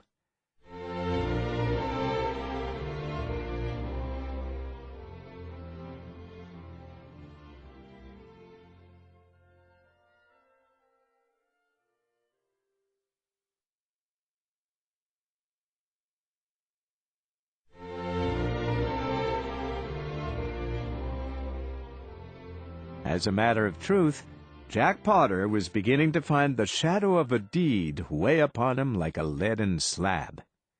He, the town marshal of Yellow Sky, a man known, liked, and feared in his corner, a prominent person, had gone to San Antonio to meet a girl he believed he loved, and there, after the usual prayers, had actually induced her to marry him without consulting Yellow Sky for any part of the transaction. He was now bringing his bride before an innocent and unsuspecting community. Of course, people in Yellow Sky married as it pleased them, in accordance with the general custom, but such was Potter's thought of his duty to his friends, or of their idea of his duty, or of an unspoken form which does not control men in these matters, that he felt he was heinous. He had committed an extraordinary crime. Face to face with this girl in San Antonio, and spurred by his sharp impulse, he had gone headlong over all the social hedges. At San Antonio he was like a man hidden in the dark. A knife to sever any friendly duty, any form, was easy to his hand in that remote city. But the hour of Yellow Sky, the hour of daylight, was approaching. He knew full well that his marriage was an important thing to his town. It could only be exceeded by the burning of the new hotel. His friends could not forgive him. Frequently he had reflected on the advisability of telling them by telegraph, but a new cowardice had been upon him. He feared to do it. And now the train was hurrying him toward a scene of amazement, glee, and reproach. He glanced out of the window at the line of haze swinging slowly in towards the train. Yellow Sky had a kind of brass band, which played painfully to the delight of the populace. He laughed without heart as he thought of it. If the citizens could dream of his prospective arrival with his bride, they would parade the band at the station, and escort them, amid cheers and laughing congratulations, to his adobe home. He resolved that he would use all the devices of speed and plainscraft in making the journey from the station to his house. Once within that safe citadel, he could issue some sort of a vocal bulletin, and then not go among the citizens until they had time to wear off a little of their enthusiasm. The bride looked anxiously at him. "What's worrying you, Jack?" He laughed again. "I'm not worrying, girl. I'm only thinking of Yellow Sky." She flushed in comprehension. A sense of mutual guilt invaded their minds and developed a finer tenderness. They looked at each other with eyes softly aglow. But Potter often laughed the same nervous laugh. The flush upon the bride's face seemed quite permanent. The traitor to the feelings of yellow sky narrowly watched the speeding landscape. "We're nearly there," he said. Presently the porter came and announced the proximity of Potter's home. He held a brush in his hand, and with all his airy superiority gone, he brushed Potter's new clothes as the latter slowly turned this way and that way. Potter fumbled out a coin and gave it to the porter as he had seen others do. It was a heavy and muscle-bound business, as that of a man shoeing his first horse. The porter took their bag, and as the train began to slow, they moved forward to the hooded platform of the car. Presently the two engines and their long string of coaches rushed into the station of Yellow Sky. "They have to take water here," said Potter from a constricted throat and in mournful cadence, as one announcing death. Before the train stopped, his eye had swept the length of the platform, and he was glad and astonished to see there was none upon it but the station agent, who, with a slightly hurried and anxious air, was walking toward the water tanks. When the train had halted, the porter alighted first, and placed in position a little temporary step. "Come on, girl," said Potter hoarsely. As he helped her down, they each laughed on a false note. He took the bag from the Negro and bade his wife cling to his arm. As they slunk rapidly away, his hangdog glance perceived that they were unloading the two trunks, and also that the station agent, far ahead near the baggage car, had turned and was running toward him, making gestures. He laughed and groaned as he laughed when he noted the first effect of his marital bliss upon Yellow Sky. He gripped his wife's arm firmly to his side, and they fled. Behind them, the porter stood chuckling fatuously. The California Express on the Southern Railway was due at Yellow Sky in 21 minutes. There were 6 men at the bar of the Weary Gentleman's Saloon. One was a drummer, who talked a great deal and rapidly. 3 were Texans, who did not care to talk at that time. And 2 were Mexican sheep-herders, who did not talk as a general practice in the Weary Gentleman's Saloon. The barkeeper's dog lay on the boardwalk that crossed in front of the door. His head was on his paws, and he glanced drowsily here and there with the constant vigilance of a dog that is kicked on occasion. Across the sandy street were some vivid green grass plots, so wonderful in appearance amid the sands that burned near them in a blazing sun, that they caused a doubt in the mind. They exactly resembled the grass mats used to represent lawns on the stage. At the cooler end of the railway station, a man without a coat sat in a tilted chair and smoked his pipe. The fresh-cut bank of the Rio Grande circled near the town, and there could be seen beyond it a great plum-colored plain of mesquite. Save for the busy drummer and his companions in the saloon, Yellow Sky was dozing. The newcomer leaned gracefully upon the bar and recited many tales with the confidence of a bard who has come upon a new field. And at the moment that the old man fell downstairs with the bureau in his arms, the old woman was coming up with 2 scuttles of coal, and of course— The drummer's tale was interrupted by a young man who suddenly appeared in the open door. He cried, "Scratchy Wilson's drunk, and has turned loose with both hands." The 2 Mexicans at once set down their glasses and faded out of the rear entrance of the saloon. The drummer, innocent and jocular, answered, "All right, old man, suppose he has. Come in and have a drink, anyhow." But the information had made such an obvious cleft in every skull in the room that the drummer was obliged to see its importance. All had become instantly solemn. "Say," said he, mystified, "what is this?" His 3 companions made the introductory gesture of eloquent speech, but the young man at the door forestalled them. "It means, my friend," he answered as he came into the saloon, that for the next 2 hours this town won't be a health resort." The barkeeper went to the door and locked and barred it. Reaching out of the window, he pulled in heavy wooden shutters and barred them. Immediately a solemn, chapel-like gloom was upon the place. The drummer was looking from one to another. "But say," he cried, "what is this, anyhow? You don't mean there's going to be a gunfight?" "Don't know whether there'll be a fight or not," answered one man grimly, "but there'll be some shooting. Some good shooting." The young man who had warned them waved his hand. "Oh, there'll be a fight fast enough if anyone wants it. Anybody can get a fight out there in the street. There's a fight just waiting."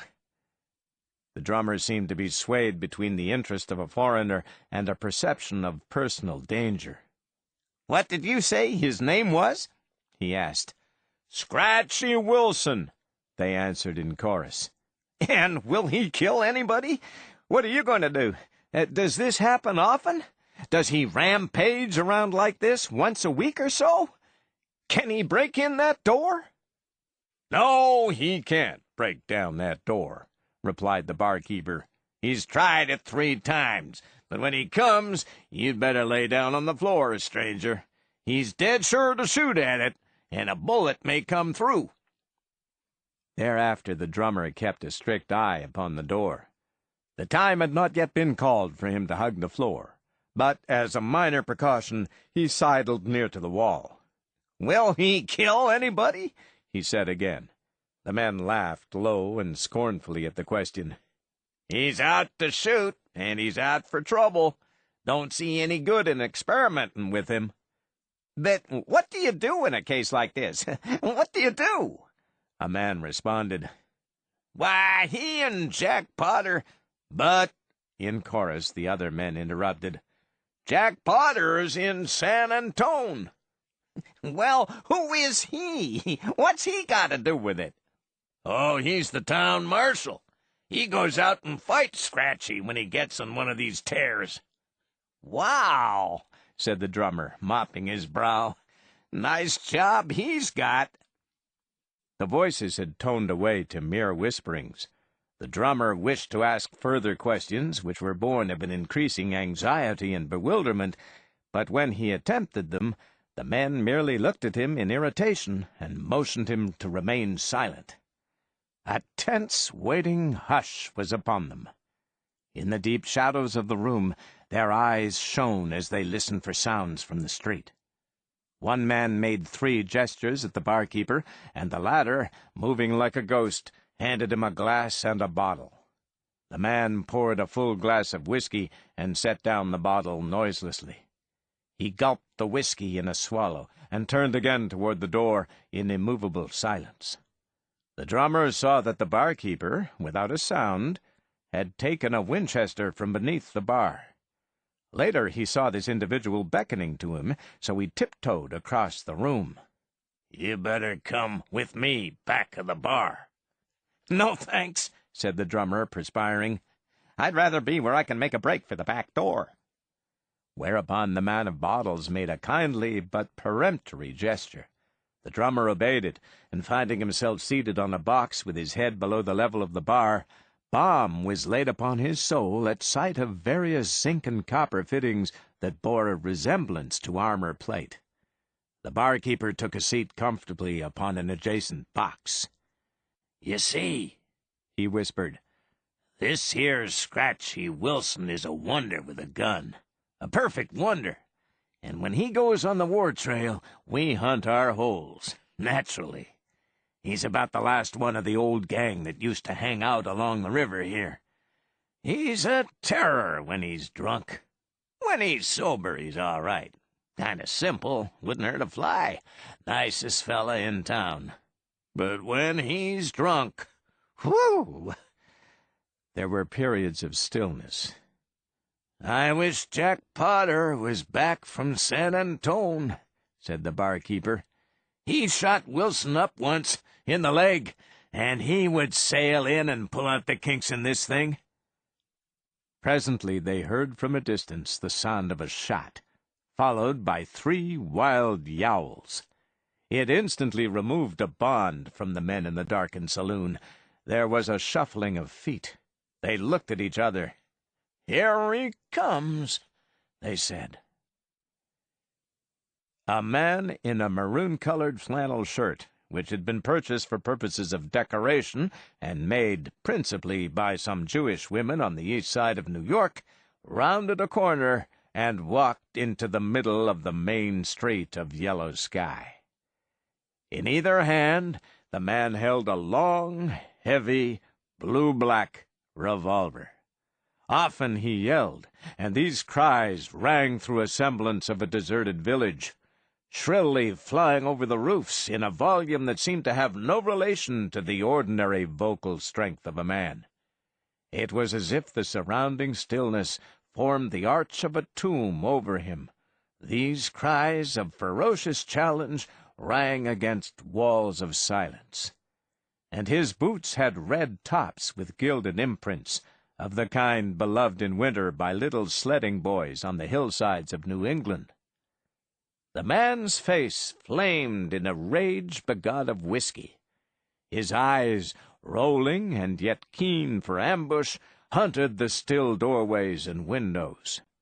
He walked with the creeping movement of the midnight cat. As it occurred to him, he roared menacing information. The long revolvers in his hands were as easy as straws. They were moved with an electric swiftness. The little fingers of each hand played sometimes in a musician's way.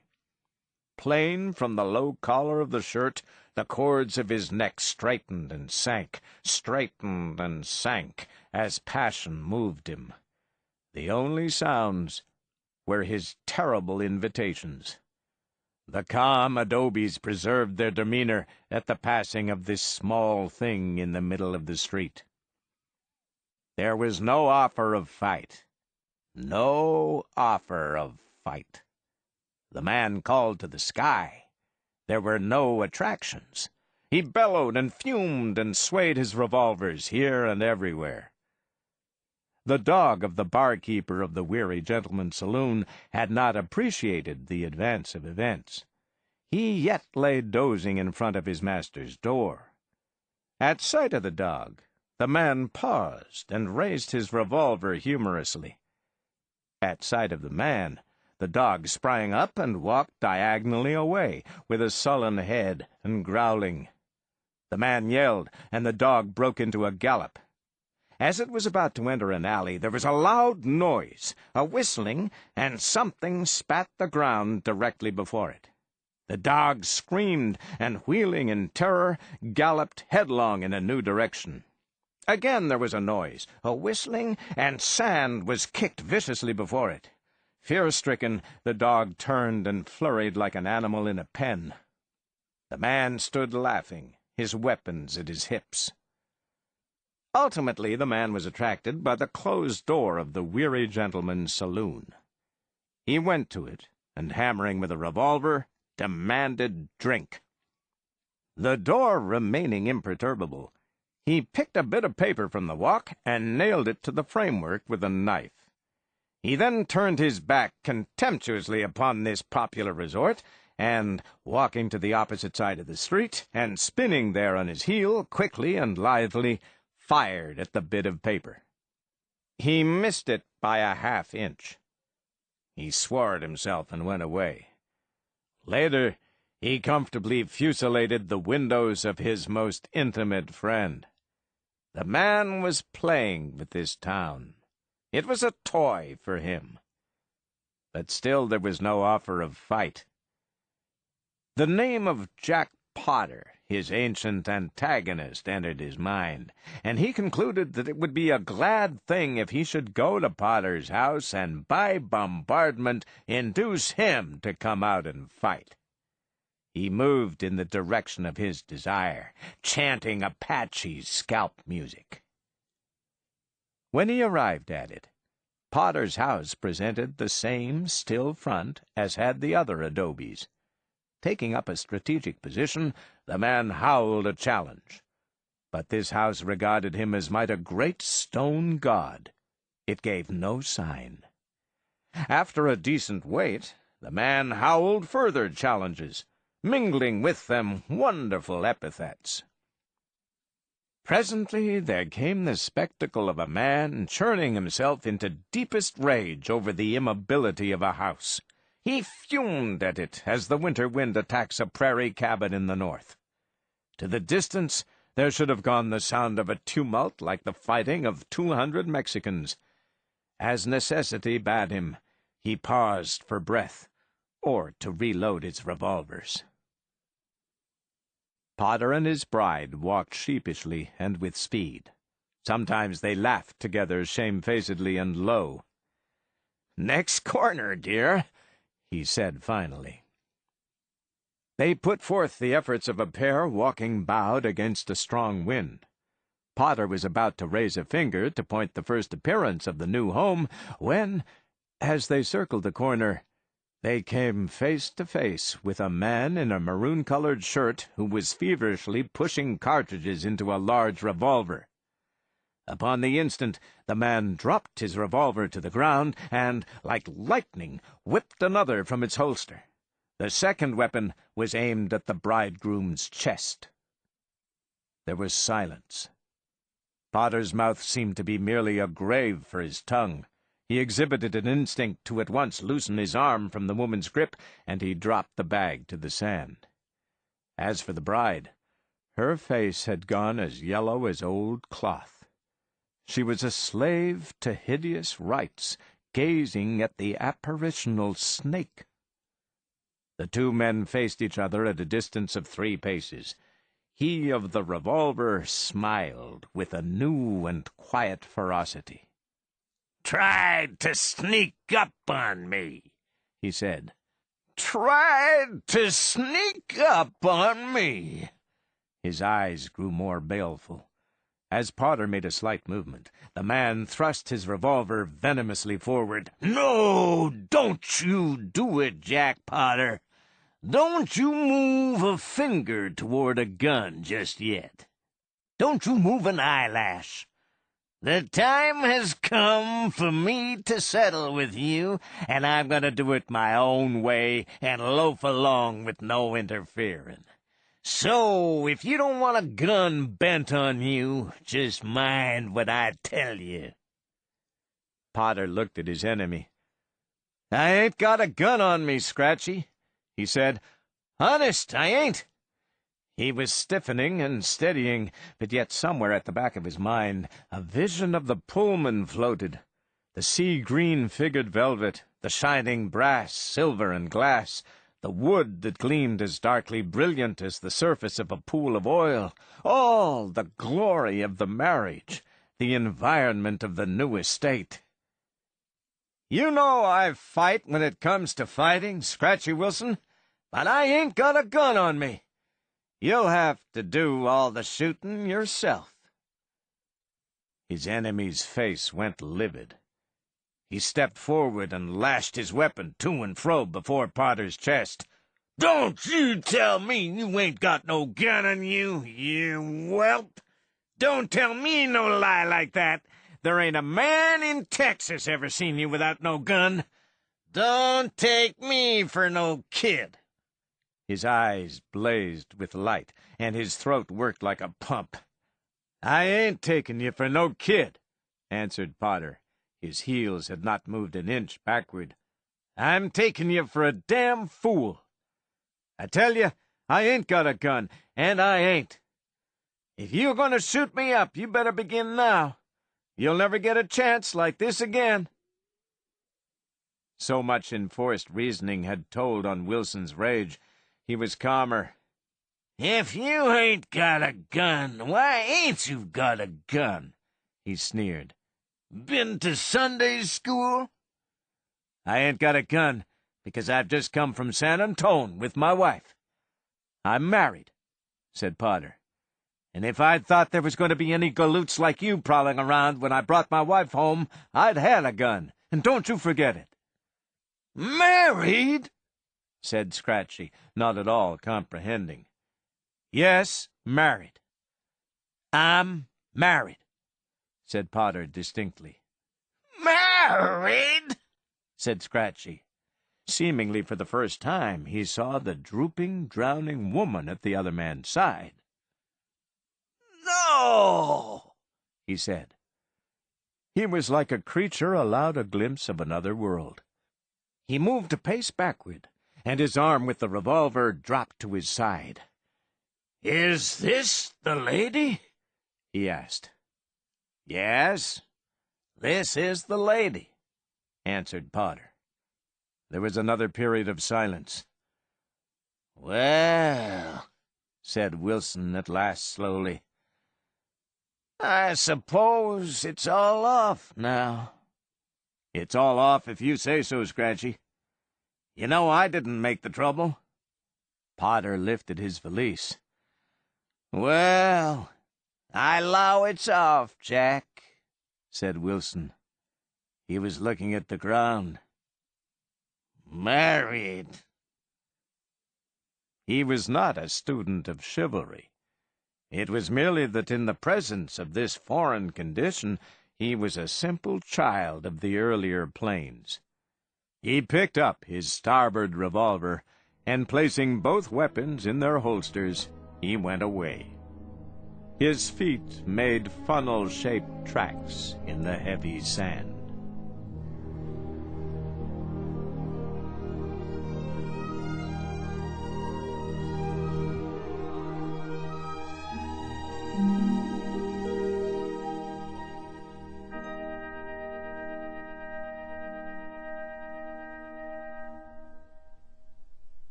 The Cop and the Anthem by O. Henry.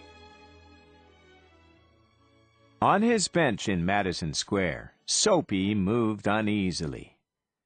When wild goose honk high of nights, and when women without sealskin coats grow kind to their husbands, and when Soapy moves uneasily on his bench in the park, you may know that winter is near at hand. A dead leaf fell in Soapy's lap.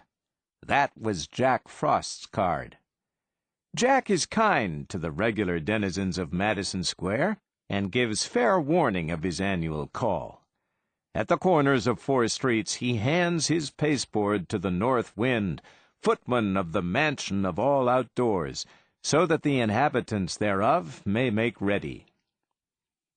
Soapy's mind became cognizant of the fact that the time had come for him to resolve himself into a singular committee of ways and means to provide against the coming rigor, and therefore he moved uneasily on his bench. The hibernatorial ambitions of Soapy were not of the highest.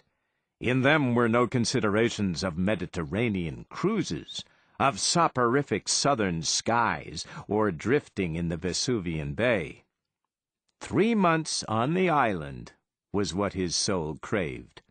3 months of assured board and bed and congenial company, safe from Boreas and bluecoats, seemed to Soapy the essence of things desirable. For years the hospitable Blackwells had been his winter quarters.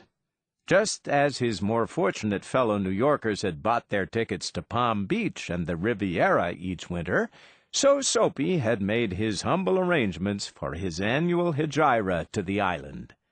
And now the time was come. On the previous night, 3 Sabbath newspapers, distributed beneath his coat, about his ankles, and over his lap, had failed to repulse the cold as he slept on his bench near the spurting fountain in the ancient square. So the island loomed large and timely in Soapy's mind. He scorned the provisions made in the name of charity for the city's dependents. In Soapy's opinion, the law was more benign than philanthropy. There was an endless round of institutions, municipal and eleemosynary, on which he might set out and receive lodging and food accordant with the simple life. But to one of Soapy's proud spirit, the gifts of charity are encumbered. If not in coin, you must pay in humiliation of spirit for every benefit received at the hands of philanthropy. As Caesar had his Brutus, every bed of charity must have its toll of a bath, every loaf of bread its compensation of a private and personal inquisition. Wherefore, it is better to be a guest of the law, which, though conducted by rules, does not meddle unduly with a gentleman's private affairs. Soapy, having decided to go to the island, at once set about accomplishing his desire. There were many easy ways of doing this. The pleasantest was to dine luxuriously at some expensive restaurant, and then, after declaring insolvency, be handed over quietly and without uproar to a policeman. An accommodating magistrate would do the rest. Soapy left his bench and strolled out of the square and across the level sea of asphalt where Broadway and Fifth Avenue flow together. Up Broadway he turned, and halted at a glittering cafe, where are gathered together nightly the choicest products of the grape, the silkworm, and the protoplasm. Soapy had confidence in himself from the lowest button of his vest upward. He was shaven, and his coat was decent, and his neat black, ready-tied four-in-hand had been presented to him by a lady missionary on Thanksgiving Day. If he could reach a table in the restaurant unsuspected, success would be his. The portion of him that would show above the table would raise no doubt in the waiter's mind. A roasted mallard duck, thought Soapy, would be about the thing, with a bottle of Chablis, and then camembert, a demi-tasse, and a cigar. $1 for the cigar would be enough. The total would not be so high as to call forth any supreme manifestation of revenge from the cafe management, and yet the meat would leave him filled and happy for the journey to his winter refuge.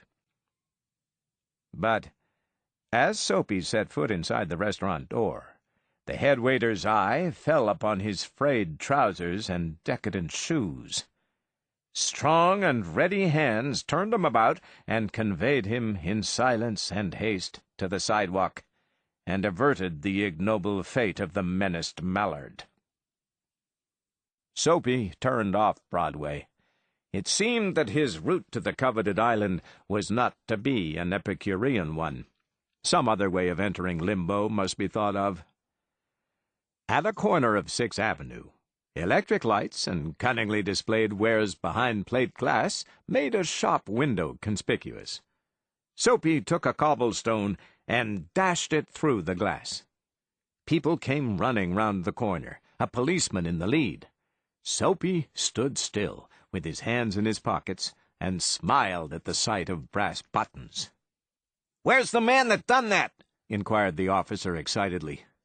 "Don't you figure out that I might have had something to do with it?" said Soapy, not without sarcasm, but friendly, as one greets good fortune. The policeman's mind refused to accept Soapy even as a clue. Men who smash windows do not remain to parley with the law's minions. They take to their heels. The policeman saw a man halfway down the block running to catch a car. With drawn club, he joined in the pursuit. Soapy, with disgust in his heart, loafed along, twice unsuccessful. On the opposite side of the street was a restaurant of no great pretensions. It catered to large appetites and modest purses. Its crockery and atmosphere were thick, its soup and napery thin. Into this place Soapy took his accusive shoes and telltale trousers without challenge. At a table he sat and consumed beefsteak, flapjacks, doughnuts, and pie. And then to the waiter he betrayed the fact that the minutest coin and himself were strangers. "Now get busy and call a cup," said Soapy, "and don't keep a gentleman waiting." "No cop for yous," said the waiter with a voice like butter cakes and an eye like the cherry in a Manhattan cocktail. "Hey, Con!" Neatly upon his left ear on the callous pavement, 2 waiters pitched Soapy. He arose, joint by joint, as a carpenter's rule opens, and beat the dust from his clothes. Arrest seemed but a rosy dream. The island seemed very far away. A policeman who stood before a drugstore 2 doors away laughed and walked down the street. 5 blocks Soapy traveled before his courage permitted him to woo capture again. This time the opportunity presented what he fatuously termed to himself a cinch. A young woman of a modest and pleasing guise was standing before a show window, gazing with sprightly interest at its display of shaving mugs and inkstands, and 2 yards from the window a large policeman of severe demeanor leaned against a water plug. It was Soapy's design to assume the role of the despicable and execrated masher. The refined and elegant appearance of his victim, and the contiguity of the conscientious cop, encouraged him to believe that he would soon feel the pleasant official clutch upon his arm that would ensure his winter quarters of the tight little isle. Soapy straightened the lady missionary's ready-made tie, dragged his shrinking cuffs into the open, set his hat at a killing cant, and sidled toward the young woman.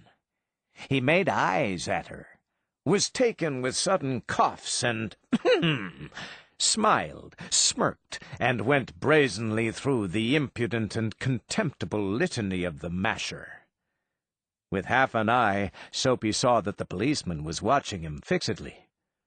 The young woman moved away a few steps, and again bestowed her absorbed attention upon the shaving mugs. Soapy followed, boldly stepping to her side, raised his hat, and said, "Ah, there, Bedelia! Don't you want to come and play in my yard?" The policeman was still looking. The persecuted young woman had but to beckon a finger, and Soapy would be practically en route for his insular haven. Already he imagined he could feel the cozy warmth of the station house. The young woman faced him and, stretching out a hand, caught Soapy's coat sleeve. "Sure, Mike," she said joyfully, "if you'll blow me to a pail of suds. I'd have spoke to you sooner, but the cop was watching." With the young woman playing the clinging ivy to his oak, Soapy walked past the policeman, overcome with gloom. He seemed doomed to liberty. At the next corner, he shook off his companion and ran. He halted in the district where by night are found the lightest streets, hearts, vows, and librettos. Women in furs and men in greatcoats moved gaily in the wintry air. A sudden fear seized Soapy that some dreadful enchantment had rendered him immune to arrest. The thought brought a little of panic upon it, and when he came upon another policeman lounging grandly in front of a transplendent theater, he caught at the immediate straw of disorderly conduct.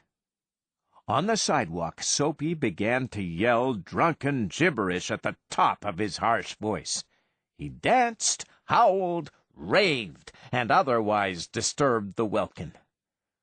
The policeman twirled his club, turned his back to Soapy, and remarked to his citizen, "'Tis one of them Yale lads celebrating the goose egg they give to the Hartford College. Noisy, but no harm. We've instructions to lave 'em be." Disconsolate, Soapy ceased his unavailing racket. Would never a policeman lay hands on him?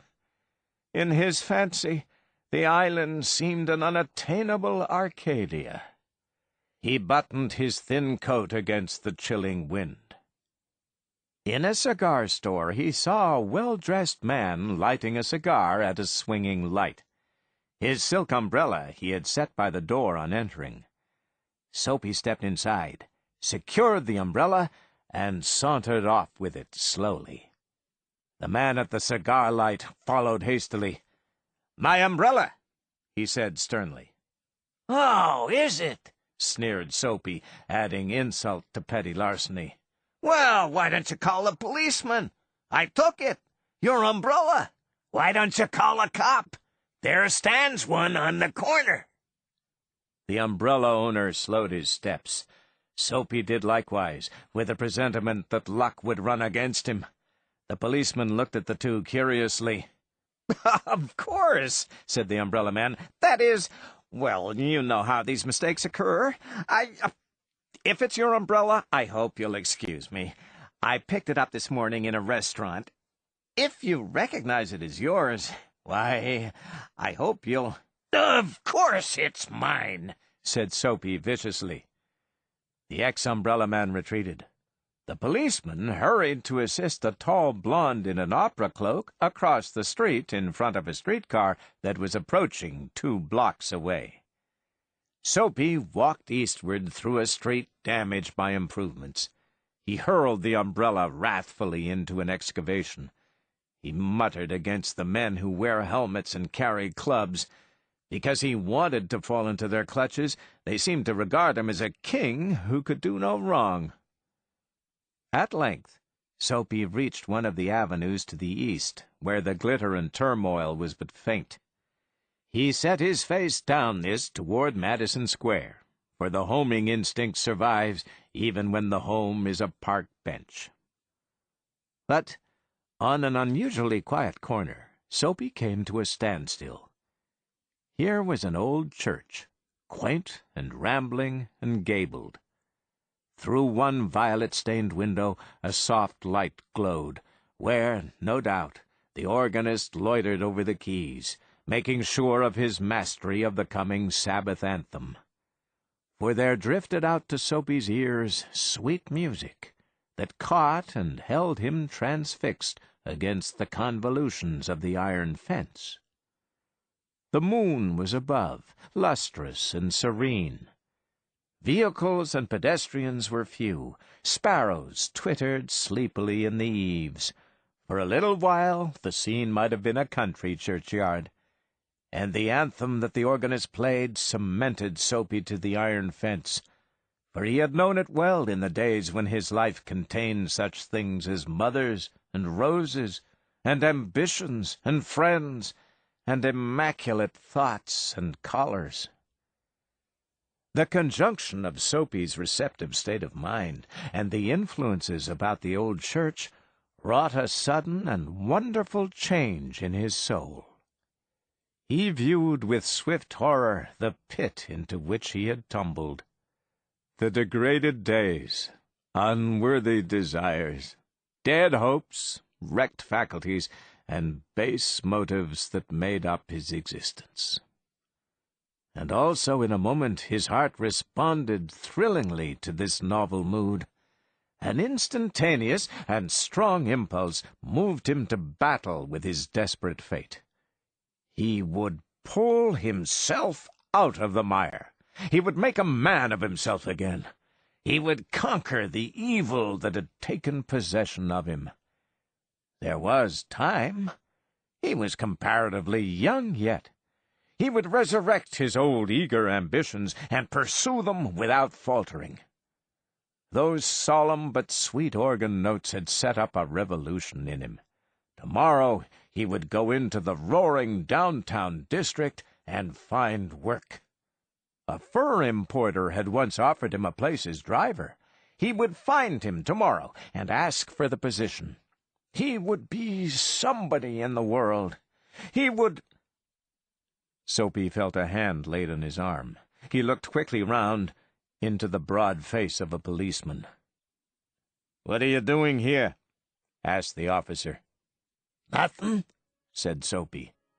"Then come along," said the policeman. 3 months on the island," said the magistrate in the police court the next morning.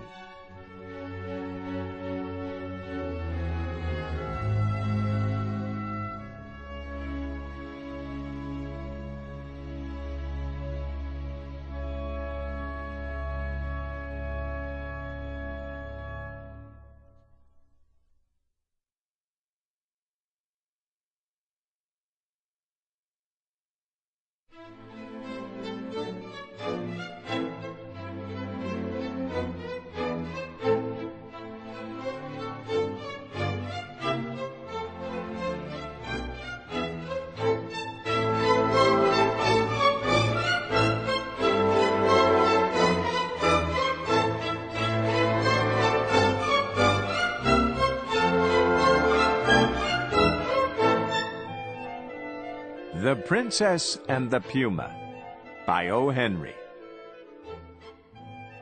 There had to be a king and queen, of course. The king was a terrible old man who wore 6-shooters and spurs, and shouted in such a tremendous voice that the rattlers on the prairie would run into their holes under the prickly pear. Before there was a royal family, they called the man Whispering Ben. When he came to own 50,000 acres of land and more cattle than he could count, they called him O'Donnell the Cattle King. The queen had been a Mexican girl from Laredo.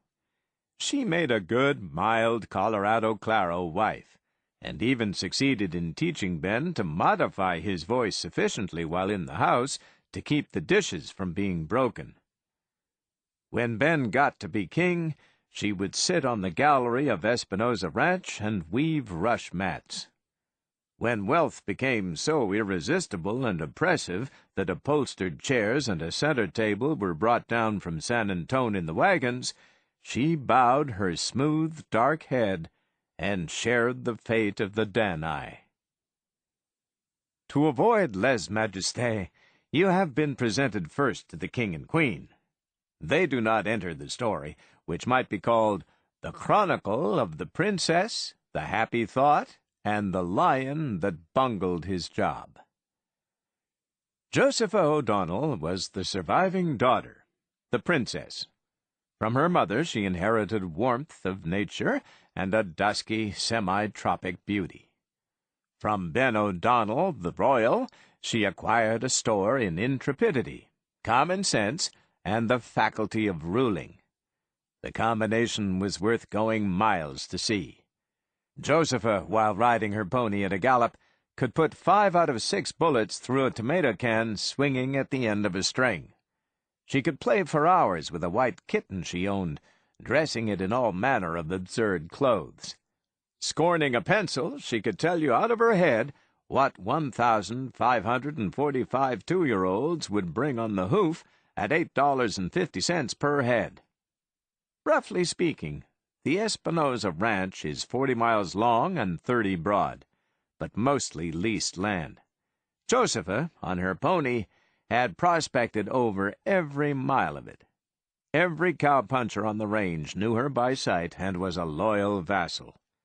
Ripley Givens, foreman of one of the Espinosa outfits, saw her one day and made up his mind to form a royal matrimonial alliance. Presumptuous? No. In those days, in the Nueces country, a man was a man. And after all, the title of Cattle King does not presuppose blood royal.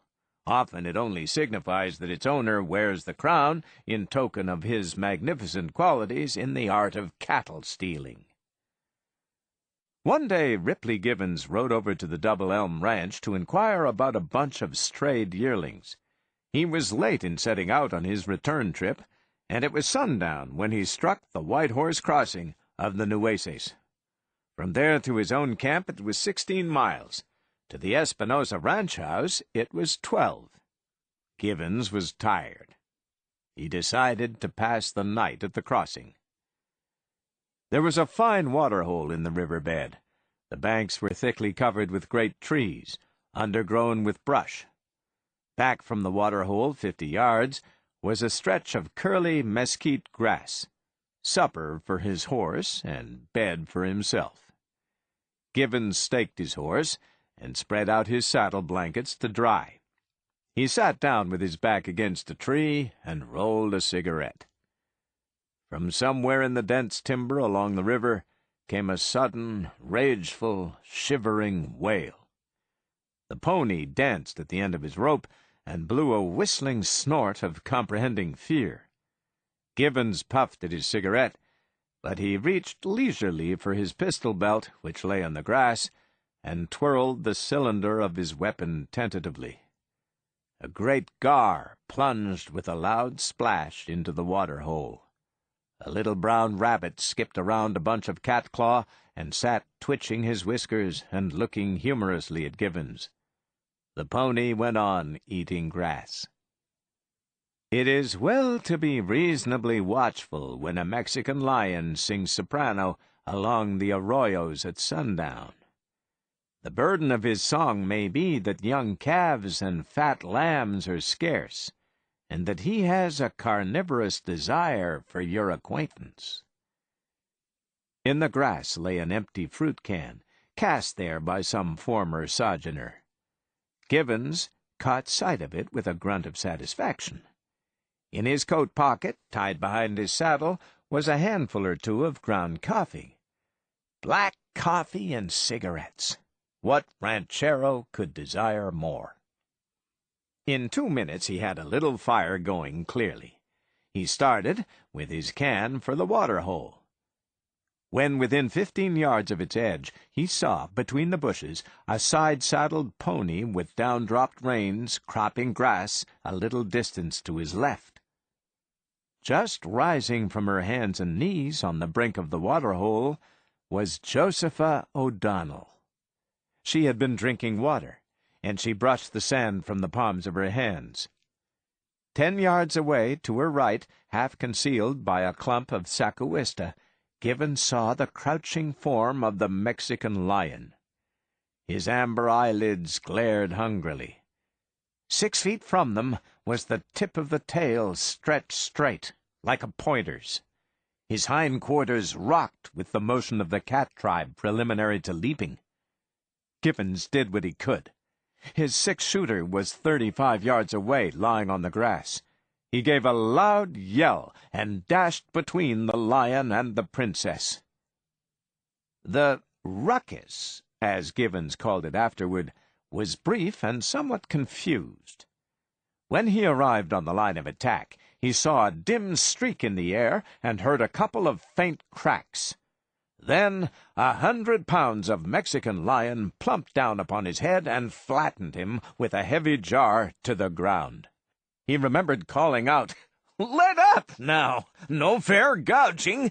And then he crawled from under the lion like a worm, with his mouth full of grass and dirt, and a big lump on the back of his head where it had struck the root of a water elm. The lion lay motionless. Givens, feeling aggrieved and suspicious of fouls, shook his fist at the lion and shouted, "I'll wrestle you again for 20!" And then he got back to himself. Josepha was standing in her tracks, quietly reloading her silver-mounted .38. It had not been a difficult shot.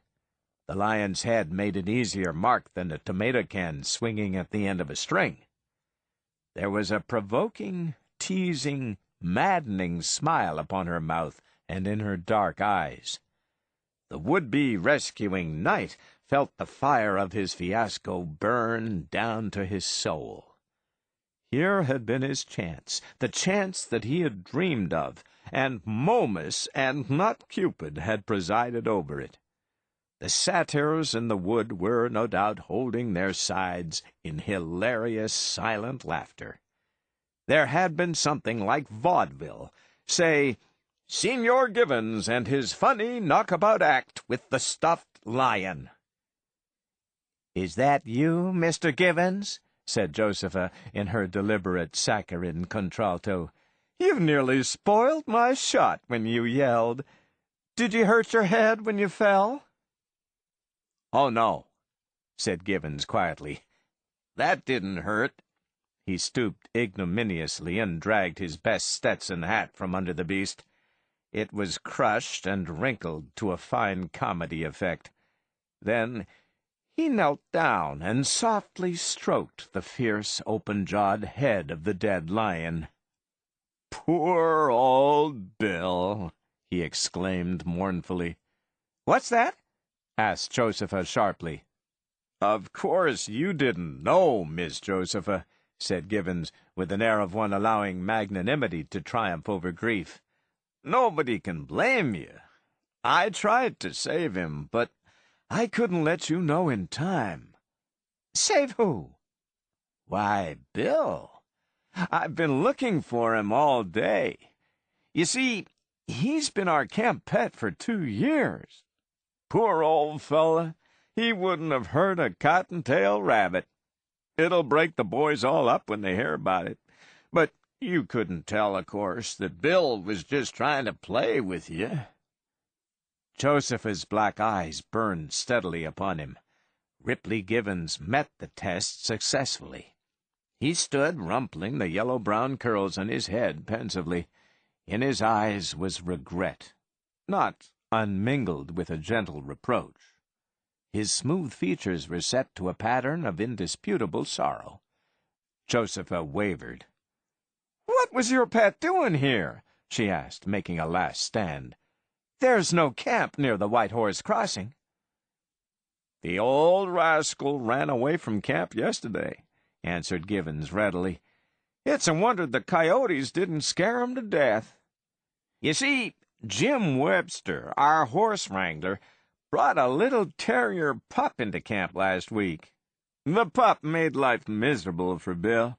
He used to chase him around and chew his hind legs for hours at a time. Every night, when bedtime came, Bill would sneak under one of the boys' blankets and sleep to keep the pup from finding him. I reckon he must have been worried pretty desperate, or he wouldn't have run away. He was always afraid to get out of sight of camp." Josepha looked at the body of the fierce animal. Givens gently patted one of the formidable paws that could have killed a yearling calf with one blow. Slowly a red flush widened upon the dark olive face of the girl. Was it the signal of shame of the true sportsman who has brought down ignoble quarry? Her eyes grew softer, and the lowered lids drove away all their bright mockery. "I'm very sorry," she said humbly, "but he looked so big and jumped so high that—" "Poor old Bill was hungry," interrupted Givens in quick defense of the deceased. "We always made him jump for his supper in camp. He would lie down and roll over for a piece of meat. When he saw you, he thought he was going to get something to eat from you." Suddenly Josepha's eyes opened wide. "I might have shot you," she exclaimed. "You ran right in between.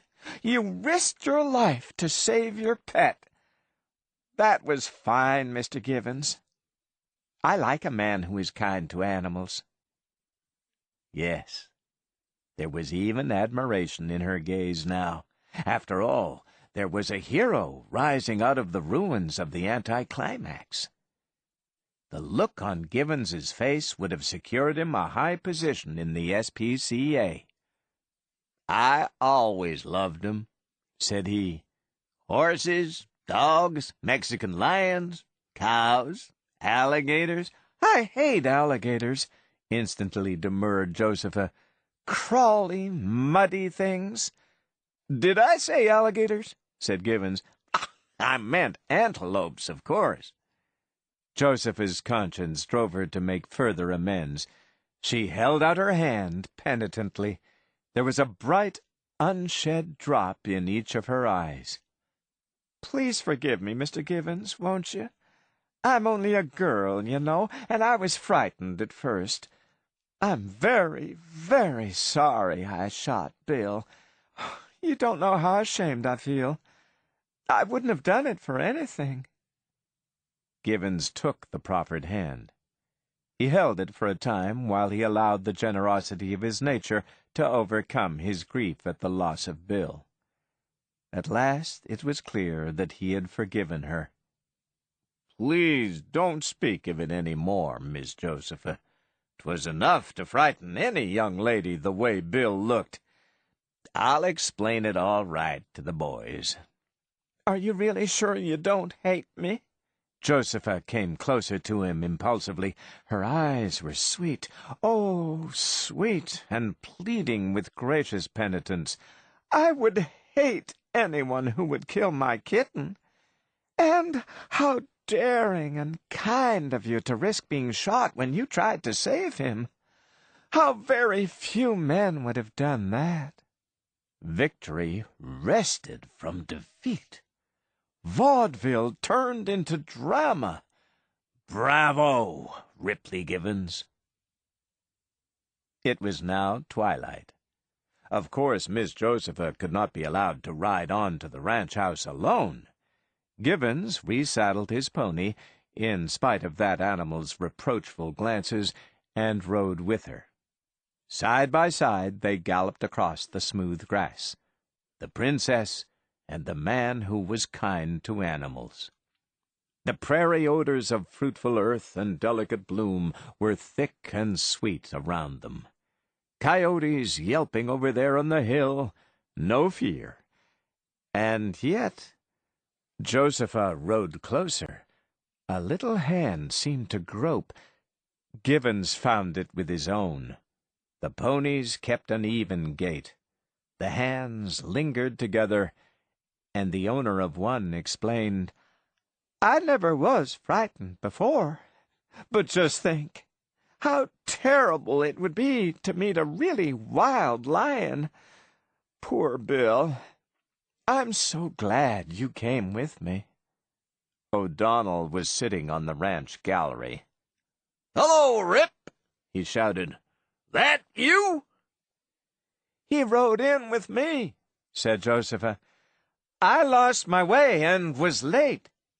"Much obliged," called the Cattle King. "Stop over, Rip, and ride to camp in the morning." But Givens would not. He would push on to camp. There was a bunch of steers to start off on the trail at daybreak. He said good night and trotted away. An hour later, when the lights were out, Josepha, in her night-robe, came to her door and called to the king in his own room across the brick-paved hallway. "Say, Pop, you know that old Mexican lion they call the gotcha-eared devil? The one that killed Gonzales, Mr. Martin sheepherder, and about 50 calves on the Salado Range? Well, I settled his hash this afternoon over at the White Horse Crossing. Put 2 balls in his head with my .38 while he was on the jump. I knew him by the slice gone from his left ear that old Gonzales cut off with his machete. You couldn't have made a better shot yourself, Daddy." "Bully for you!" thundered Whispering Ben from the darkness of the royal chamber.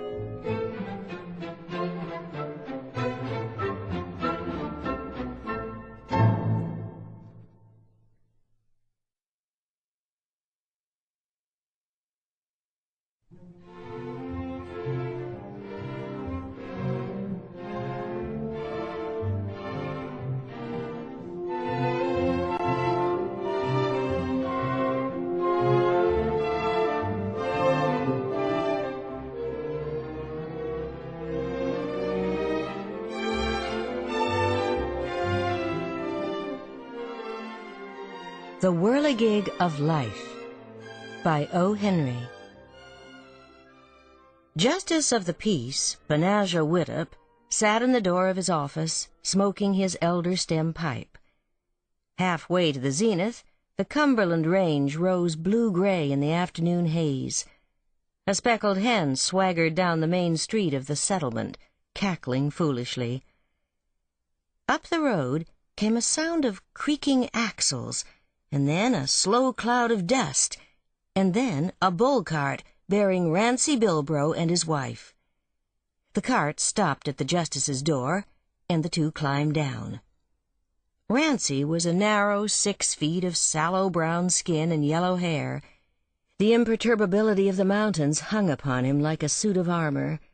The woman was calicoed, angled, snuff-brushed, and weary with unknown desires. Through it all gleamed a faint protest of cheated youth, unconscious of its loss. The Justice of the Peace slipped his feet into his shoes, for the sake of dignity, and moved to let them enter. "We all," said the woman, in a voice like the wind blowing through pine boughs, wants a divorce." She looked at Rancy to see if he noted any flaw or ambiguity or evasion or partiality or self-partisanship in her statement of their business. "A divorce," repeated Rancy, with a solemn nod. "We all can't get along together nohow. It's lonesome enough for to live in the mountains when a man and a woman cares for one another. But when she's a-spittin' like a wild cat, or a-sullenin' like a hoot owl in the cabin, a man ain't got no call to live with her." "When he's a no-count varmint," said the woman, "without any especial warmth, a-traipsin' along of scalawags and moonshiners, and a-layin' on his back pizeneth corn whiskey, and a-pesterin' folks with a pack of hungry, triflin' hounds to feed. When she keeps a-throwin' skillet lids," came Rancy's antiphony, "and slings boilin' water on the best coon dog in the Cumberlands, and sets herself agin cookin' a man's victuals, and keeps him awake o' nights, accusin' him of a-sight of doin's. When he's allers a-fightin' the revenues, and gets a hard name in the mountains for a mean man, who's gwine to be able fur to sleep o' nights?" The justice of the peace stirred deliberately to his duties. He placed his one chair and a wooden stool for his petitioners. He opened his book of statutes on the table and scanned the index. Presently he wiped his spectacles and shifted his inkstand. "The law and the statutes," said he, "are silent on the subject of divorce as fur as the jurisdiction of this court air concerned. But, according to equity, in the Constitution, in the Golden Rule, it's a bad bargain that can't run both ways. If a justice of the peace can marry a couple, it's plain that he is bound to be able to divorce 'em. This here office will issue a decree of divorce and abide by the decision of the Supreme Court to hold it good." Rancy Bilbro drew a small tobacco bag from his trousers pocket. Out of this he shook upon the table a $5 note. "Sold a bear skin and 2 foxes for that," he remarked. "It's all the money we got." "The regular price of a divorce in this court," said the justice, "air $5. He stuffed the bill into the pocket of his homespun vest with a deceptive air of indifference.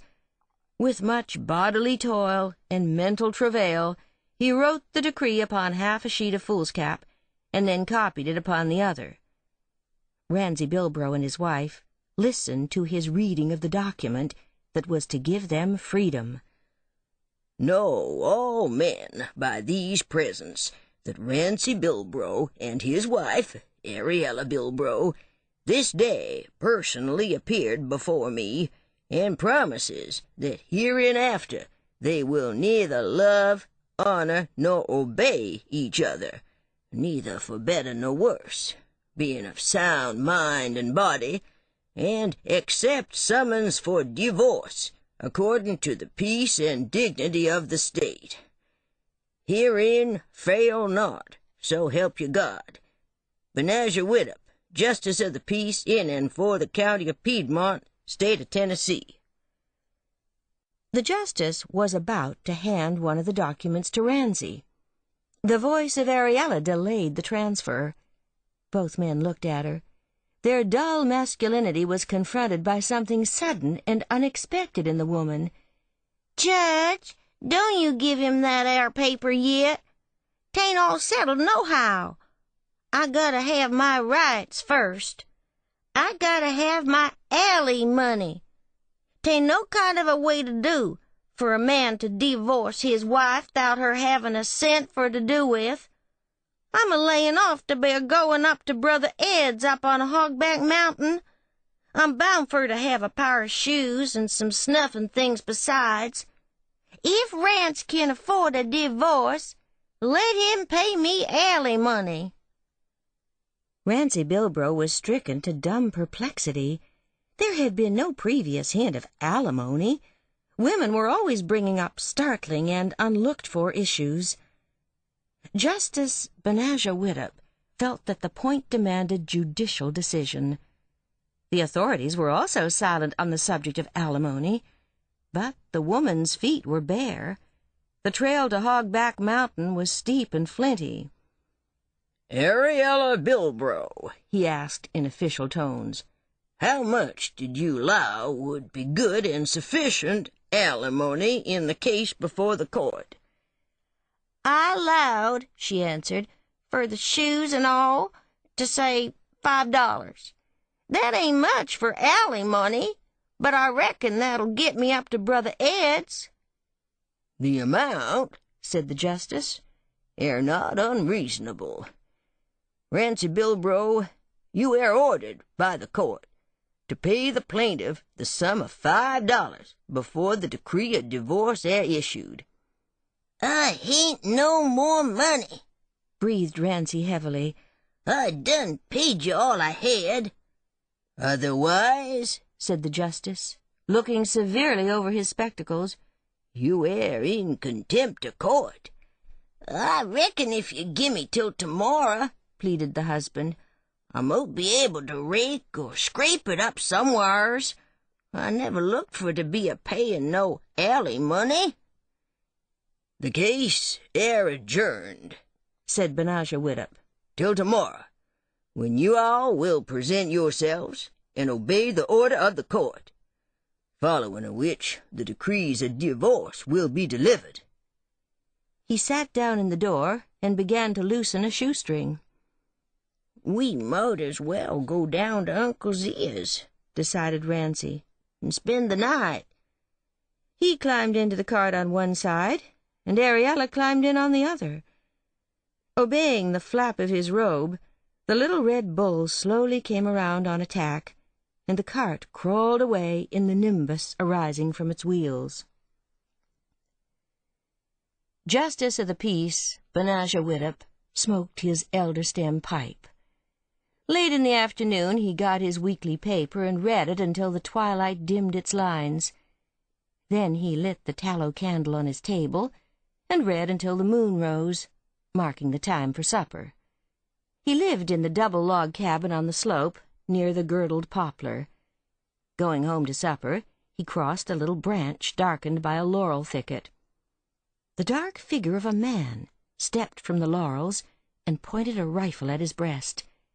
His hat was pulled down low, and something covered most of his face. "I want your money," said the figure, "'thout any talk. I'm getting nervous, and my fingers are wabbling on this here trigger." "I've only got $5, said the justice, producing it from his vest pocket. "Roll it up," came the order, "and stick it in the end of this here gun barrel." The bill was crisp and new. Even fingers that were clumsy and trembling found little difficulty in making a spill of it and inserting it, this with less ease, into the muzzle of the rifle. "Now I reckon you can be going along," said the robber. The justice lingered not on his way. The next day came the little red bull, drawing the cart to the office door. Justice Benajah Widdup had his shoes on, for he was expecting the visit. In his presence, Rancy Bilbro handed to his wife a $5 bill. The official's eye sharply viewed it. It seemed to curl up as though it had been rolled and inserted into the end of a gun barrel. But the justice refrained from comment. It is true that other bills might be inclined to curl. He handed each one a decree of divorce. Each stood awkwardly silent, slowly folding the guarantee of freedom.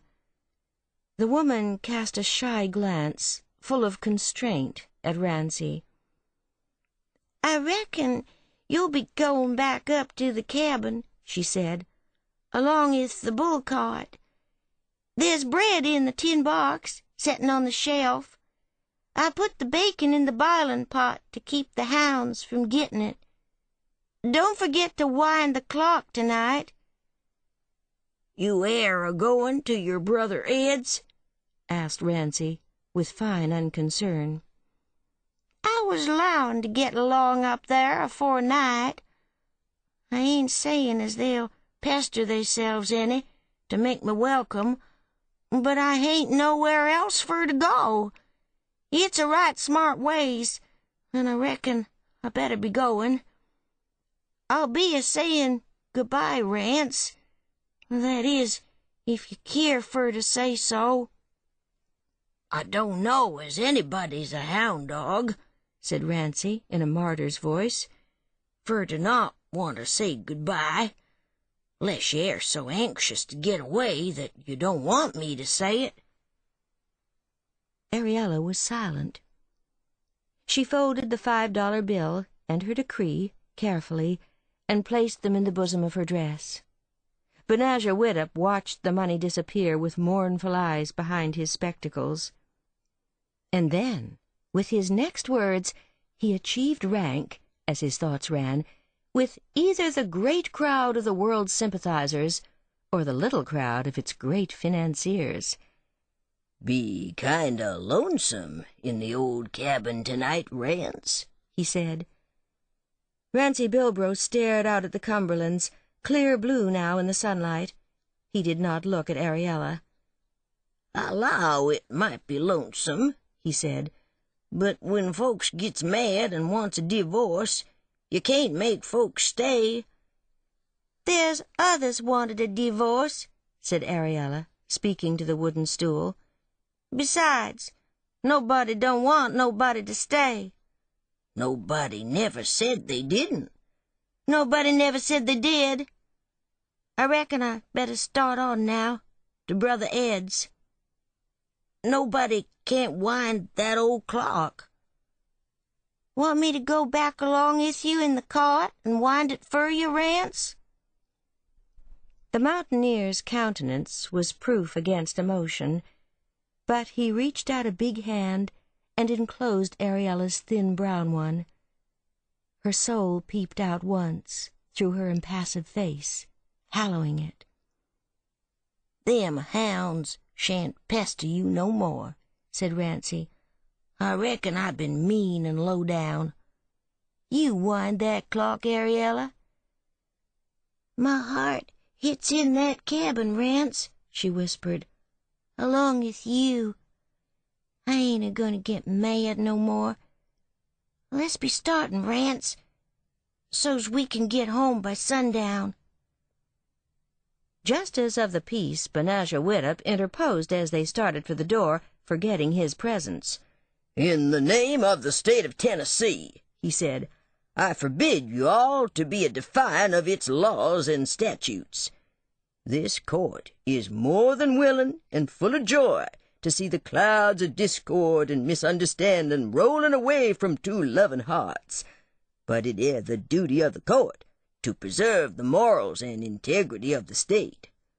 The court reminds you that you air no longer man and wife, but air divorced by regular decree, and as such air not entitled to the benefits and pertinences of the matrimonial estate."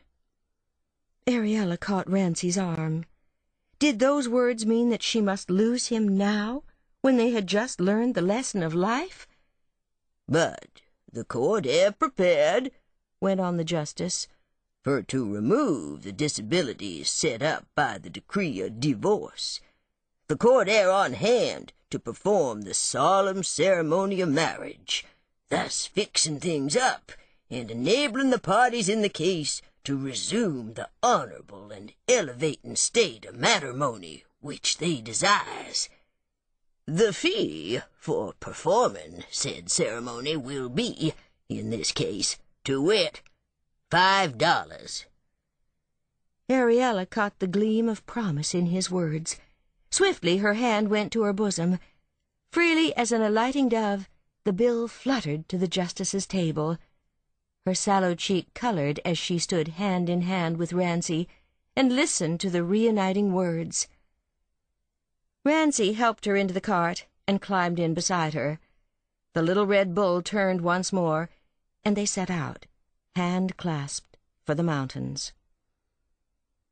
Justice of the Peace, Benazir Widdup, sat in his door and took off his shoes. Once again he fingered the bill tucked down in his vest pocket. Once again he smoked his elder-stem pipe. Once again the speckled hen swaggered down the main street of the settlement, cackling foolishly.